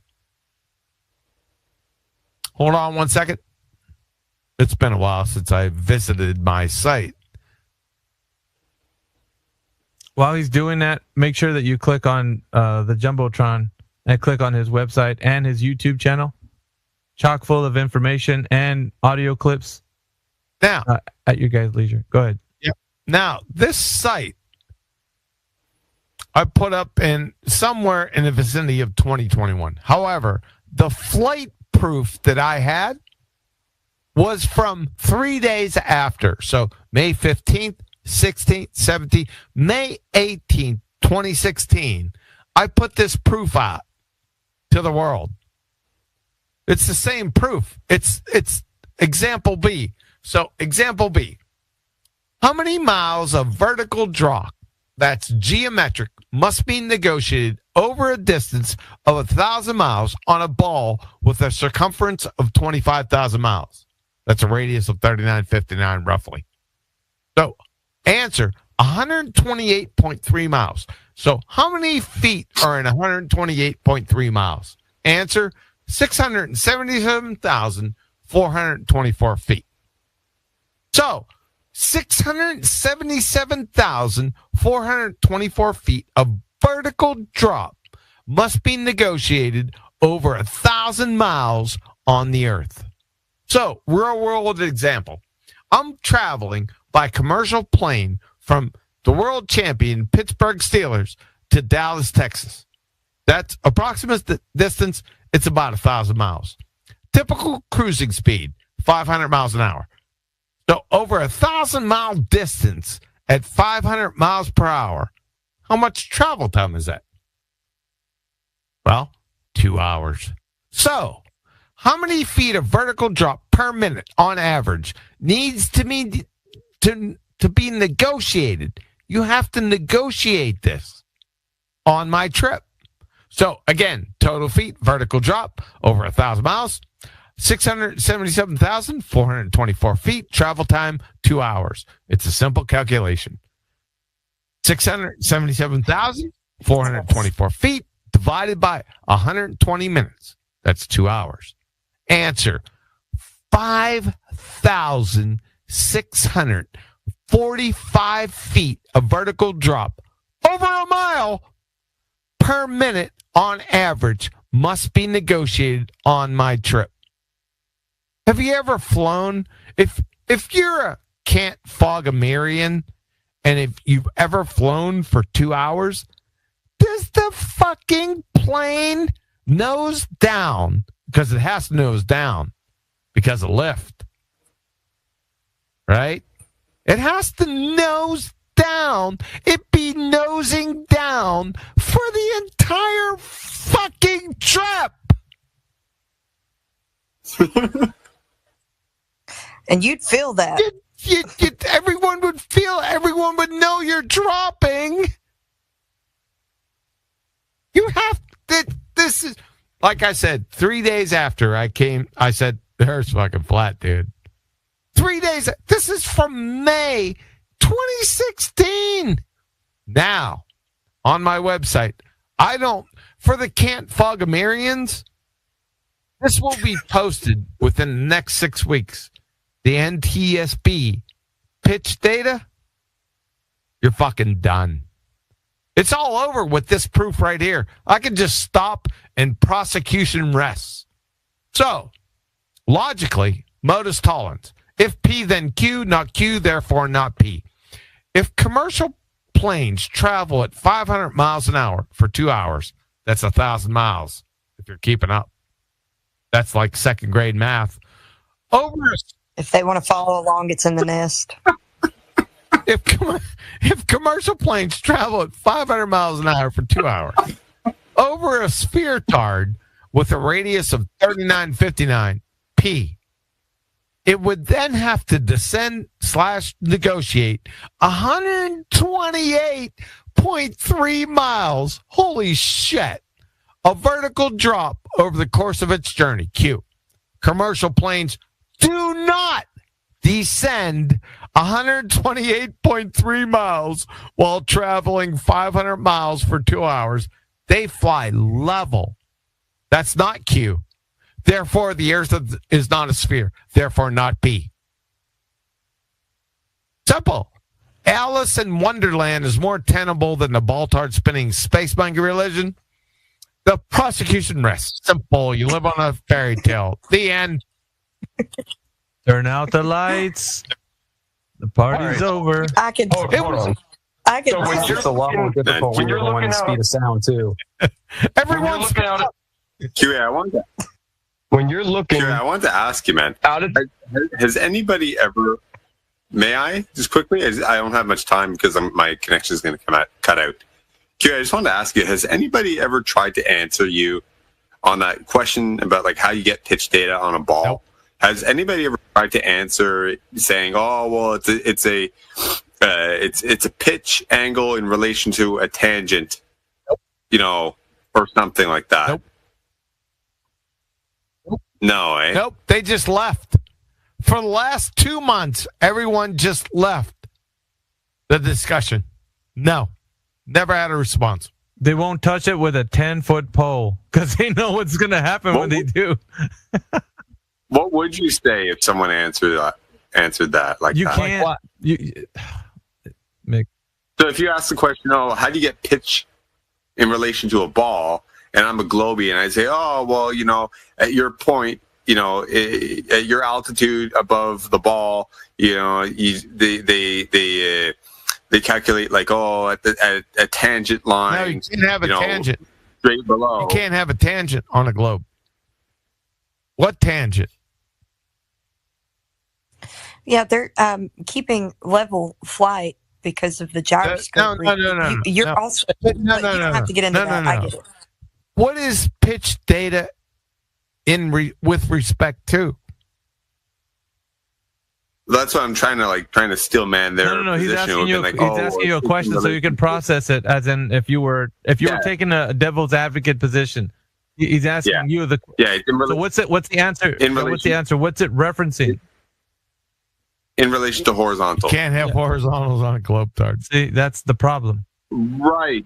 So, like mathematically, someone might say, "Oh, well, it's a horizontal tangent at a point that is like in their mind equivalent." No. It can't be a horizontal tangent because that's not what a tangent is. You can't have a horizontal tangent at 35,000 feet. That just doesn't work as an argument, Mick. Yep. Okay. Because what's a tangent? Well, a plane or a line that touches a curve at one point. Yeah, but it wouldn't be touching a curve at one point because it's 35,000 feet. It's above the ground. Right. But if they try and project, but it's not resting on the right. sphere. But if they try to project that, but if they try to project that downward, Right. So here's the problem, and I can just point it out real quick. Here's the problem: if you had a tangent line and the plane, like let's say you clocked it at whatever time, right now at this particular second, the tangent line is made. What do you think is going to happen in the next moment? The tangent line would be 128.3 miles of drop. Yeah. Well, that's the whole point. Yeah. Like I'm just trying to because I was just curious if anyone tried this, you know, because this is what I would envision. No, because they haven't answered the argument. It would still be 128.3 miles of vertical drop. Right. That's the other. Yeah, that's the next thing. It's just forget it. That's called in. That's called in the industry checkmate. You can't. It's you can't argue it. You can attempt to, but like you said, you know, even playing devil's advocate, you're going to run into problems. Yeah, absolutely. Yeah, the need to constantly be nosing down, like forget it. Yeah, what I was talking about, even if it did work out, would only be applicable to one point. That one, you know, It wouldn't. No, it wouldn't be applicable to 1 point to no points. You know, I would like to address something really quick because Universal has met the quantum eraser, the guy that made the Black Swan. So if you read the Black Swan, which I've got in the nest, can you not tell by the vernacular that this is the guy that did it? Good point, but I've never actually experienced or you know been given the pleasure of hearing him in a room before. Well, I'd like to thank my fans and my mama for having me. I don't know what the Black Swan is, but John, you're extremely smart. I'm like I'm trying to. All right, he's got enough inflation in that head of his. I'm like Hey, go ahead. There you go. And He won't be able to get to his bed tonight, man. His head's gonna get jammed up by the room. I like the cut of this guy's jib. Yeah, he's pretty funny. Yeah, so any can't fog a Marion if they've flown on a plane, because I've flown back and forth across the pond way before I even considered flat Earth, right? And I'm sitting there for hours upon hours, and I know if that plane drops 20 feet, I fucking know it. I know it. I'm well aware. I'm awake. I'm looking. I'm listening. I'm feeling. 20 feet drop. I know it. Right? And when that plane goes to descend, that son of a bitch, the nose of that plane, when they say, all right, the seatbelt sign comes on, right? They say, okay, we're preparing for descent. Seatbelt sign comes on. That nose of that plane goes below horizontal every fucking time. Right? Right? Yeah. Yeah. It does. I know. Because I've flown Ears pop and all. I've flown so many times in my life, that I know it for a fact. And then, as a perfect example, as I only flown one time as a flat earther, right? I had to, my mom died, so I had to fly back to Pennsylvania, and I'm saying, okay, I'm gonna pay attention to this directly, right? That son of a bitchin' plane, we had it great from here to Cleveland. It was you could fly on a baby's ass. It was so flat. Right? Right? And as soon as he said, okay, the seat, when the seatbelt lights come on, all the beverages are put away, all flaps, up, everything, everyone's seated. The nose of that plane, when it started their descent to the runway, right below horizontal, immediately. Right? But the whole time we were flying, there was nothing. There was no wind, no nothing, no turbulence, no nothing. Zero. So how did I make that flight? That was about an hour. It wasn't full 2 hours. Right? Hour and a half. What the fuck? What? Gotcha. You know what I'm saying? What the fuck? Yeah, for sure. So No would it be swearing. like if you were constantly nosediving, everybody's fucking stomach would be fucking churning all the Yeah, over 2 hours, you would have to drop over a mile every fucking minute. No swearing. Yeah. Sorry. That doesn't happen. Even a can't fog a Marion. I went across the street one time to my neighbor. He's a pretty intelligent guy. Physical therapist, prior military. We were just over cleaning out his garage. He was getting ready to move. And he brought up flat earth. And I said, you ever flown in a plane before?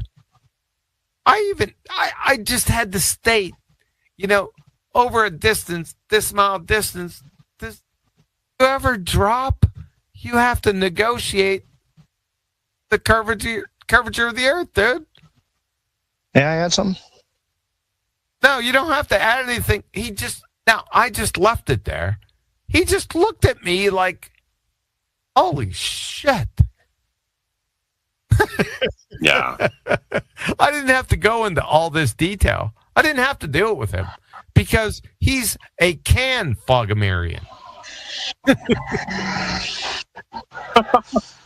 Did the gentleman have a question? Oh yeah, I was wanting to say something. Yeah, thank you for that. I'll drop, Hold on, mate. I'll drop back to All right, bud. the listener. Thank you. All right. Go ahead, sir. Thanks for the discussion and for the space. And I was listening as you were beginning to build up this argument about how much you'd have to drop every minute and so on. And correct me if I'm wrong. So you started with the idea that every hour you'd have to drop however many hundreds of thousands of feet, and then every 2 hours for this specific example, but I can go to 1 hour. Oh, that's right. You did say 2 hours, and then it was 600 and something thousand feet, or something on the order of that. Yeah, 128.3 miles have to be negotiated on the whole trip. Yep. Right. And so then we figured how much you'd have to drop every minute by dividing that by 120. Yes. Okay. So have we not then linearized a parabolic or something that is approximating a parabolic function? So in other words, when you start off on this path around the globe, you are more or less going, if you drew a circle and said, okay, this is the Earth, here I am on the top, you drew a dot, and I'm so many miles above the Earth, like 6 You miles. have to be linear. You have to be linear. Distance is linear by definition. Okay. And there is no top. Okay. Well, There is no top. let me, I Exactly. guess, let me finish. So if we just, No, I'm not going to let you finish because when you fuck up, we're not going to follow that to the end. did I screw up? Yep. How did I do that? Yeah, because distance, as soon as you say distance, welcome to Flat Earth. Because it's all linear distance. Distance is measured linearly. Sure. So how do you have linear on a globe dart? How do you have linear on a globe? Yep. Did I say that? Yes. No, I claimed that you linearized a. You said no, I didn't linearize it. It's linear by definition. Define a mile. A mile is a quantity of distance. Yeah. Distance is linear distance. How do you have linear on a globe dart? My next and second question. How do you have linear on a globe? Well, I never said that. I don't understand what. Yeah, you said. Here we go again. I'm not circle jerking back and forth with you, sir.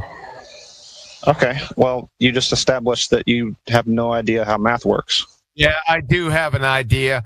Why aren't you vertically dropping with curvature? Do you know what curvature is? You are vertically dropping, but the function is 1 minus You're not cosine of an vertically angle. dropping. It's full of shit. No one vertically drops. If you don't Unless understand they're- that it's 1 minus cosine of the angle of arc, It's you not don't 1 understand minus math. cosine It's of very the simple. Tangent, dude. No, it's not. It's not 1 minus cosine of the tangent. What fucking tangent? I didn't say tangent. Curse him out for challenging you. What the fuck, dude? You think that you could fucking wordsmith around this? You think it's wordsmith because you don't understand it. You don't understand Okay, basic let- trigonometry. Oh, I understand it. That's an ad hom. So, how No, do you clearly have- don't. So how do I? Yeah, I know I clearly don't. How do you have pitch data on a globe? Pitch data, you say? Pitch data. Yep. So like pitch of a plane, in other words? Yep. How do you have pitch data? Okay, so Holy shit, dude! what are you talking about? What are you gonna ask it 4 fucking Specifically. times? What is pitch data in relation to? It seems like you're very insecure because I've come with a cordial Yeah, it attitude. seems like that. You're just a fucking moron. Pitch data, dude. How do you have That's clearly Oh. projection. pitch data on a globe? You are Answer the clearly question. getting your panties Answer in the a twist, question. and You're clearly a retard. Answer the question. okay, what was the question again? Holy fucking shit, dude. How do you have pitch data on a globetard? What is pitch data measuring against? So are we talking about a rate of pitch? It's not fucking so. What is pitch data measuring against? It has to measure against the benchmark, right? Sir, are you angry at me for trying to understand your question? Sir, shut the fuck up. You're a retard. I don't think you've established that I'm a You're a retard. retard. I don't think you know what the question is. How do you have pitch data on a globe tart? Answer the question. I don't understand the question. So how can we How do you have proceed? pitch data? You don't know what pitch data is. It's connected to this argument. Am I God? Do I know all things? No, I didn't ask you if you were God and you know all things. So why are you so upset that I don't know exactly what you're asking? Shut him up. He's done. He's done. Globetard. That's it. You're finished. We have pitch data up in the nest, and they're kind of separated, but Alpha Veritas posted the pitch data, and the last post up there is the Modus Tollens with the pitch data. I posted that, Flatsy Clown, right up top. Yeah, if you don't know, the information's up at the Jumbotron. So just, Familiarize yourself with please that. do. Familiarize yourself with that, and then maybe come at the argument again. Because being ill-equipped when you open up your mic is not going to help the process. And telling somebody that they don't know what you're talking about is making yourself feel great about what knowledge you think you have, but you don't know what the other person knows. That person might already have forgotten more about math, sir, than you have accumulated in the years you've been studying. I'm just telling you. You did there. Just saying.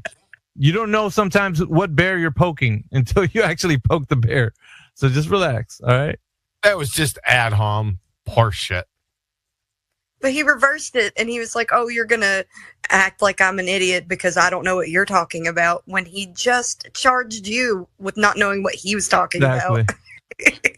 What? It's very simple. Kent Fogamarian can get on a plane and not experience any vertical drop, what you must have on a Globetard. So the Kent Fogamarians are laughing their asses off at you.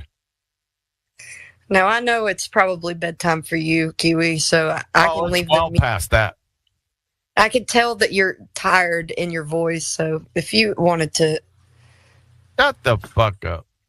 Okay, I'm going to unmute folks then. Yeah, just unmute the space. Yeah.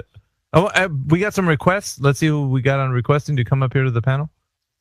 And in the meantime, Universal, you've had your hand up. You can go ahead. I'm getting wars of info coming up. I was just gonna tell Raw that as far as the Black Swan, he was asking about that, and John, he can obviously fill you in more on that. But it's Black Swan is one of those things that kind of like if you're in a discussion about something, like somebody hits you with like the anti-Semitism, it just completely just ends the conversation. Black Swan takes the whole refraction, which is like they're essentially their equivalent to anti-Semitism, but it takes refraction out of the picture. And it kind of just throws all that shit in their face and leaves them with no ground to stand on. Okay. What? Like the linchpin, basically. Somebody relating refraction to anti-Semitism. That's a new twist. Well, I'm just saying it completely shuts down any possible like constructive discourse. Right. It not only shuts it down.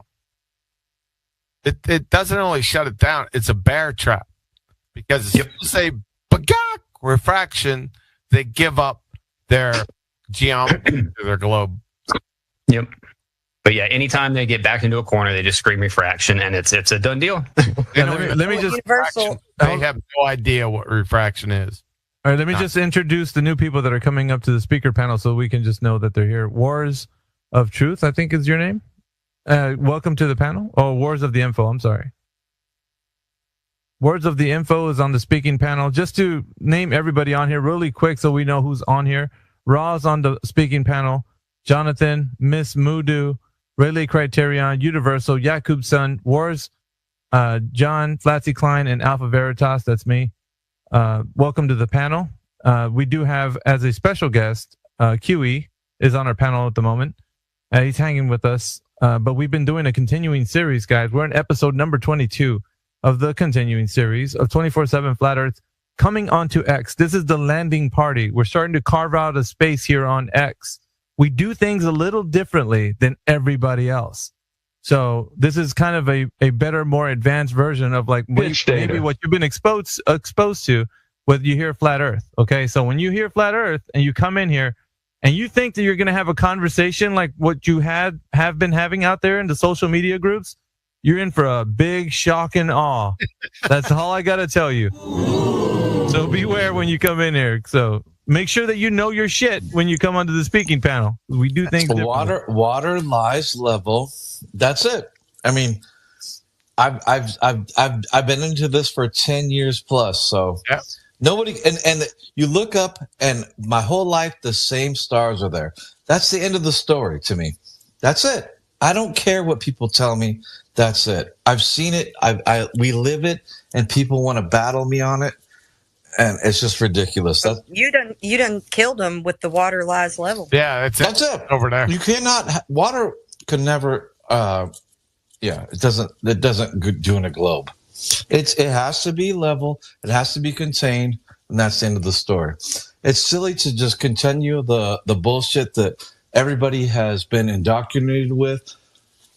That's just the end of the story. Yeah, for me. It's like it is. It is. It's like you look up in the sky, dude. You see there's the same stars. There's the same thing.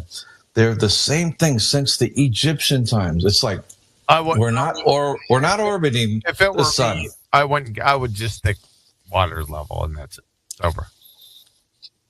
That's it. I mean, it's in looking up in the stars. No, I wouldn't go there. No, but I would because I've seen the same thing every time. Yeah, Only if you know about the elevation angle measurements to those celestial bodies. Go that if you know about, you could go elevation angles, and that would kill it better. Right? Yes. 100%. Yes. So another question is, how can you acquire an elevation angle off a globetard? Right? Can't do it. So everything, all elevation angles, that means all longitude and latitude lines. Everything. All roads lead to flat Earth. They start out with flat because elevation angles are right angle triangles, and you can't have a fucking Earth. You know what's funny? It's like, how about this? Like, what's the level of like how that rocket's going to turn, and then just like it doesn't go up all the way; it turns every time. I'd leave that rocket argument alone. No, I don't, because it's like they always do. You don't, because I got you. You're a young flat earther. I got it, but you can kill it faster than that. That's my point. Yeah, you have to identify whoever was speaking. I think that was Wars that was speaking. You have to you have to identify what arguments work and which don't. And people that have been doing this a while know what's effective, Wars. And the thing that you're actually coming out with, we've heard a long time ago, is not effective in the realm of when you speak to somebody that thinks that the Earth is a globe. To you, it sounds like it makes sense to have that argument, and that's why QE identified Mars that rover. You're kind of young in the like whole argument stage. But when you're actually duking it out on whatever debate you're having, that argument's not going to pass the snuff test. It just won't. You won't be able to. You'd have to argue it till the cows come home. I mean, somebody said Mars rover. What? I mean, Yeah, it's like teaching linear algebra to a first grader. I mean, yeah. How do you have gas pressure without a container? I mean, simple as that. That's what got QE on the flat Earth side. Having somebody ask him that question. Yep. That's it. Wave's over. Burned me within a plank time. I knew it. Absolutely. So how can you have the vacuum of space? Because the scripture exactly is written without a container. How the fuck are you still breathing? No swearing. I understand that. The answer is gravity, which is bullshit. Gravity. That's the answer. Isn't gravity? Even if gravity existed, that is, even if Newtonian gravity, I'll give you 1,000 times the amount of Newtonian gravity and 1,000 more times of Einstein's general relativity. Even in that case, it will not affect the entropy of gases one iota. None. Zero. How are you still breathing? Nothing. Even though gravity doesn't exist, has never been scientifically validated. Most people don't know what gravity is. They talk about Newtonian gravity. That was debunked 109 fucking years ago. Then we go to general theory of relativity. Well, post the scientific evidence for general relativity. There's not even a hypothesis in his fucking paper, November 25th, 1915, for fuck's sake. And if you say gravity, whatever the fuck that is, no swearing, pulls down gases, then how the fuck do you explain how it rains? That is the evaporation process. Let's go through that. Who knows how it fucking rains, the water cycle on the earth? So, the sun comes out, right? It fucking breaks the hydrogen bonds of the water in the oceans and lakes and every fucking thing. Where do the fucking gases go? Where does water, vaporized water, go? Up. Where the fuck's gravity at? What, did it take a vacation?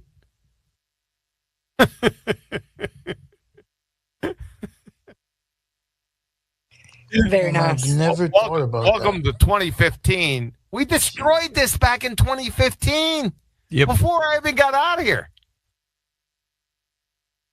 So let me ask this question. So how would a hydrogen, like, is it the hydrogen atom? Like, what's going up? Like, this is nuts. But you can't have up. You can't have up on a globe. See, we're stuck right here because you can't have up and down because up and down is relative to sea level. How do you have sea level on a globe-tard? It always comes back to that. Seriously, yeah. It really always does. All roads lead to flat Earth. I'm going to go ahead and throw in this plug. There's a book that QE will be a part of, constructing or helping. It's my put book. It together. It's my book. Yeah, pretty much. It's going to have Nathan's name on it. Yes. But yeah, you're going to see probably a lot of maybe not. Is he going to use your vernacular at all in there? My vernacular is all over that motherfucker.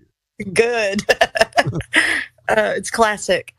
Yeah. So that book, it's All Roads Lead to Flat Earth, the ultimate flat Earth guide. Ultimate flat Earth reference. Oh, reference. Sorry. Same thing, but not the same thing.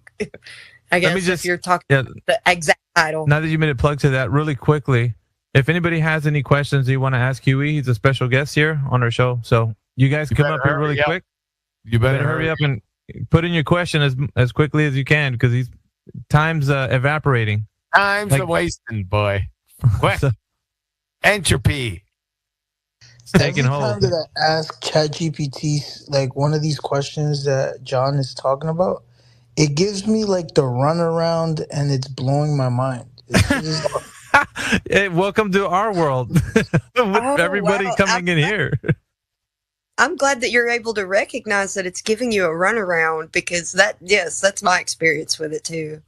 But you have to like guide it to give you the right answers because all you have to do is know where it's getting something wrong and point it out to the Chat GPT. You point it out to that AI and it'll correct itself. You can absolutely talk it into telling you, oh, yes, I was wrong. The Earth is flat. I'm sorry. I was mistaken. That's what it says. It happens so much. Yeah. Gave you the runaround. I get it. So how do you have sea level on a globe-tard? Anyone? Go ahead, fall into that bear trap. well, here's something that, according to what John just stated, right? It's like, let's hypothetically say that the Earth was round. Then how the hell are stars formed? Because if the gravity on the star is so strong, how are the hydrogen? No, they can't. They can't appeal to that. Nope. Right. It just doesn't make sense. No. It doesn't make sense at a fundamental level. No one can appeal to the vacuum of space because it's a standing second law of thermodynamics violation. So every single claim about the sun, moon, planets, stars are heretofore crushed because it's tantamount to asking how lanterns work in Narnia? Well, I just destroyed Narnia. You can't have a 10 to the negative 17 torr vacuum next to a high pressure system without a physical barrier between the two.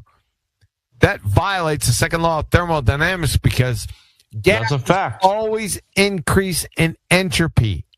Always. They fill the available volume. Well, according to the Globetard scripture, that's 10 to the 80th squared kilometers. You can't even imagine that distance of volume, or cube kilometers. You can't imagine. It's unimaginable. How is the gas not increasing in entropy? It's all over right there. You can't have gases not increasing in entropy. That violates the second law of thermodynamics, for God's sake. I don't even have to give the number. It doesn't matter. Because if you're saying the gases stay on an uncontained open system without increasing in entropy, you're fucking done. It's over right there. So it's all over. I don't care if the volume is 1,000,000 times fucking lower than what I've stated. It doesn't matter. It's all over. Yeah, at some point, the entropy would make the gases just like spin faster and faster and faster. No, they would disperse into that space. It's all over. You wouldn't breathe. You would never get an Earth. Right. With an atmosphere. Atmosphere is a contradiction in terms. Atmo means air. Air is a gas. Sphere is a shape. Gases have no inherent shape. Literally, if you say they do, you would literally fail first grade intro to gas behavior. Literally. You want to challenge me on that? Yeah, to equalize, the gas pressure wouldn't slowly move out. It would violently rush out into the available space. Yeah, but it doesn't form shapes. Yeah. That was my point. It's not an atmosphere. So you've been Jedi mind tricked into gawking atmosphere. That's a paradox. From Christy Bodak, Southwestern University, grade level. I will use this lesson with a first grade class. If an object is in a gaseous state of matter, it will not have a definite shape or a definite volume. So let's go. If you don't believe Christy Bodak from Southwestern University and you'd fail first grade intro to gas behavior, let's go to Chem Lieber text. Like liquids, gases have no definite shape, you fucking retards. But unlike solids and liquids, gases have no definite volume. Oh, echoed Christy Bodak. And Britannica.com to put the final nail in the coffin. The remarkable feature from Edward A. Mason, professor of chemistry and engineering. The remarkable feature of gases is that they appear to have no structure at all. They have neither a definite size nor fucking shape. No swearing. You're shit. You're done. It's all over. Second law of thermodynamics. It's your Huckleberry. Game over. I'm out. Love you, Kiwi. I'm out. Yep. Have a good night, Kiwi. I'm gonna plug your Good night, brother. YouTube. Yep. So Have a good nice getting to know you a little bit. Yep. I'm out.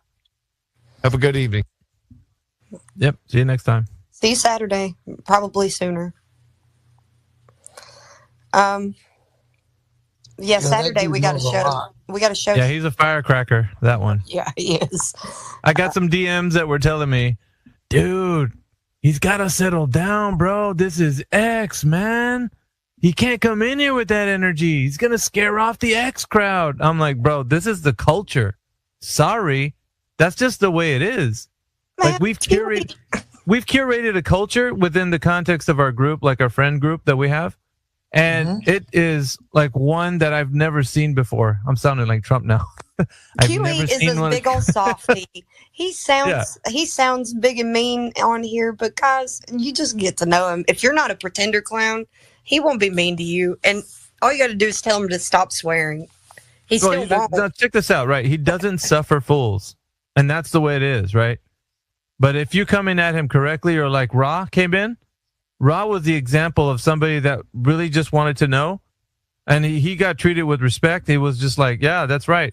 But if you're coming in here gaslighting him, or if you think that you're going to pull a fast one, if you're a professor thinking you're smarter than him, or if you're trying to use your skills at debating or any other gimmick, he's going to cut you down, dude. Like, it's going to hurt. Like, don't do it. No. But some people don't know who he is. That's fine. But, you know, anyways, you got to get to know a little bit of him right now, you know, so. Yeah, I don't know him, but I treat everyone with respect. And, you know, obviously he knows way more than I do on the topic.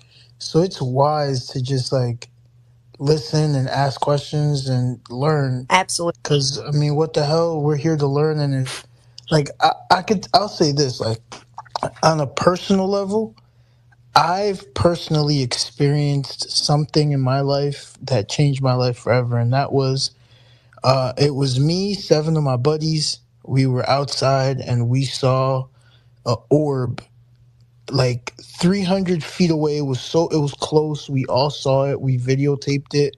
Like, I have pictures of this, like, floating orb that passed us and just, like, zipped away and flew. Like, this shit was unbelievable what we saw, right? But it was one of those experiences, like, for many years, trying to tell people about that experience. No one really, like, believed it or took it seriously until, you know, like, recently people started talking about UAPs and aliens and this, that, and the third. and we have, like, videos and images of that. So, you know, no one really believes things until unless they're, like, in it, you know, like, he's in it, so he knows more than most on the topic, which is probably why he's so passionate about it, because absolutely you're trying to come in and tell him something that he knows more than you do, or he experienced it at a different level, you know? Right. Yeah, I usually laugh when some of the professors and people who actually start telling him about math and start making it seem like he doesn't know what he's talking about. I'm like, guys, you really don't know who you're speaking to at the moment. That's kind of funny. It's funny to me. It's fine. I take that because it's like, I mean, I've known him for a long time, so. I can quote him. Yeah, appealing to authority and to credentials is bullshit.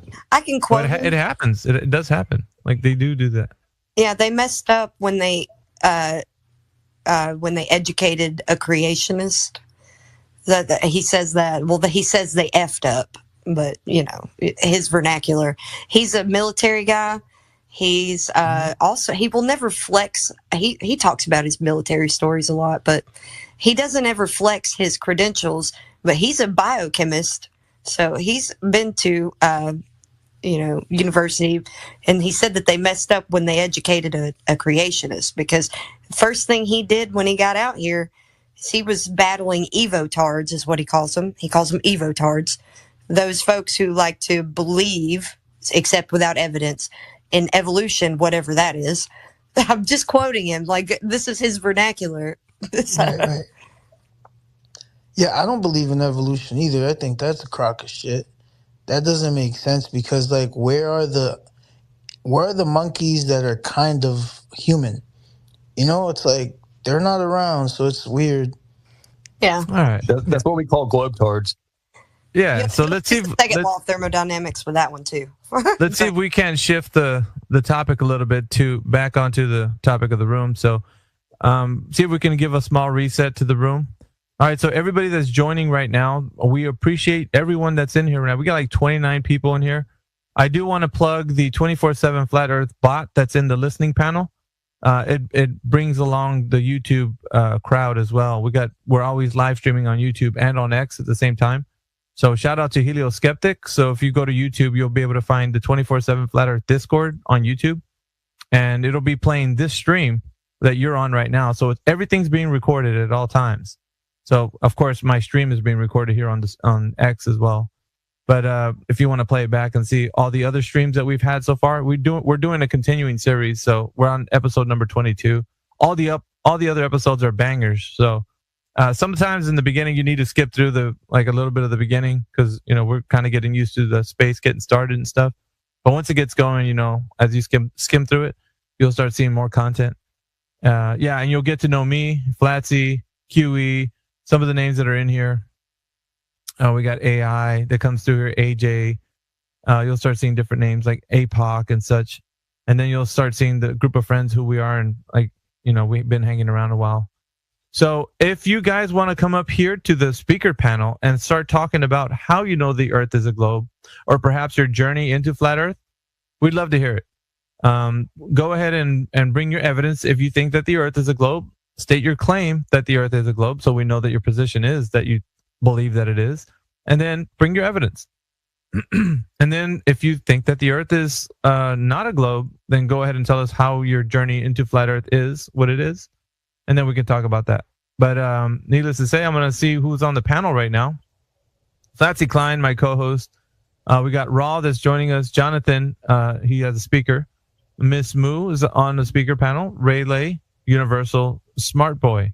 Welcome to the speaker panel. Guys, if you have any questions about what we've been discussing on Flat Earth topics, let's talk about that. See if we can shift the conversation. Go ahead.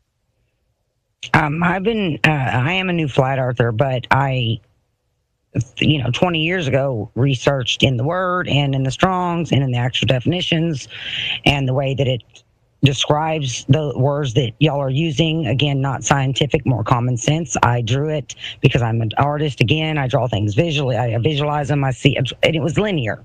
I drew it linear for what I read.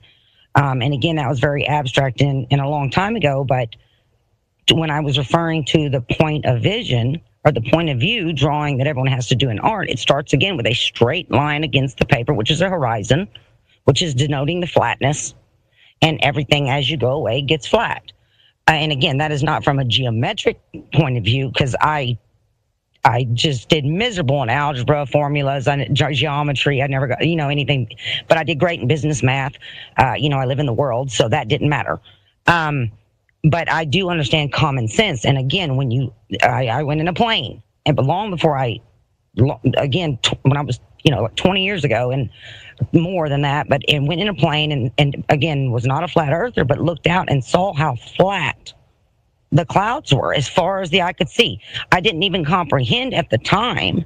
Now looking back in retrospect, I say, wow, it was flat as it could possibly be. So I understand his airplane and the decline and so on and so forth very well, because I was in a very small plane above the clouds, saw how flat it was, and then just straight up blew as far as the eye could see. And then as soon as you start to decline, I was on a very small plane. They had to check the little flight, the little panel thing on the wing. They stopped it because that was just a fuse, and I'm like, this is the first time I've ever flown. So I was terrified.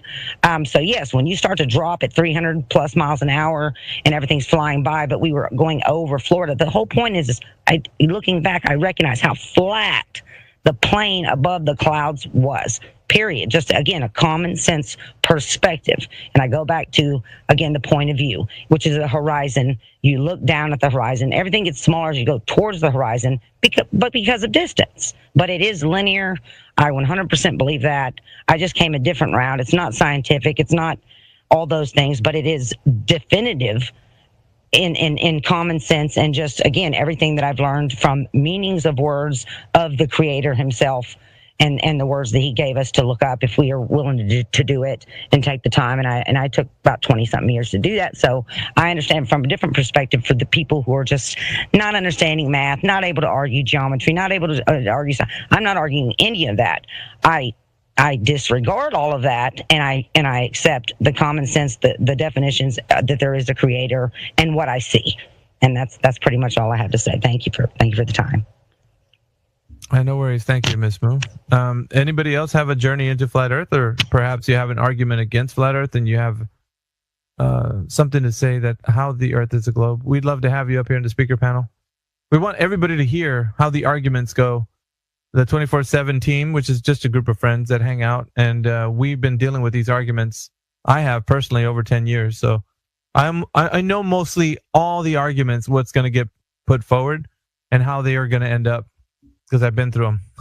Yes, I I've have had thousands of hours of content of interaction. So it's the pack of wolves that attack you when you even contemplate something different from math or geometry, which I said the ultimate, I guess, sin, which was how can you believe in the Bible and not believe in flat Earth because it's biblical. So I had all the atheists against me and the flurf, whatever, attacking. So I went on for days with them until nothing they could say. There's nothing that they could say that I could not refute.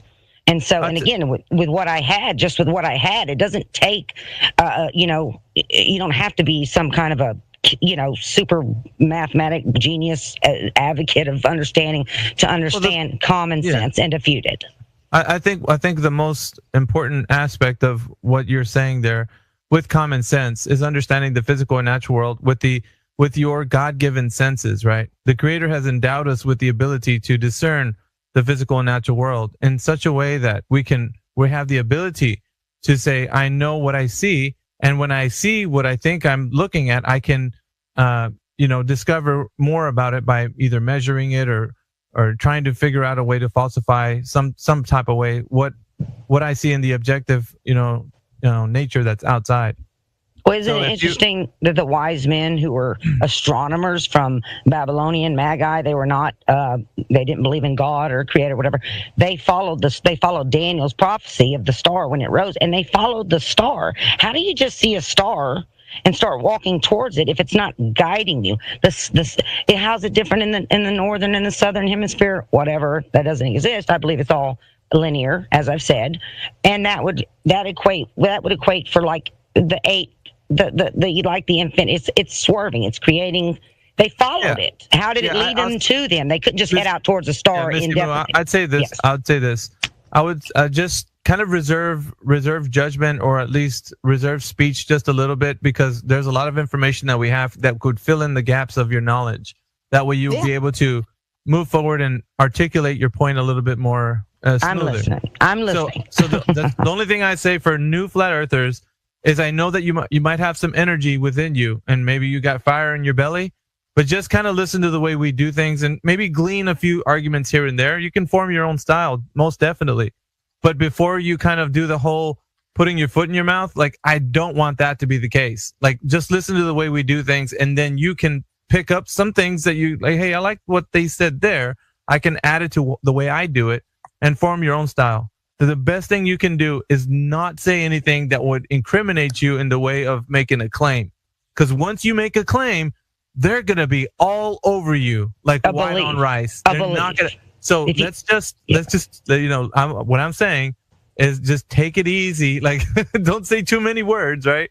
If you're not Flatsy, you know what I'm saying? Like, I don't know if you want to empathize, because when I was new, I'm still kind of new, but I've put in a lot of work to learn many different aspects of, what we talk about in this realm. And I've learned a lot, let me tell you. And I'm a good researcher anyways. I've always done well at researching in school. All of my research papers were pristine. But I would say that it takes a lot of they tell you this saying that you've got 3 holes in your head, and 2 of them are for listening and 1 is for speaking. Not that I'm trying to say anything bad against you, because I had to learn it the hard way too. I had a lot of energy when I came in to Flat Earth, and I wanted to speak up about what I had learned. And little did I know, the people that I was around in 24/7, because that's who I was exposed to first, they knew everything that I was already going to say. They'd heard it a million times over, and honestly, it was just tiresome. So I was realizing that early on, and I started just listening instead of talking, because I learned so much just sitting there. Because they would put out something, they would say something with the citations, the information, and I'd go vet that information. and I would be able to learn it completely because that's the way I am. I like to learn something all the way through completely to where I could explain it to a 5-year-old in layman's terms. So I'd say you don't have to take the same approach I did, but in that manner, like listening is going to be more beneficial to you in the beginning than, mostly speaking on the topic, which sometimes you can pop up and say something profound. Nobody's going to like do that. It's really mostly the Globers that we're trying to protect you from because they're on you. Vicious. They're vicious. They're vicious, they're nefarious, and they don't do the same thing. Like, we can actually criticize constructively. They will cut you down and mock you all day long. So that's not what I want. I'd rather do at least a critique on how things are going, and you'd be like, well, that's kind of, I feel like I'm slighted, but at least you wouldn't be torn down by these, like, they come in droves, these guys, and they don't care. So I do. So I want everybody who's a brand new flat earther to kind of just listen a little bit, just kind of hear what's going on. See, what I like what Flatsy was saying was that when she came in, she was listening to all of us speak, right? And the arguments that we had, she was gleaning here, gleaning there. Now Flatsy has her own style. She has her own way. And that's the most important thing for you as an individual. You can curate your own way, your own style, the way that you are, right? Uniquely you. But we can't do that for you. So, but you can still hear the way that we present, right? The arguments and such. And you're like, yeah, I like what that person said there. I like what Flatsy said there. I like what Alpha said there, but you curate your own style. That's what's unique about what we do here. It's not like as it was with, like, let's say when you're in education, sometimes you have like your favorite professor or something. You're like, I want to be just like that guy. No, this is like, you want to be uniquely you, specifically how you do things. But you don't want to be somebody that's just saying a lot of words without having been prepared and knowing what you're saying. It's kind of hard to say, like, just hold up a little, just be a little reserved at the beginning. Later on, when you pick up some points and you start getting better, then come in and start using those points. Start using the ways that you can articulate your arguments. And we'll show you. I had to learn not to get butt hurt too, because we critique our own. So, yes, we're probably a little harsher on our own than it seems like we might be we kind of are harsh on our own because we want them to, it to stick. Sometimes if somebody's nice to you and they're sweet and they're pleasing, honestly, sometimes it can be a bit condescending. Also, it can, it doesn't stick in your mind. But the harshness of reality will always stick with you. So we're a bit harsh with our own critique of our own. So I would try to have a bit of tough skin coming into this, because that's going to be also a factor. And nobody means anything. We'll be friends in the next 20 minutes because you'll forget about it. We'll forget about it and we'll keep going. It's just like that. It's just a little internal critique. The thing that we're doing, and I think mine and Flatsy's point, is that we're going to be assisting you and kind of formulating your own style, because the big world that's out there, you're all alone. We're not, like, this group is not with you all the time, so we can't be like backing you up if somebody's like dogpiling on you on another forum, like Facebook or whatever. So you have us here now. So when somebody jumps in here as a Glober, we can jump in, step in, and say, all right, I'll take this one, and we'll just take over from there. But we're preparing every individual to kind of look at the way people speak. They're very, like, what you'll notice, I'll tell the group right now, what you'll notice if somebody who thinks the earth is a globe comes up to the panel, they use suggestive terms. I'll give you an example. We'll say, like, okay, so Mr. Glober, what do you think the moon is? Well, I think the moon probably could be, a round globe. They'll use that. Like, and if you listen carefully, right, you're going to hear words like probably, maybe, could be. And if you hear those, it's almost like a red flag. And Jeff knows what I'm talking about. He put a little smile emoji because he's been doing that the whole time for 2 days now. Or this is his third day that he's in my space. But he uses a lot of suggestive language. When he did that, he subconsciously didn't know he was doing it. I pointed it out to him, and now he realizes, oh, I am saying kind of suggestive language. So the Globers, most of them use that. I think, maybe, it could be, possibly, And so when they do that and they proceed to tell you the rest of whatever they're going to say, it's all built on an assumption. It's suggestive. They don't really know. So when you identify that, you become proficient at being able to spot when somebody doesn't really know what they're talking about. And that's my contention to you guys, like letting people know, like when they come in here and have the arguments, they don't really know that the earth is a globe.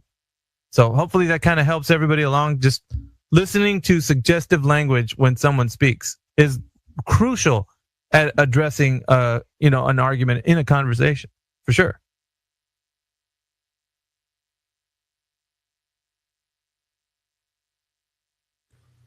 Okay, no. And we got Maverick coming up. So yeah, Universal had his hand up. Okay. If you wanted to address hands, that's fine. Yeah, you tell me because I can't see. Oh, okay, yeah. Universal, you can go ahead. You had your hand up. Hey, I'll make it quick, and I'm not going to get on my original point. It's gotten kind of far away from from the topic it was on before, but I'm about to go back to bed. I was not expecting to actually get this involved in the chat room when I got up and was just checking it out real fast. But I appreciate it, man. I will say that as far as Raw goes, man, again, dude, just want to give you props on how you came into this room, man. It was pretty impressive, bro, and you don't see that very often, man, with the open mind. So, kudos to you, man. Just keep on with the journey, dude, and listen to these people. They sound phenomenal. And about, Missy, what they were saying about attacking people that care, that are, of like minds and stuff like that. It's kind of like, I look at it as if like your friend has like a booger in their nose. Like, I think it's a better friend thing to go ahead and point that out, that like, hey, you got a booger hanging out of your freaking nose. Like, I know when I came in here, I used the term believe, and I don't think that you were in here at that point, but they got on me, and it was, it's something that, moving forward, I will definitely take that into consideration, because they were 100% correct in what they told me and how they critiqued it. And it's, it's a growing point, and it's, people that care about you will point those things out, and they'll do so in a constructive way. So, just, peace and love to everybody in here. Love y'all. Appreciate y'all. And I hope y'all have a wonderful evening. Universal, thank you so much for joining this group, man. Hopefully you are a regular here, man. We'd love to see you again. I will be moving forward. Thank you, Universal. Appreciate you. Have a good night, brother. Yeah, man. You too. Thanks. Yeah, good night, everyone.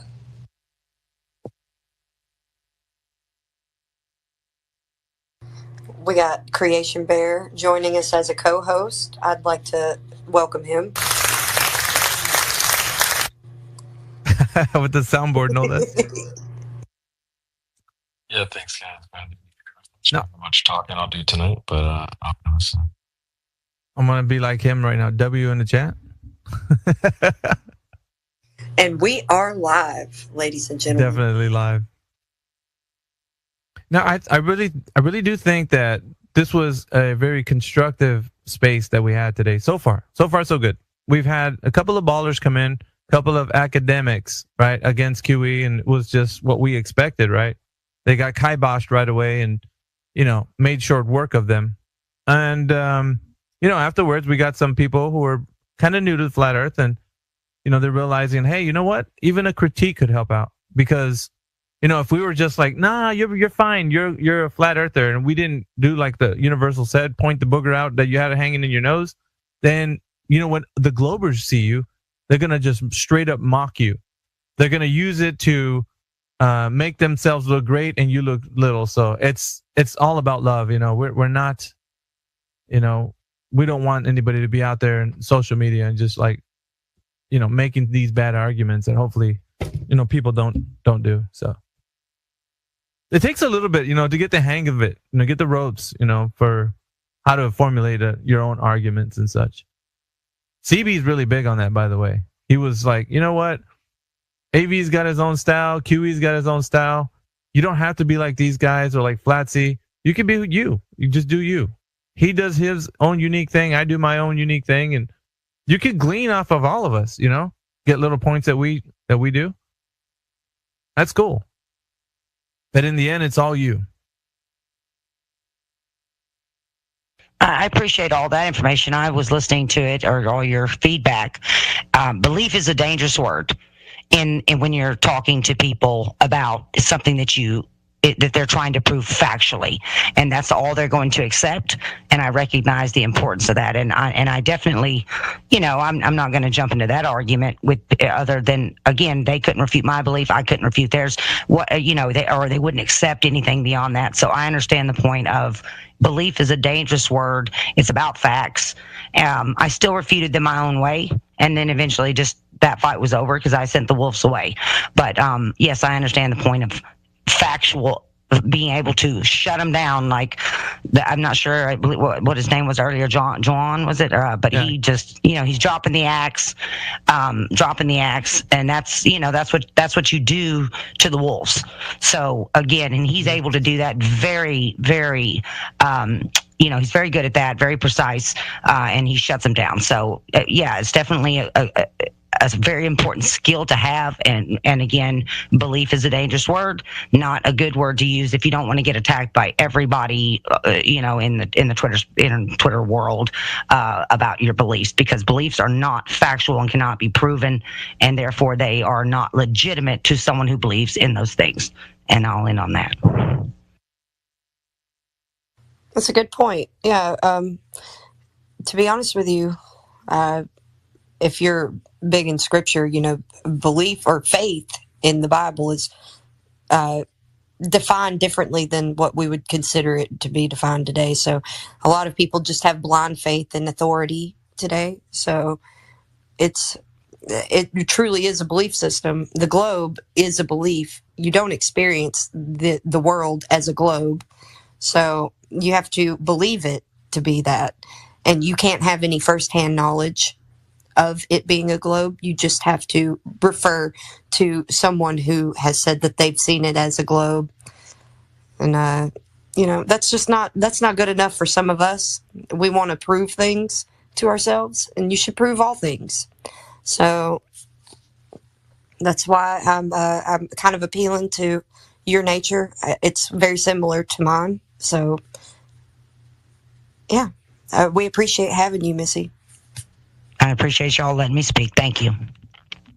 You're welcome. Hey, to the co-host, don't bring that guy up who requested to speak. Hopefully, if you saw him, we're going to bring that guy up. Yeah, I looked at his profile. It's like, no, do not bring him up.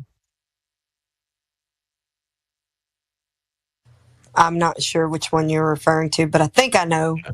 Yeah, he was requesting to speak. I was like, If like somebody requests to speak and as a co-host, just click on their profile and see what they have. And I did. If it looks like they got 0 followers, or that could be an alt account of somebody that just got kiboshed out of the chat. Yeah, buzzwords in their name. Yeah, I got you. Yep.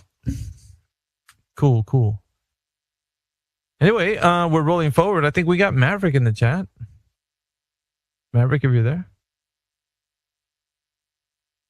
Welcome to the chat. And welcome to the speaking panel. Is Maverick in the? He's a speaker for me. I found it. Sorry, I'm new. Okay. I'm new to this. I'm gonna try to be very calm. I tried to talk to Huey yesterday. I am the Black Sun, the Antichrist. What time is it again? Wait, what?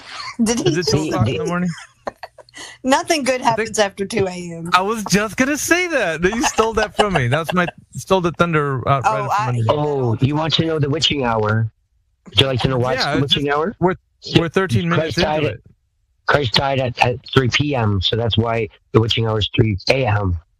So I'm black. East Coast.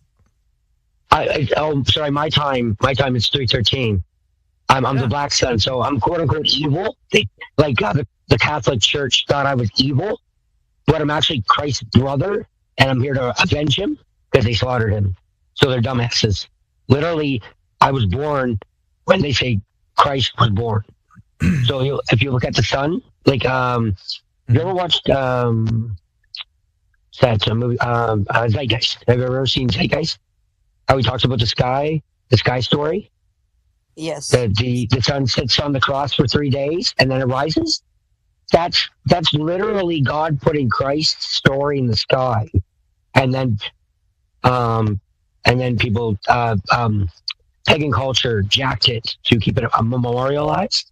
So like my main Google name is Phoenix Rising. So that's a pagan symbolism for Christ rise out of the pit from his resurrection. Phoenix So Rising. That's yes, there you go. There you are. Yes. So God always put things. He put things in me like zombies. Everybody's freaking. They're all soul dead zombies. See in the Bible in the beginning. super chats got pretty weird today. Just saying. Sorry, I emptied my bank account and I started ripping on McToon on what's that debate channel? Shoot, Modern Day Debate.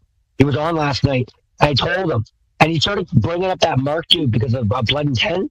I did that for fun. I tried to talk to that Mark dude. He hung up on me. He was so deluded and poisoned that he wouldn't even listen to me. I'm like, dude, I'm the god of death. He's like, fuck you, and he hung up on me. I'm like, okay, fuck you too then, Kick. I was like, cool. Mark is playing Satan, but he doesn't actually know who Satan is. It's actually Lucifer. God changed him. Like in the Bible, he says he changed him. So God's super smart. And am I allowed to use the R word here? In here? Like you uses it quite often. So I'm not sure. I'm getting hoarse. I'm going to have to find it. Just for clarification, I really don't know what the context of this is all about. Could you kind of summarize or at least bring it to like a... Flat Earth. I don't know what honestly, dude, I'm just kind of, I'm a bit lost here. I don't know. Flat Earth's probably keeping up. I don't know what's going on. I like your stuff. I like your stuff. So I figured I tried to talk to you and teach. That's just like Jesus Christ. He came and taught, and then he was slaughtered. So I'm the architect where Christ was a spiritual teacher. I want to teach you about your animal body. So like my super chats, Flats, he can vouch for that. Like I was talking about the stomach. I was talking about where photons and electrons come from, the rainbow. I haven't made the diagram of where we live, but it's super cool. I know where the pillars go. I know basically it's a little vague because we're the God gave us shit. He gave us garbage. Like what we're living in is splinters of the garden. He gave us shit to play it, to test us, to see if we're good enough for the good shit. Yeah, I'm gonna. Sorry, man. I'm gonna have to kibosh this convo because we need to get some people up here talking about the nature of reality. This is a bit. It's the nature of reality. It's an illusion. Yeah, it is a test. It's fine. It's a bit esoteric though, and in nature. So I just do want to. Well, we're leaving nature and we're going into the spiritual because you're trapped in the rainbow. All right. Let's see. Perhaps another day. Not today. He got muted on QE show too today. Yeah. All right. I'll say that. I'll just say this to give you kind of an idea of what happened. There was a lot of super chats from Phoenix Rising. He kept Booger at work today because Booger shouts out the super chats. So Booger had a full-time job today, overtime. It was a bit weird. I don't really follow. There was a lot of things that was said that seemed pretty blasphemous. So it was just weird. So I don't really know what he's talking about. Maybe he can expound on it some other time. Yeah. If you guys want to go maybe to another chat, that would be better or something. I don't know. I don't know if that's conducive to what we're doing. No, it's not. All right. Well, we got Jedi. Jedi's up in the chat. What's up, brother? Jedi's in here. Wake up and taste the rainbow, guys. Good morning to you. Hope you're doing well. I'm doing great. I threw the mic at him. He caught it. Good job. Just woke up, Nice. guys. Saw you all in there, so I thought I'd pop in and say hi, see what's going on.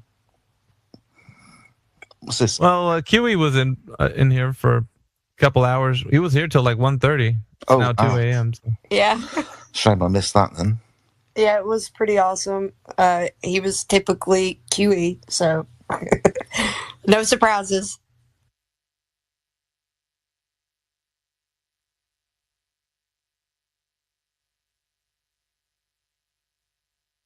All right, I'm bringing Scratch 3 years ago coming up.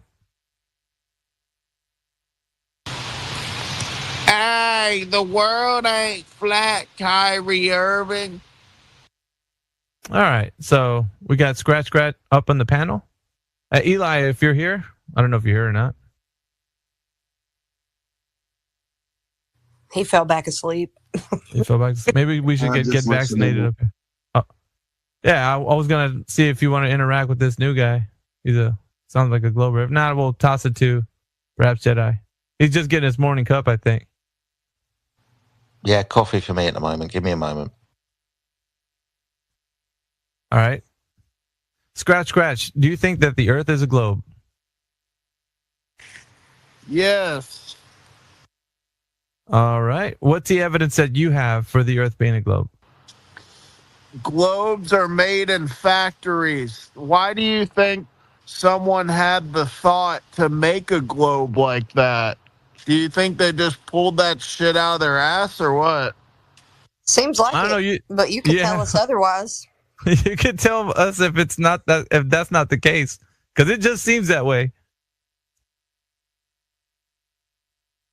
So why didn't they just make a piece of plastic that's flat?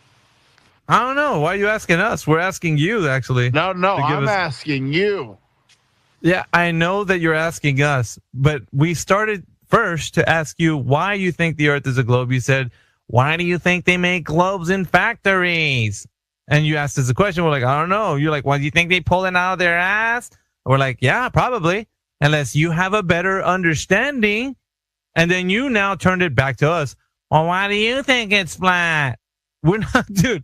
And that's what was going on right now. So if you could follow the conversation, I'm asking you how you know that the globes that were made in the factory were made with the intent of the knowledge. I know. I'm asking you, motherfucker. No, you. We're going to be doing that back and forth. It's going to get pretty tiresome. Everyone's going to get tired of it. Come on now. Yeah, so you just got to follow a little bit, Scratch. The point is, you think that someone made a globe in a factory and they had intent, right? They knew that it's a globe.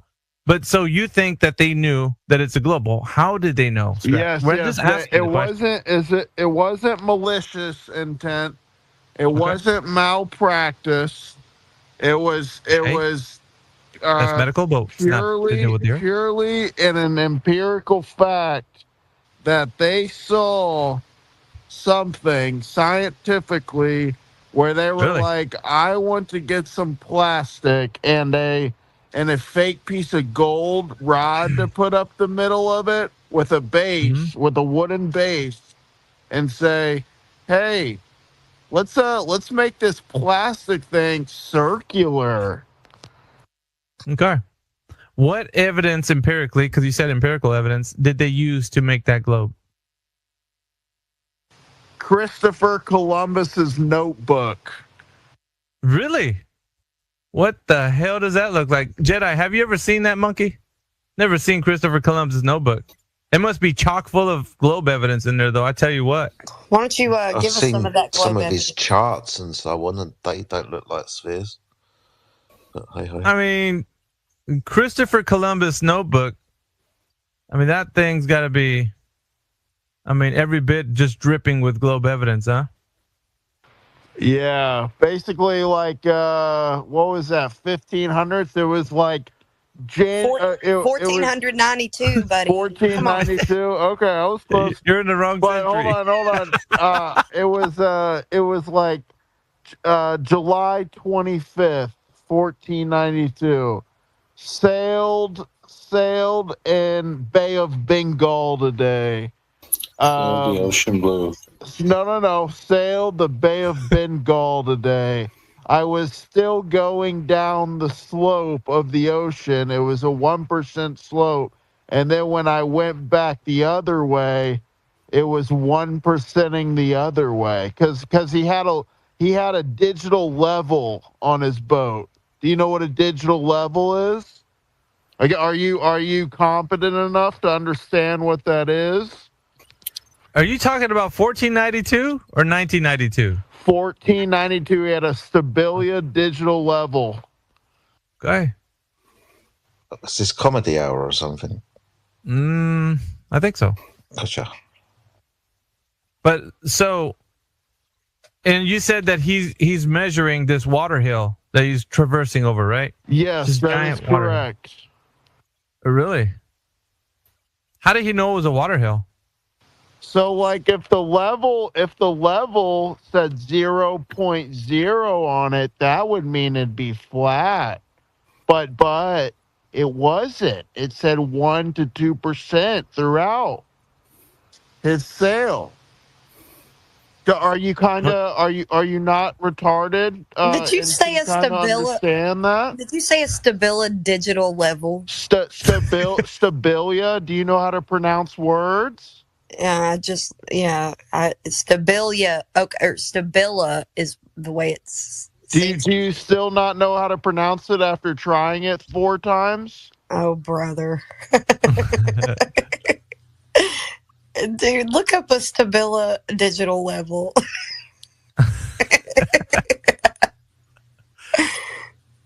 Good old Christopher Columbus.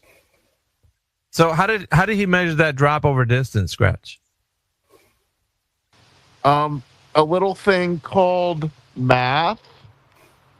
Yeah, math is used to kind of get the numbers of calculations and such, and perhaps even numbers to measure things.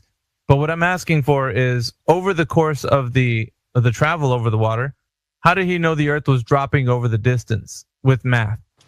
He took. How did he verify? He took the mileage sailed, and then divided it by the percents of at each mile, and then added it all up. Okay, so he just did a bit of math on a piece of paper, you say? In his notebook, I was discussing earlier. Okay, in his notebook. But he didn't go outside and check to see if those numbers line up with reality? They are reality. That's great that you think that. But did he do anything to go? And then at a later date, that's great. We're not gonna go to Einstein. And Benjamin Franklin confirmed. No, we're not even talking about Benjamin Franklin, Scratch. So Einstein and Benjamin Franklin are just going to have to sit in the waiting room right now. We're still dealing with Christopher Columbus. So if you're saying that there was a drop over distance measured using a calculation, how was the calculation verified when Christopher Columbus was actually sailing across the ocean? What did he do to measure that? It was verified at a later date by Albert Einstein, as I alluded to. You alluded to it. You didn't say that he verified Christopher Columbus's travels. So Christopher Columbus didn't verify the travel himself. Yeah, according to you. Verified at a later date. Verified at a later date. How much later? I don't know. Whenever the fuck Albert Einstein was alive. So whenever he was alive. Back then. That's a hell of a proven right. Dude, you're bringing the facts to the table right now, aren't you? You're really chock full of information. Yeah, whenever the hell Einstein was around, he verified Christopher Columbus traveled over the ocean, the curved surface of the ocean, according to Christopher Columbus' notebook. Yes. Did you wake up, or did you sleep at a Holiday Inn, sir, and thought you could actually take a swing at Flat Earth? Did you say anything like this? Honey, hold my beer. Honey, hold my beer. I'm going into the Flat Earth group right now. Did you do any of that, what I just said? I just won the argument. No, I don't think you won the argument. You won the internet, sir. The whole entire internet has been won by you right now. Did you know that? You have taken the medal and the prize. You have won it all, sir. And AV. You can now go to sleep comfortably in your bed. I didn't realize Christopher Columbus had discovered calculus 200 years before Newton did. Yeah, you got to just go with it sometimes, really. It's after 2 over here. It's probably after 3. We got to have a little comic relief, dude. This is gold. Benjamin Franklin and Einstein verified it. The bar closed. Yeah, must have been. The bootleggers were still open, so he got his second win. So check this out, man. If you're thinking that all of this is true, I'm serious, man. The internet belongs to you today, sir. You have completely won everything.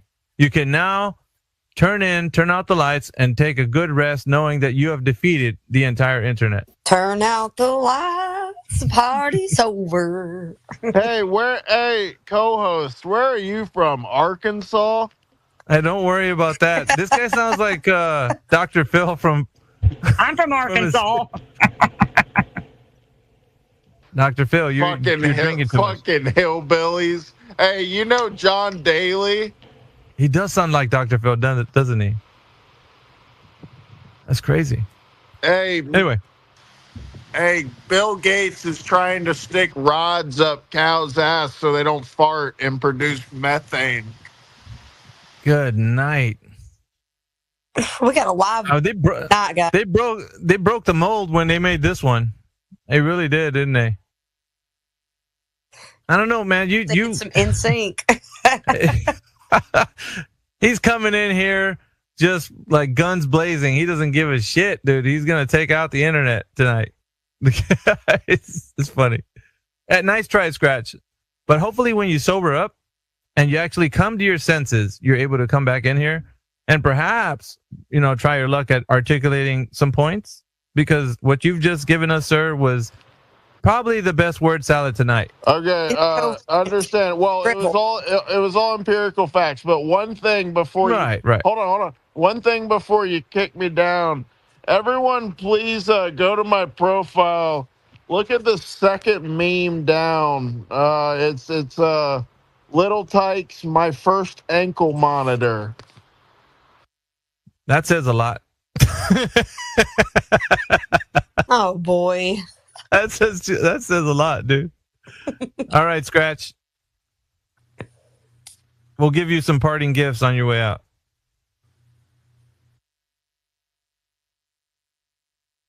Goodness. The freaks come out at night. The freaks come out at night. Snakes crawl at night. Snakes crawl at night. That's what they say. When the sun goes down, then the snakes will play. That guy woke Rayleigh up, man. He was taking a snooze. He's like, what the hell? Christopher Columbus? Benjamin Franklin and Einstein. Einstein verified Christopher Columbus's travels. See, because Christopher Columbus did calculus prior 200 years before calculus was invented. Right, exactly.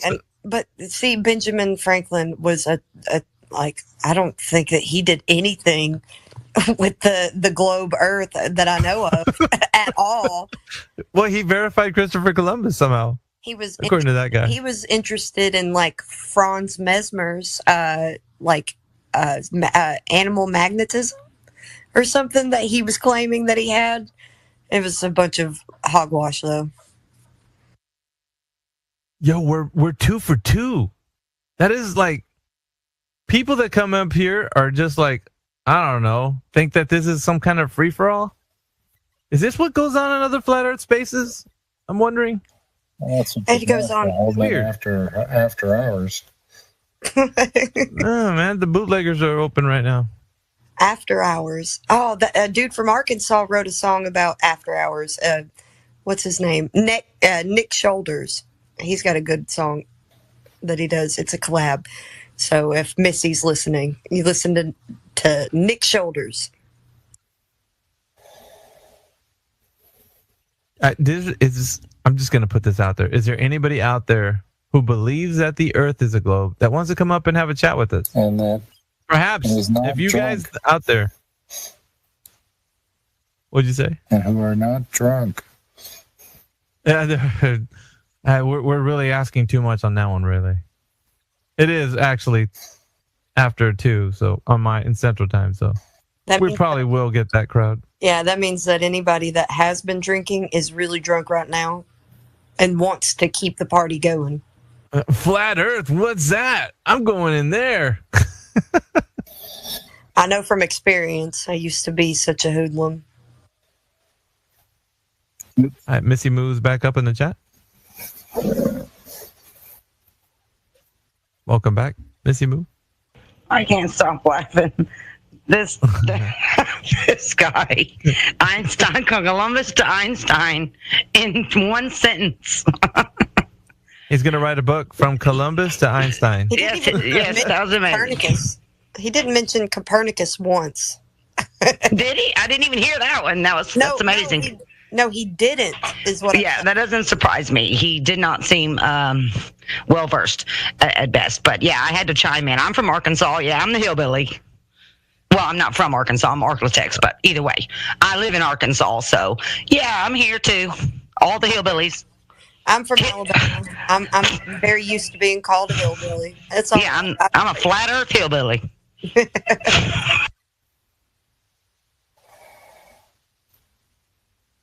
We do have some listeners in the chat, but we got Elijah's hanging out with us, and CB, he's in the chat as a co-host. What's up, CB? You out there on the down low right now? He was doing staying incognito. He was doing that sweet talking like somebody's asleep around him. Oh, I get it. All right, let's get vaccinated up here.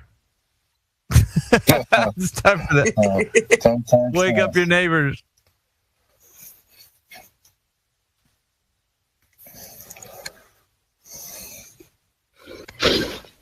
Surely we've got more Globers that want to come up. Yeah, I don't want to talk to a Glober who thinks that flatearth.ws is a legit website. Oh, gosh. Oh, that would be an interesting conversation. I think Jedi would like that one, actually. Well, that was get vaccinated. So, no, you don't. Because that website is what convinced me to become a flat earther. Really? Yeah. The WS one? Full of I didn't know that was your... Shit, I didn't know that was your way in. Nice. Yeah, most people do it the opposite way. They try to disprove flat earth. I looked at flat earth and said, well, what does the other side say? And I looked at that website and went like, these people are insane. Yeah.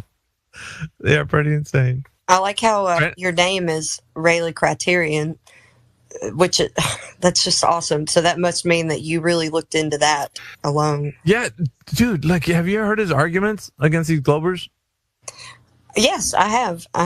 That's why he chops them down. Yeah, I like his approach. He even is his namesake, you know?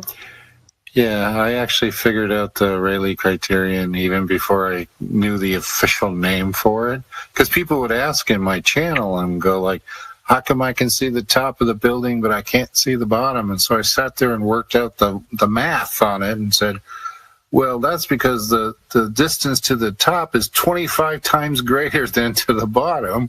So those tiny angles is what's preventing you from seeing anything. Yes, exactly. And is that you've got Kevin Bacon, and there's a meme. What does that meme say? That one is about people will be mad at you for telling you the truth instead of being mad at the people who told you the lies. Oh, okay, yeah. So true. So true. It's like they're Agent Smiths, right? Yep. Yeah. What's the other saying about that? It's harder to tell somebody they've been lied to than to tell. What was it? How's it go? Yeah, it's easier to fool someone than to convince them they've been fooled. Convince them they've been lied. Thank you. That's it.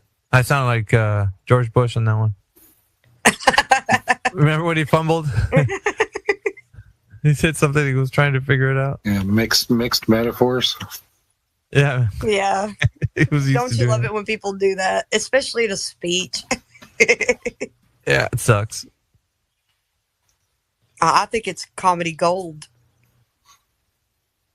Yeah, so we got 2 comedians that came through. So hopefully we might not get a third. But I think that's reaching. I'm reaching. I know.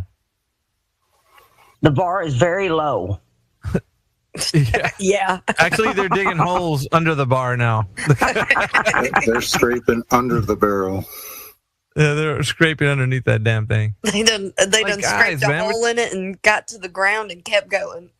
Like now it's like I don't even care if you're saying like things that are wrong. Just come in here coherently and saying wrong. Just say them coherently. He's in the I can't caverns. even understand you. He's in the caverns inside the earth. But inside the earth, he's in the caverns, like way down in there. He dug the hole he reached the inner earth, if whatever that is. The other guy thought he was the Black Death, and then you get after him. This guy who doesn't know any history, like just like it's so crazy. I'm thinking like this though: if there's any Glober that actually is worth their salt, could come in here and speak. Maybe they're just afraid. That could be the case. They're too timid. What do you think, Flatsy? They're too timid? I agree, because in order to believe in flat Earth, you have to go against the narrative. You have to go against what you were taught. So you have to be brave to accept flat Earth. You have to be an idiot to reject it if you've actually researched it. So yeah, again, the bar is very low right at the moment with the current contestants. But if someone came in, again, like you said, worth their salt, they'll have to have an open mind like we do to accept beyond what we were taught and to find the roots and the reality of what that go against what we were taught. So, very open-minded person necessary to step up. Just be able to accept the evidence, that's a big deal. Some people just will close their eyes and close their ears and shout la la la la,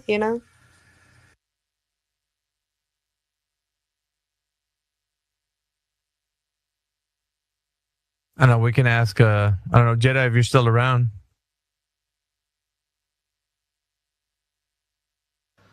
Yeah, man, what's up? I'm just getting dressed. So, what have you thought about the argument so far that these guys came through with? Absolutely nothing. I've decided to carry on with my day and wait for somebody else to come in because it's already been said. No, Jedi's just like, nah, I can't be bothered. You guys go ahead. Some guy talking about Columbus. I interjected then when he was talking about Columbus's notebooks, and yeah, since then I haven't really paid much attention. I just had my name called out, mate. That was all. Yeah, it'd be like that sometimes. That's all right. It is what it is, my friend. But if there is anybody out there in X-Land that thinks the Earth is a globe, you better come and hit the listening panel and we can have a conversation. He was Columbo. He was discovering, but he was going in the wrong direction, led by wrong devices. No, wait a second. He had, what was that? That digital.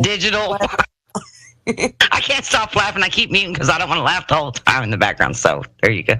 Yeah, that was great. Digital? He had a digital. What? 1492, man. I don't think things were digital on that ship. Don't think so. I think he gets confused with 1992, not 1492. They hadn't quite mastered the photoelectric effect then, so no digital. And he was talking about globes as well. Oh, they make globes in a factory. Out of plastic. He kept talking about that plastic.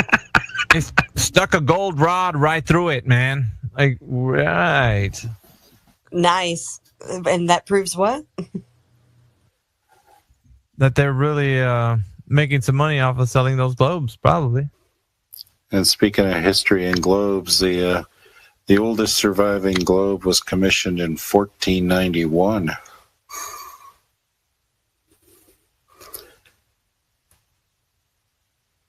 So how did they know it was a globe when Christopher Columbus still hadn't wrote his notebooks? It's so funny, dude. Where'd they get the math for their globe? He said calculus. They calculated it. Yeah, we want direct measurement, not calculations. But well, you're gonna have to wait for Albert Einstein on that one, Flash. Yeah. Okay. I think Albert Einstein is stole all his work as well, plagiarized it, or had other people do it for him. Yeah, his Nobel Prize was for the photoelectric effect and quantized, or like for the quantized idea of the photoelectric effect. But didn't he steal that from Huygens? Right? Isn't that how you say it?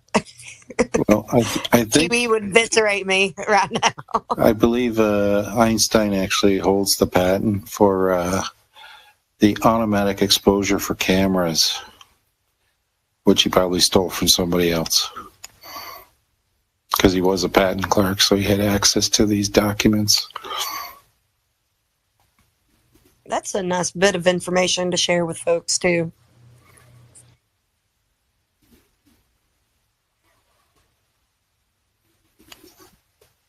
I think Jeff was arguing from the cheap seats. He's in text arguing. I mean, he left now, but earlier when he was in here, he was arguing from the blue pill at the bottom. Purple pill, sorry. So Jeff was saying, avoiding the question. Like, I don't know who he's talking to, but definitely wasn't from us. Was that the same Jeff as yesterday? Oh yeah, dude. He was interesting, wasn't he? Well, I wanted him to talk to QE. He was in here when he was in here, so. But he didn't want to come up to the speaking panel. He just wanted to stay in the cheap seats, being a chat skank.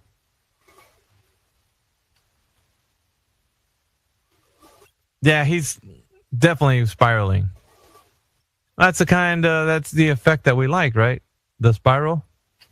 Because then they don't stop coming into the channel every time we're running it. And it gives us the ability to use them like a numpty canvas, and we're going to paint our Rembrandt. Right. And also, it gives them, I love it because this is a term that I coined where they have an argument from butthurt. Was that a fallacy? It should be. Argument for butthurt fallacy. I'm telling you, he had the energy those days, yesterday and the day before, but today, I don't think he had it. He just did not have it in him. And of course, QE was here too, so he was just like, hell no. He didn't want to come up here. Yeah, nobody wants to face the bull. Well, no, like Nathan was just saying, you probably don't know anything about math. I was like, this guy. This is crazy. Nathan? Yeah. There was a guy in here named Nathan who was telling QE. He was giving them some information about, I think, was it refraction? You guys were listening? Well, I don't remember that. Yeah, the interaction with Nathan and him. Yep. Basically was saying he didn't know what he was talking about. Yeah, he was definitely piping in on refraction. He didn't explain it to the people who didn't understand, but he was axe again, drop. Yep. He was saying that QE didn't know what he was talking about. Maybe I was tied up then. Was it right at the when you came in finally? Like I kind of went AFK. No. What was it? I think it was earlier in QE's interactions. Yes. Probably, what was it, Miss Moo, like an hour before, like he left? Yes, it was the first speaker that was coming for the axe, coming to the galleys. To the good. Yes. I had to step away. I didn't announce my step away, but I stepped away. So when I heard you pop up, Alpha, I kind of was like, okay, so we got QE and Alpha in here and all of the other people on the panel, so I could step away, take care of some business, and then come back. So I missed it. I made that backhanded comment to him, like, some people have forgotten more about math their whole life than you have in the time that you've been studying. Like, I remember that. I remember you saying that. That was a short that was like maybe 20 minutes or so right after he was, because I was kind of critiquing him, like acting like he knew what he was saying, but he didn't, because just like Ms. Moo was saying, he didn't really tell anybody about what he was saying. Like, explain from a Glober's perspective. He didn't do that. My daughter, who's in 6th grade, knows more about math than him. She makes 101 in math, so she's got it all. She's got their system and knows how to apply common sense math to core requirements or whatever, or common core or whatever. But she literally is ADHD, and she also told me, I just forget. I don't need to know what it is. I just need to remember it for the test. She immediately forgets it. So that is just exemplifying what you said, that she's forgotten already more about math, and that she learned and was able to do well in, which I was not. Again, business math was where I excelled. She is able to do all this dumbing down through the math. She's able to do it and apply it, and forgets it immediately because she knows it's not practical to life. It's not practical to what you see. It's not practical to common sense. And their arguments are always mathematical, which have nothing to do with reality and common sense of what you see. It's like the dealer who told me it had 62,000 miles on Carfax. I said, well, it had 67.5 when I test drove it. Do you use your eyes? I do. So that's just my opinion on that. Yeah, we're big advocates for, if something is mathematics, that would be a more descriptive. It's like a language, and it's purely descriptive. There is no explanatory power with math. So you have a descriptive language that we've created with the principles of logic. So it's even a type of logic. So mathematics is a type of logic applied. So it's purely descriptive. It's not explanatory. It was never meant to be explanatory. So when they use that as some sort of explanatory power, like for say their claimed gravity, that's not evidence of anything. If it can't be applied to reality, then it's just, you can describe anything. It's a belief. It's a belief. Just like we have our belief based on facts, based on visual, based on common sense. They're bringing it with math, and they cannot hold that up. They cannot support it. The foundations are weak. And if you actually apply math to flights and so on, like, I'm not sure what you name. My name for him is Axio. He's dropping the X. He was, he's defining that for the people who are coming with math, that that's not possible. And so, yes, I believe it's a belief, just like if I have a belief, like I picked up I don't know, when I was in my 20s, I picked up a 1-page pamphlet in physics. I don't know physics. I'm not a physicist. I picked up a 1-page pamphlet for like a child, and it said, there's a string theory. And so the string theory is everything's attached, everything's connected. It all came from one source, and it's all connected. And me being raised in my belief of a creator and God, I was like, well, that makes perfect sense. That, God is the creator and everything comes from him. Everything's connected to him. Case closed. Because of my belief. And again, that was very young. But if you try to argue with math as a belief, you're going to fall, and you'll be chopped to pieces with the Axio. Well, like I said, mathematics is purely descriptive, and it is a type of logic. So it's good to learn the principles of logic and the types of logic. And I can give it to you right now if you want me to. The principles of logic would be your law of identity, law of excluded middle, and law of non-contradiction. This is how languages are even formed and created. You have 4 types of logic. You've got formal, informal, symbolic, and mathematics. So those are your types of logic. So I would become very familiar with those, and also learn logical fallacies.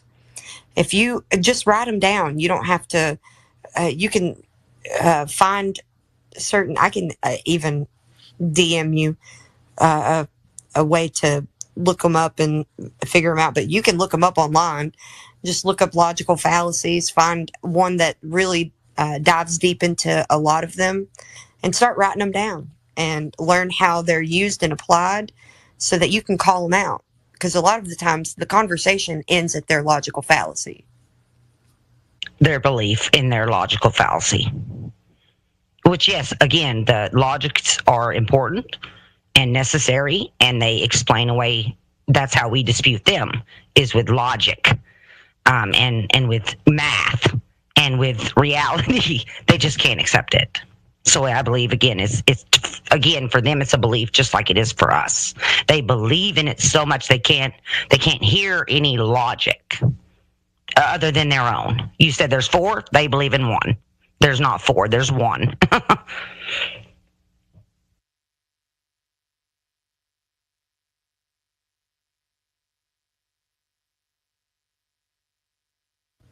Yeah, a lot of the times I can end an argument with just the principles of logic, because clearly they don't even follow the laws that are given for the principles of logic. And yeah, you can end a conversation if you know that the ins and outs of all of that. So I would just hope that you might look into it. Flat. Can you do me a favour? Can you explain to me the law of excluded middle, please? Yes, it's the proposition of or something that is proposed that it can either be true or false. Oh, that's really simple. Thanks, mate. Yeah, and the rest are pretty explanatory, like the law of identity. It's how we come up with the meanings of words. So that's how languages are formed. With the law of identity, with the whatever words you're going to be forming, they're usually derived from other languages. So, but you have plenty of people that settle on the definitions of words, the law of identity, and the law of excluded middle, that a proposition can either be true or false. And then the law of non-contradiction would be like that's how your semantics would come into play.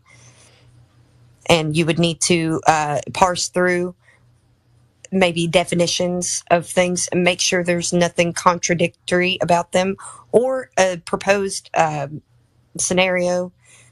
If it's contradictory in terms, then it can't be valid. You'd have to rethink that, reword it. And a lot of people, especially esoteric flat earthers, who are violating the principles of logic with the word nothing, as if it's as if it's used as some sort of a void of emptiness. And that's not the way that it's used. It's used as a state of affairs. And like you've got there's light, and then there's a lack of light, or heat and lack of heat. It's kind of that. But you have words for the lack of heat. You have cold. That doesn't mean that there's no heat at all whatsoever. Cold doesn't mean that. And we know that because it's a lack of heat. Or say, those are a state of affairs. Those types of words that we have for, those scenarios, to use that word and then kind of straw man. It's kind of using a straw man against your opponent that you're presenting the argument to. You're already putting on them the definition of nothing, like I was saying, nothing being some sort of void of emptiness instead of a state of affairs. That's kind of a straw man of a position that we don't hold. We don't hold that there's a void of emptiness. I would never say that in between something and this and there's a void of emptiness. You would have to presuppose, like, say, the vacuum of space, which is a fairy tale.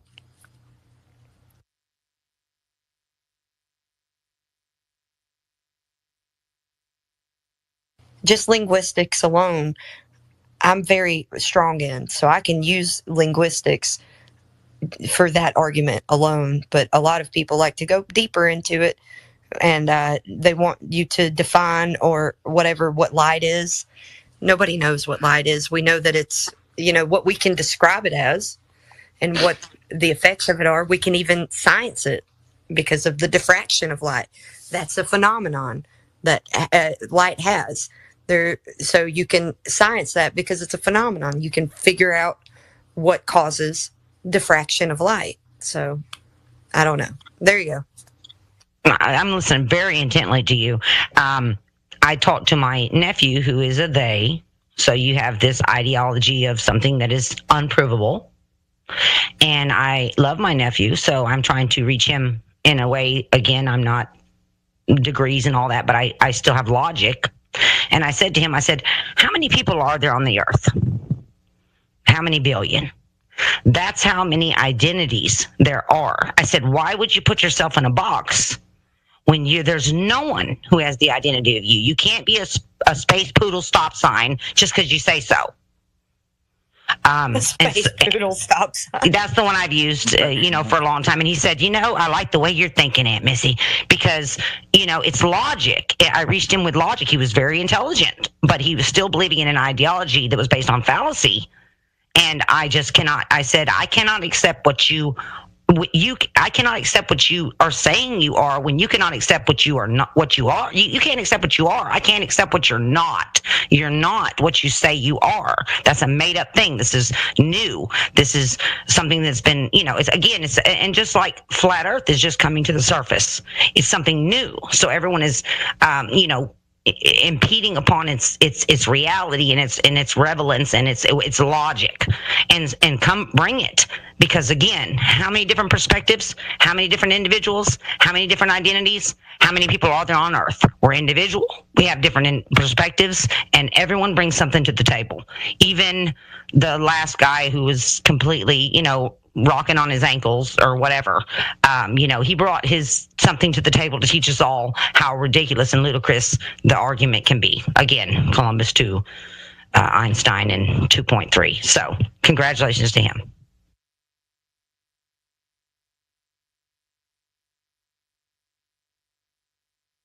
Jedi, you had something to say?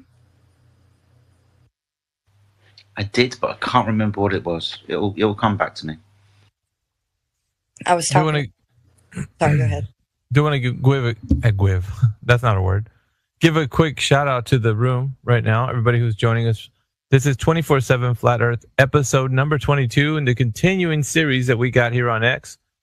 We just arrived about a month ago, so we started to carve a space out for us here. And the title of the space is What Globe?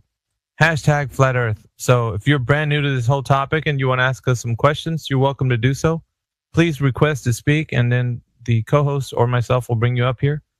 What's interesting is that we've had this conversation, or at least I have, the history that I've been doing this for about 10 years. I've had interactions with thousands of conversations over the years that I've been doing this. And I've talked to people such as PhDs, astrophysicists, cosmologists, and just your regular layman. So I've had almost every single type of conversation you can probably have with the topic of flat Earth. So if you think that you want to come up here and maybe prod or poke, maybe the idea that you could be dipping your toe into the conversation of flat Earth, please do so. I think it's interesting. People don't realize that they don't know what they don't know. So until you come up here, you won't really know that you don't know if the Earth is a globe. We'll ask you some questions, and if you're really honest, you'll figure it out. But if you never ask, you probably won't know. And I think sometimes that could be because you don't want to know. You don't want to peek behind the curtain and find out that you really don't know if the Earth is a globe or not. It's a hard truth for sure. But I think if you have the fortitude, you can muster through and figure out like what you really know. And I think in the end, isn't truth really important? I mean, everybody seeks truth out, right? You want to be correct in what you're saying when it comes to like, if you know something to be true, how do you know it's true? So that's what we're getting down to, the nuts and bolts of what people know when it concerns the shape of the Earth or lack thereof. So yeah, welcome everybody who's joining us. And like I said, the panel is open. We have a couple of speakers up here. Myself, Flatsy Klein as my co-host, Jedi, Creation Bear, Missy Moo, Rayleigh, and anybody else that likes to join, go ahead.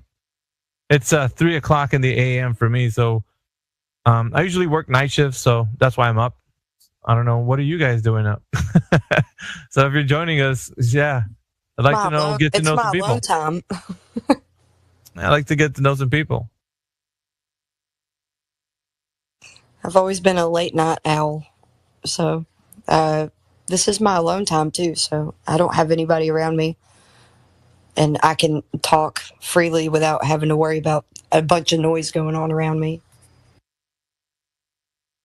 It's a very provocative topic for most, right? But we do have people across the plane that are in here, like representing the United States, me, Flatsy, Jedi's from the UK, Creation Bears US. I think Missy Moo would be safely in the US. Rayleigh's in the US. But yeah, there's people that... Rayleigh's in the Canada. Dang it. I was going to say he's in Canada? I don't know why I was going to say Is Canada. he in Canada? Yeah.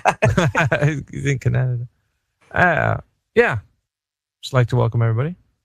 There's a lot of heated discussions. Guys, check it out. We're episode 22 right now, but check out the other episodes on my profile page, and you'll see what kind of interactions we have. We go pretty long, so usually about 7 or 8 hours a stream will last. Oh, we got to shout out that author B Flat is from India. Boom. Oh, that's right. Arthur B. Flat's in the listening panel. He's from India, so yeah, he's kind of hanging out. Also, there's quite a bit of shout outs here. Helioskeptic, he runs a live stream on YouTube, and it's run off the bot that's in here right now. It's on the listening panel. It's called 24/7 Flat Earth Discord. It's looks like a map, a world map.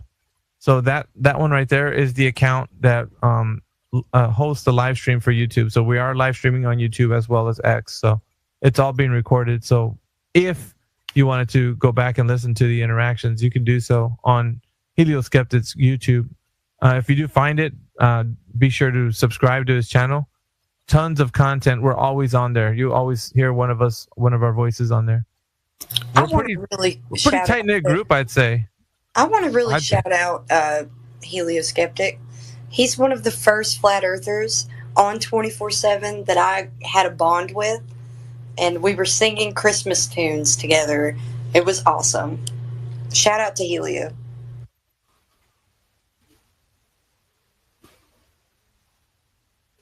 Yeah, there's a lot of misconceptions about what flat earth is, or even, how do I talk to somebody that knows about the flat earth? Like, what kind of conversation is that? It's pretty weird. If you're listening as a third-party listener right now, just lurking around, I would submit to you that once you get to know us, it would be kind of like, oh, it's just regular folk. It ain't nothing crazy.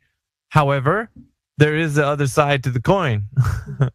There is people that are very esoteric in their descriptions of what they think the earth is, and they get really long in the tooth about like how they believe the earth is some kind of ethereal thing, so we're not that group. However, there can be some people that will articulate their points that way, but we try to make it concise so that you guys don't get too kind of caught up in the like, well, what do you think it could be? We don't do that here. We want to keep you guys grounded so that you know what's going on, and you'll be able to know, like, okay, can I discern whether or not the realm that we're in, like, is it truly flat? What do you mean, like flat like a piece of paper? Like, we'll tell you. It's a topographical planar surface. So that means that there's hills and valleys and mountains and such. But upon that, we do have a horizon. So like if you go to the beach, you'll see a flat horizon. Well, that's an indication that the earth is not curving in any way. So you can't have a horizontal on a curving surface. It's just not possible. So that's important to note. But yeah, there's a lot more. Trust me. All you got to do is come up here and ask us some questions. Maybe there's some things I haven't said that you want to know. Definitely a pretty cool conversation to have, though. If you're brand new, that is.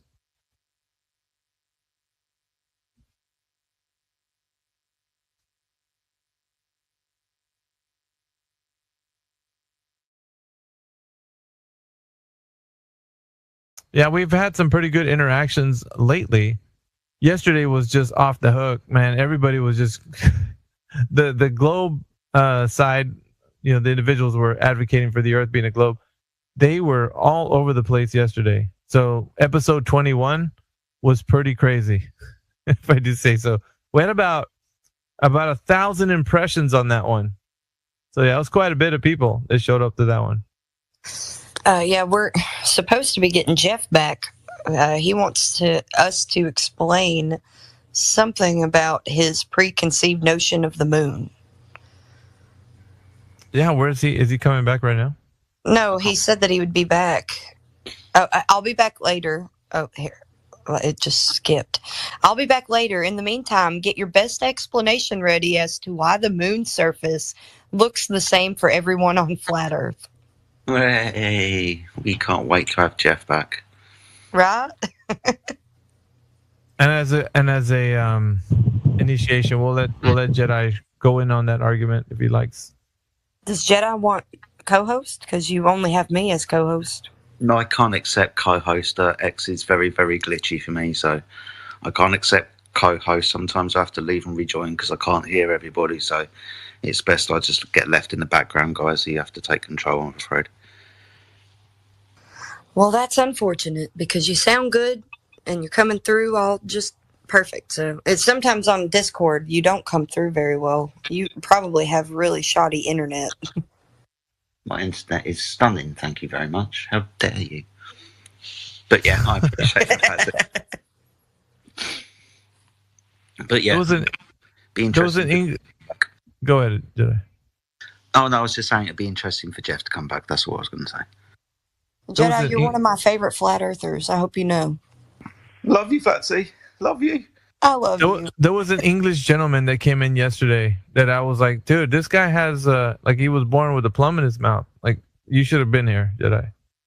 I like it when they got plums in their mouths. I like. Yeah, dude. It was like, oh, he was posh, but I was like, yeah, this is we need our resident UK individual to come back in. So yeah, he was he basically what he said, he was from the military, and he flown as a I don't think he was a pilot. He assists the pilot though in navigation. So he got the flight data and everything. Amish was up here. I mean, everybody was on their A game. So good stuff. I mean, it's not like we never are, but yeah. Amish is a bullet, man. He kind of reminds me. It's always like Heretic, CB, Amish, and Warden or Radwin, whichever way. He just changes it out every now and then. But I've noticed that spelling, play on the spelling. Anyways, these guys are what's up, for real.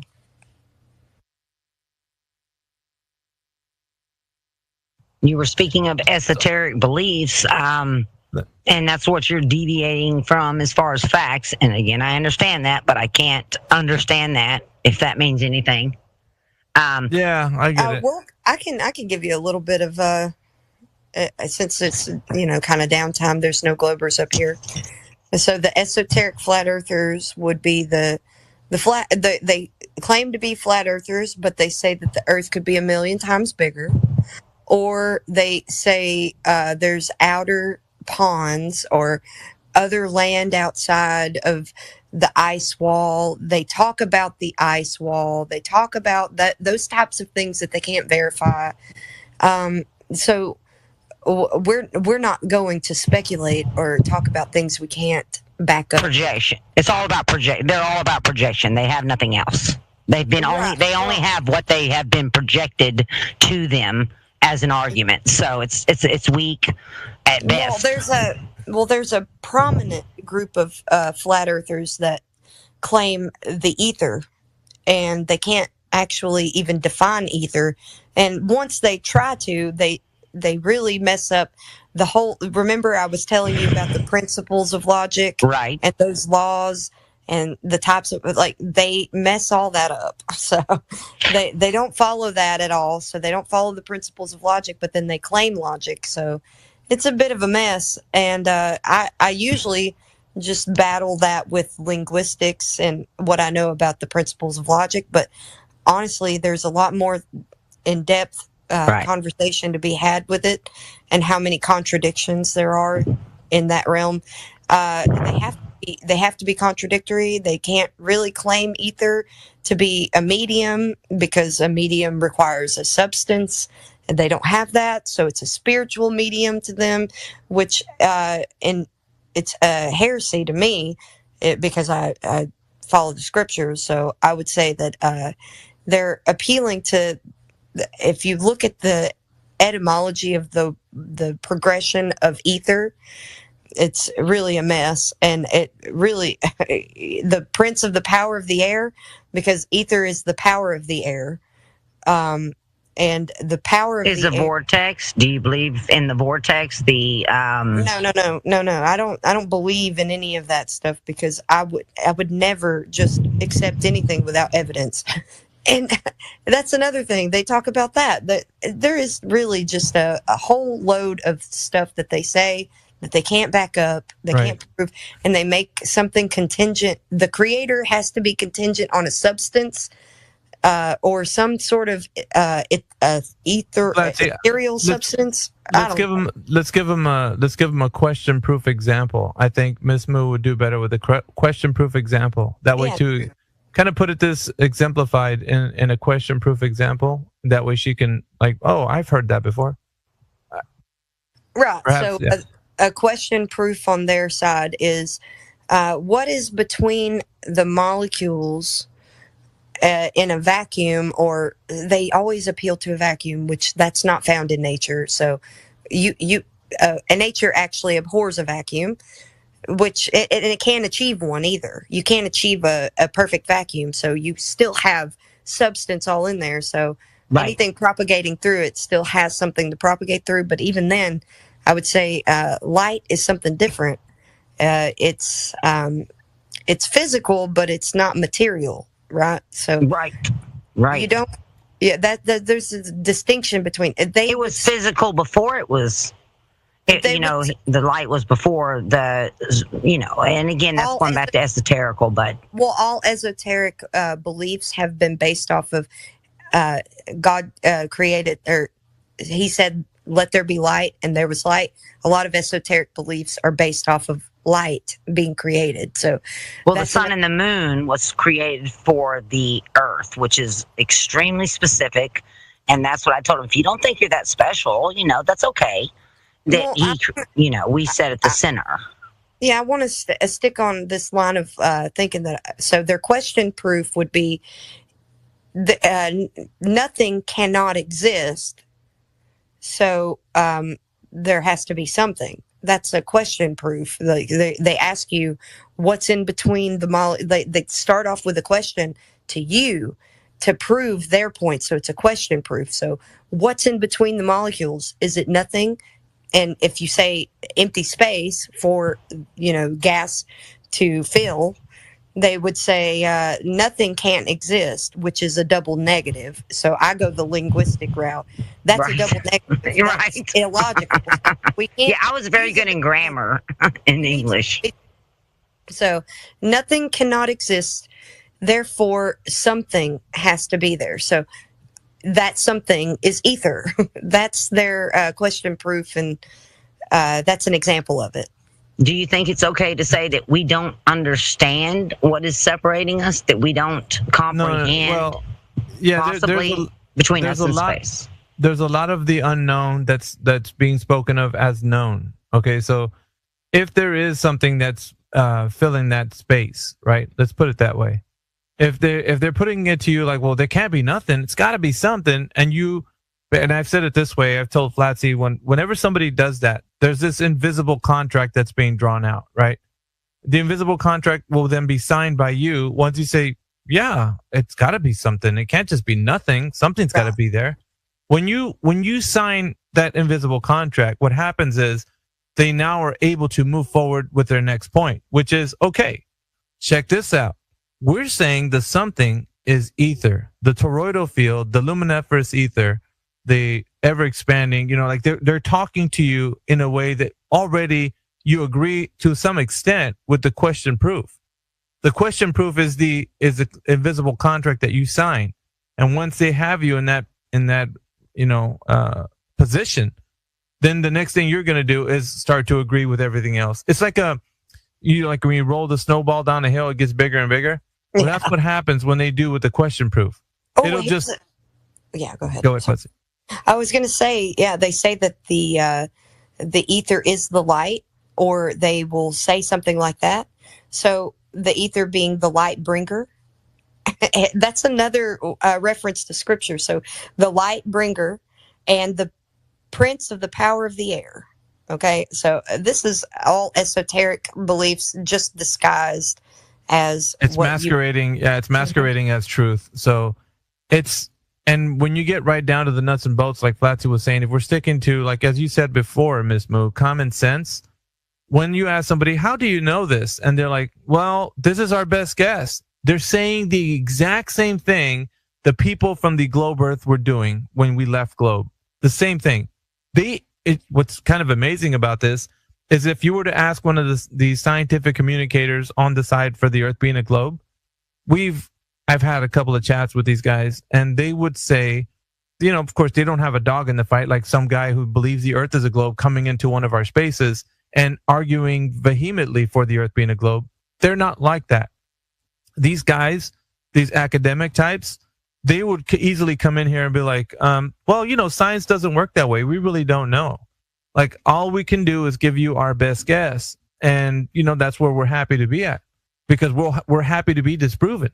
According to them, this is how they articulate their position.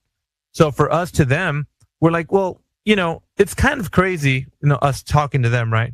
It's kind of crazy that you guys come in here and you don't take a position like these other guys do. They're a bit more staunch in their position. They're dug in. They're holding to the fact that this is a known reality. This is a fact of the matter that the Earth is a globe. They don't say, like you guys who are scientific communicators, that the Earth is a globe, but perhaps maybe we could be disproven in the future. They do not say that. They say that it is 100% fact that the Earth is a globe. And that is a very hard statement to say if you're hanging on the idea that science is in a realm of, you know, we're always disproving each other and such. And so just to show you, right, what we're saying is that these guys believe with all of their heart and soul and their mind and every fiber of their being that the Earth is a globe. So they come up to this space like they have with right now, like we're having, and they would argue in the most religious, the most dug in and vehement way that they could possible. I mean, I'm telling you, they are so staunch in their position. They want to make it adamantly known that their Earth is a globe, 100% unequivocally a globe. And see, this is the distinction, right? I'm giving it to you. The scientific communicator, the guys whom they appeal to, right? Because at the end of the argument with those, you know, the regular rank and file guys who come up here and say, there, it's a globe, you know, I know. And we're like, yeah, but how do you really know? You know, after an hour's passed, they're like, well, you know, I'm not really a scientist. And then we're like, okay, check this out. Let me drop a knowledge bomb on you right now. You know those guys that you appeal to, those scientists? They say that this is their best guess. They never say they know that 100% the Earth is a globe. They never say that. What they will say is that they could be disproved by another scientist that comes in the later years and has another theory. That's what they do say. And interestingly enough, you don't know that. You think that science is settled. It's 100% fact. The Earth is a globe. I mean, anybody who goes against this is ridiculous. I mean, my God, we learned this in the second grade, third grade even. Like, why are we talking about this subject? Because people have been brought up to think that this is a foregone conclusion, that we should not even be looking at this information, not even a little. So when we ask these questions, and the guys, you know, I'm long in the tooth right now, I know, but what I'm saying, I'll get back to where we're at with Flatsy. So you have the people who are staunch in their positions, right? I guess you can call the zealots, right, for the idea that the Earth is a globe. Those who religiously will appeal to scientists and say, well, dude, I know it's a globe, but check this out. I'm not a scientist, right? Ask those guys.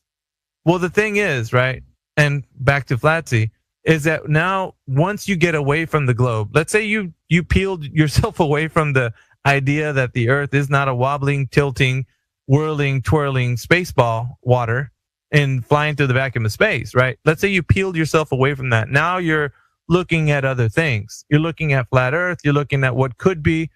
You could be in the camp of those guys who have an itching ear. Your ear is itching. You want to hear somebody give you an explanation for something that you don't know, right? Like you'll come in here and say, okay, look, I know the Earth's not a globe, but tell me what is the sun? What's the moon, right? Because you want to know, right? You're curious. Everybody's curious.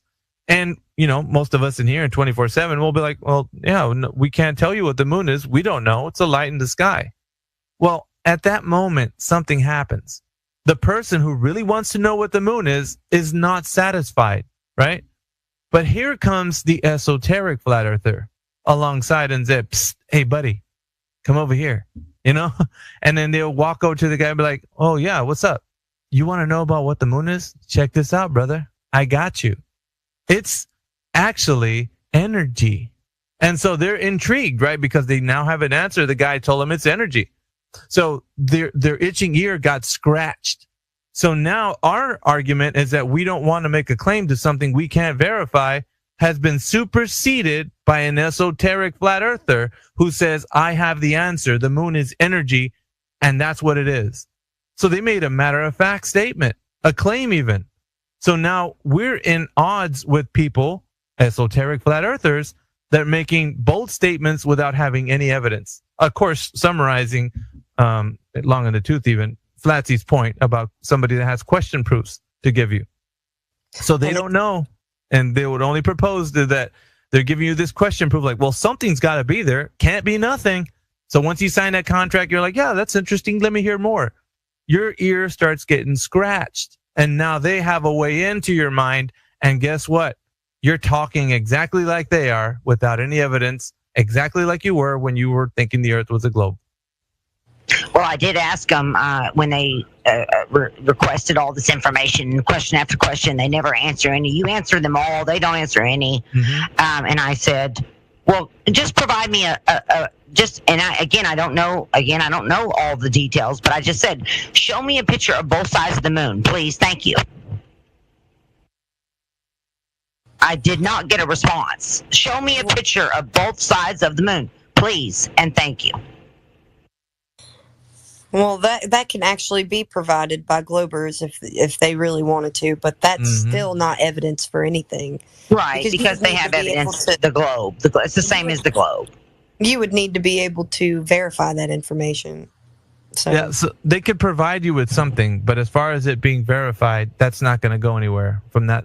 Whatever. I was dealing with weak wolves. They were weak wolves. They didn't have the information. They were just attacking. But I will say this to the people who do have a belief system, that I was able to turn someone who is almost 70 years old and could not even think of flat earth. Like, that's ridiculous. I just asked him one question on the esoteric level, is how can God return and every eye see him at the same time if the earth is not flat? We're talking about a kaleidoscope Christ here. What's going on? And again, I hate to bring that to this. That's not esoteric. Well, it's logical. How can every eye see him at the same time? And I asked her before I even asked her, I said, put aside all that we know. Let me just ask you a question. How could Christ return? Because this is someone who believes emphatically of the Bible and is my spiritual mentor type thing. But I said, how can Christ return and the sky to pole as a scroll, which is flat, and rolled out? If he returns and every eye sees him at the same time, how is that possible? And that's where I ended it.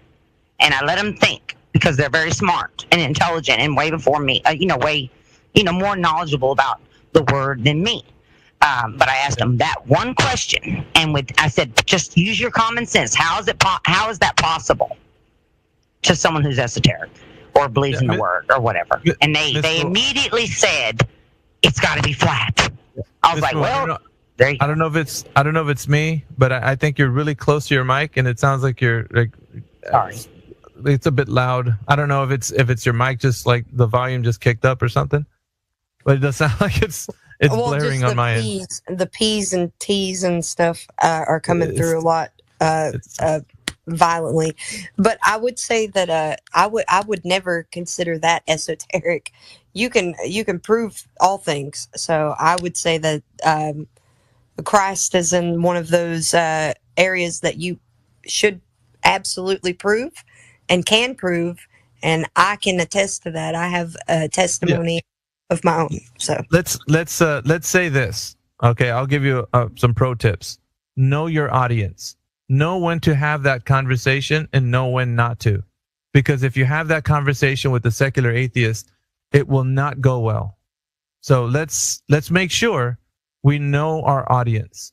Whenever we have that conversation, we identify that conversation can be had.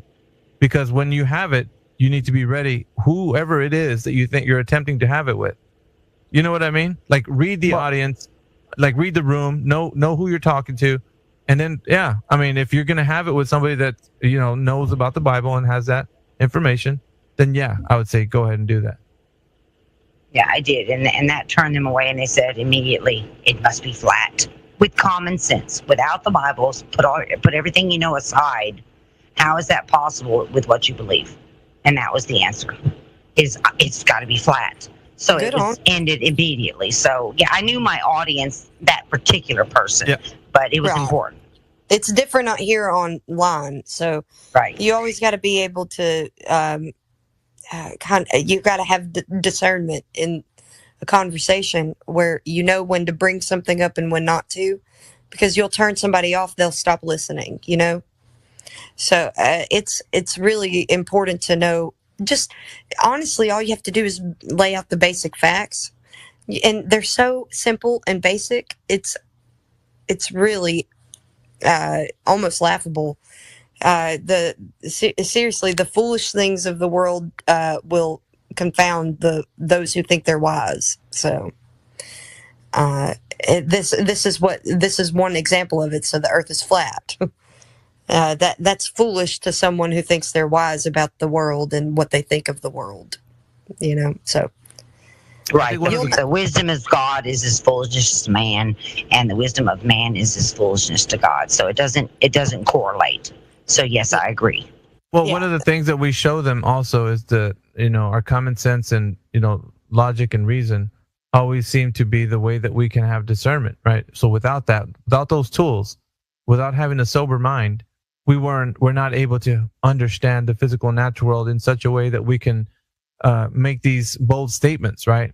I know I see the earth in this way, I can measure it this way, and I can practically use it in this way. So for us, it's a way to have a very thought-provoking, a very fundamental conversation with somebody about the nature of our reality, if that makes any sense. So we want to have that with anybody that wants to come up here. Perfect sense. Again, I'm just coming from a different angle, so you know, it's hard for me to. But I'm learning, and I'm very interested.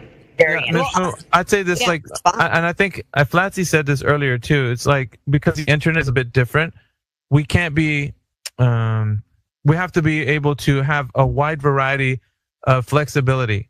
Like, you have to be able to maneuver in conversations versus being like with one specific topic. At, like, let's say I only had one thing that I would bring in here all the time. People would say, like, dude, you're just like a one-trick pony. Like, that's the only thing you do. Like, that's the one thing you do. I have to be able to understand when people are talking, and I'm not just like on one specific thing. I can have a myriad of topics that I can bring up, different ways that I can articulate myself. And so that will give me flexibility to like maneuver the conversation if it diverts into a different tangent, right? If it goes in another direction, I'm able to follow. I'm not just going to be obtuse and be like, no, I'm not going to go over there. Yeah, I'm not going to talk about that. Like, that can't be the way it goes, because every individual operates on a different level.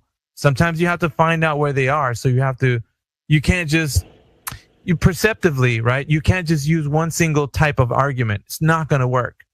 And also, you have to understand that the person that who you're speaking to, you can't address them in the same way. Same way as like the way I do, I match energy. If the person comes in hostility, you know, calling me names and stuff, guess what? I'm going to bring a mirror up and it's going to get reflected right back to them. However, if the person is a bit cordial and just asking questions and stuff like that, and I don't read like a passive aggressiveness on them, then yeah, we can have a great conversation about something they might not know. It's something that can't be taught but has to be experienced. How about that? Like, I could tell you, right, all of these things, but until you're in the thick of it with somebody, you won't know. Like, you have to experience it and then build off that experience, and you know, work to the next, individual that addresses you on a. It's kind of hard to say. It's facts is it facts opposed to belief? No. What I mean is how you present the information, because it feels like, let's say you know some truth right now, right? You know a bit of truth, but if the person is not on your wavelength, they're not going to hear what you're saying. So let's just say you brought up the Bible and you wanted to really tell them about what you wanted to say. Let's say because you didn't really read the audience, for example, right? I know that you probably would, but let's say you didn't read the audience and then you're talking to somebody and then they're going in they're asking different questions and you're like, no, I'm talking about this thing over here. Then you're not really like engaging them, and they're not gonna hear you, So you got to kind of be a little flexible and hear what they got to say, perhaps once, not like 1,000 times, but hear them out once and see what they got to say and then address it. You're like, oh yeah, so how do you think that even makes any sense, or logical consistency, just anything that would bring the conversation to a place where they can have that conversation with you. I'm telling you, the internet's a great training ground for your conversation experience. Right, and I am speaking to a specific audience within the group, and I recognize that. Outwardly, I recognize the whole of what the goal is, but inwardly, I speak on an individual level to people I'm not normally on Spaces. This is like maybe my second or third time, so. But either way, I still am interjecting for those who have those beliefs as me. Here's a question for you. The whole face of the earth, the face of the earth, a watch has a face, a globe does not. And so there you go. You know what I'm saying? This is for the people who believe and are in the same belief system as me within this group that might listen and hear because they know the word that, again, it's the whole face of the earth. And again, a watch has a face, not a globe. So, there's things like that reaches to that audience. And that's the only audience I really can reach, because that's the only, I'll learn. Ms. Moo, but later on, you'll be able to be a bit more diverse in your conversations. Just give it time. I mean, that's all you got to do. And everybody can articulate the points really well and 24/7. So you can glean a lot of good stuff off of everybody. I love that word, gleaning. Write some letters. Give it time and you'll feel better. I love the gleaning word. I love that gleaning. That's so biblical, but it's also, yes, I understand that word emphatically. I can't even explain to you the detail in that particular word, but, because it's biblical and I don't want to go there. But either way, I understand the aspect and what you're saying as far as gleaning. I am gleaning. I am putting my little toe in there. But yes, I'm gleaning, I'm learning, and there is factual-based things that are logical and can be argued as opposed to a belief system, which, a large majority do not understand or don't believe. So you have to come at a different angle. But yeah, I'm just speaking to the audience that maybe is in my territory. So I do want to. I appreciate you. I do want to make a proposal out to anybody that's listening to me right now in this space, and if you're hearing this as a recording later on, if you know somebody that thinks that the Earth is a globe, and maybe a professor or some academic person that you know, and you would like to see if they could fare well in this argument with us, I would say just bring them on in here. Don't forget to follow me, and also follow Flatsy Klein, Jedi, Amish down at the listening panel, Matrix, AJ, 24/7 Flat Earth Discord bot. Because if you do know that person, they can come in here and we can demonstrate to you live in real time that they do not know what you think that they know. Because I think the best way, if you're like an introvert, you don't like to speak on like panels like these, to bring somebody like a friend that does, like that is an extrovert, that would like to come up here and maybe have a chat with us. Then I will demonstrate to you as a listener that they don't know what they're talking about. 100%. There's no doubt in my mind. I've done it for a long time. I don't miss. I'm very surgical with my approach. You can ask anyone. Like, it's just the way it is. I'm very confident. I do sound a bit like I'm overconfident, but it's for a reason. I know that we're on the winning side. We have truth on our side. There's demonstrations. We have physics. We have science. We have everything is on our side. They don't have science. Obviously, it's pseudoscience. All right, it's masquerading as science. Anyway, we got Welsh Wan that just joined our speaking panel. Welsh Wan, welcome to the speaking panel.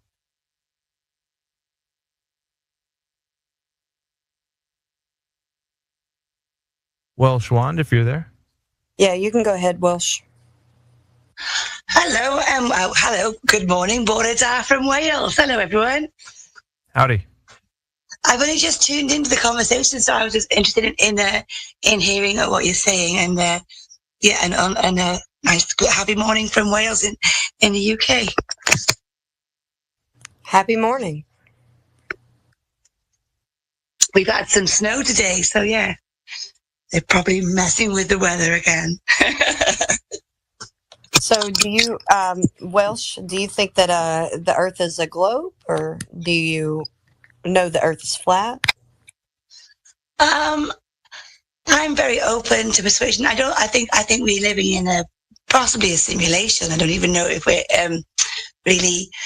I think it's maybe a plane and multidimensional kind of. Yeah, I'm very open to all the information. That's why I've tuned in to hear what you guys say. Well, I would hopefully advise that you may not be so open that you're like a plastic bag in the wind.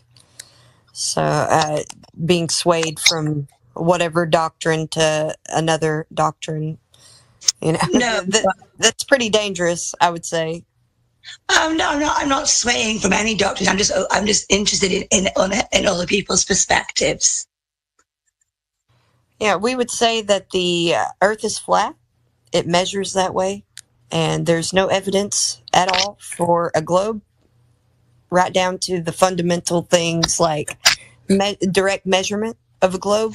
You don't have that. Oh yeah, I'm 100% on board with that, and I'm fully aware that NASA and Stanley Kubrick have made all the moon landings and all that sort of nonsense. So yeah, I'm fully aware that there's a lot of lies and things being told about to us.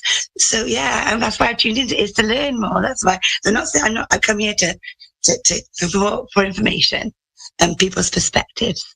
Okay, good. So if you've got any questions for us, just you can pop up whenever. If you feel the need to maybe question something here or there, or yeah, we're here. Oh, thanks very much.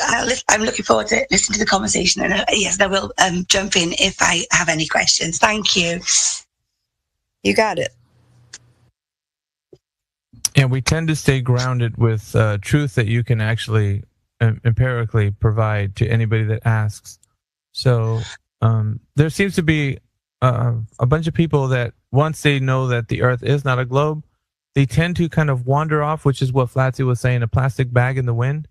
And every wind of doctrine that comes their way, they start to attach themselves to it because they think, well, I know the Earth is not a globe, so it could be this, or it could be that, or it could be this and that. Like, so what she's saying basically is that make sure that whatever is being presented, you can ask questions about the thing being presented, and the person or, wherever you're reading has a bit of knowledge on how fundamentally it is true, what is being proposed.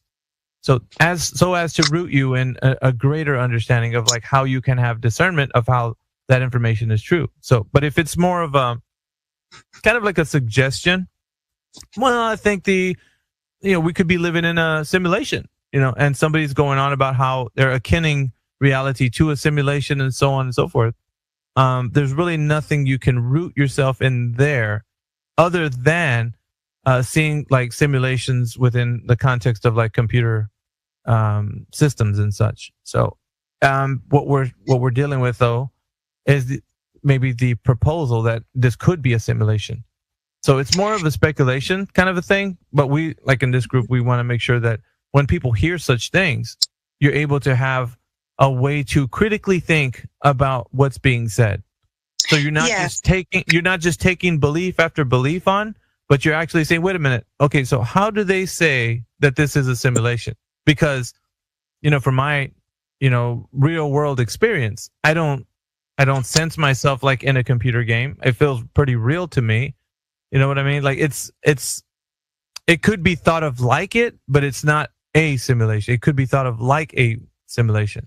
But you know what I mean? Like there needs to be a bit more of critical thinking involved. And what we do here in this room is get people to realize when things are being told to you or anybody in here, think about the question. Think about what's the statement. Like just hear them out. What are they proposing? How is it real? I mean, are you able to ask for the empirical evidence? Like, how can this be falsified? How can we verify this? Can this be repeated as a test to see if it can be done over again? Like all these things are important. Yeah. I'm fully on board with all of that. Yeah, I'm very a critical thinker, and didn't take the vaccine because I realized it was experimental and there was no empirical evidence regarding its safety and stuff. So didn't do that. I am very open-minded person, but I'm very grounded also. But I have seen some. I'm a tarot card reader, and they're quite a psychic lady. And I saw the veil, the whole sky, the ground, the houses, the pavement, all sort of rippled like a breeze going along a silk curtain, and so it seemed like that's why I think maybe we are some sort of quantum projections of maybe we are because I saw the fabric of the world, if you see what I mean, flutter past. So yeah, there's a lot of mystical things that we don't that are the unknowns. So that's why I tune into the room, because I'm interested in people's perspectives on what is going on here.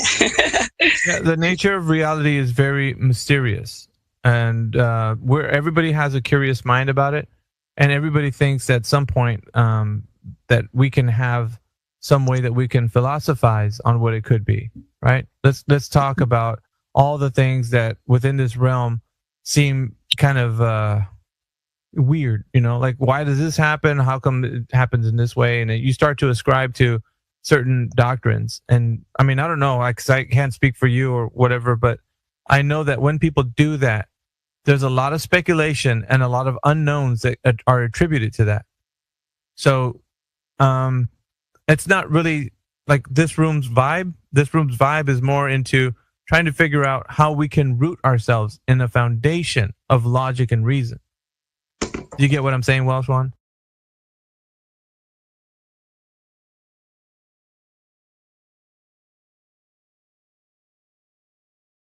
Then why are they telling us it's a globe? Well, it's obvious. Yeah, it's obvious that people to stop us from going places, to stop us going past the ice wall. Is the ice wall a thing? No.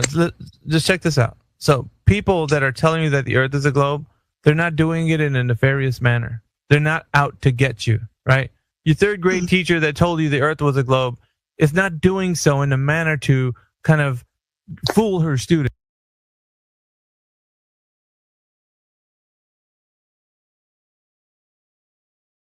The teacher who told her that it was a globe as well. So everybody's being told that the Earth is a globe, but there is no evidence that it is. See, the thing is, it's sort of like a tradition, right? Think of it like this. Christmas is coming along like in the next month. So Christmas has Santa Claus and all the trimmings, you got all the things going on with it. The lore that old Saint Nick lives in the North Pole with his reindeer and all that stuff. Now, there's been a story about it, and every country has a different story about who Saint Nick is and all that. But nevertheless, it's the story, right? It's not real, but it's still propagated. And see, the children, the little kids, they don't know that this story is true or not because they're only being told one side, which is Santa Claus is real, send your letters to Santa. It's a whole thing, right? Christmas with the tree. And think about this. To the child, it appears as if all of this is real. It's true. Their parents are, getting all ready for it. They're dressing their house up. So to them, it seems like it's a real thing. Santa, he exists. So think about this, right? I'm just as an example. if the Earth as a globe was presented to you that way, one-sided, without anybody else being a buffer for that information, you would wholeheartedly accept and believe that that is the case, just like you did with Santa. Because you don't have anything to buffer against that information. There's nothing to stop that information from your mind receiving it and accepting it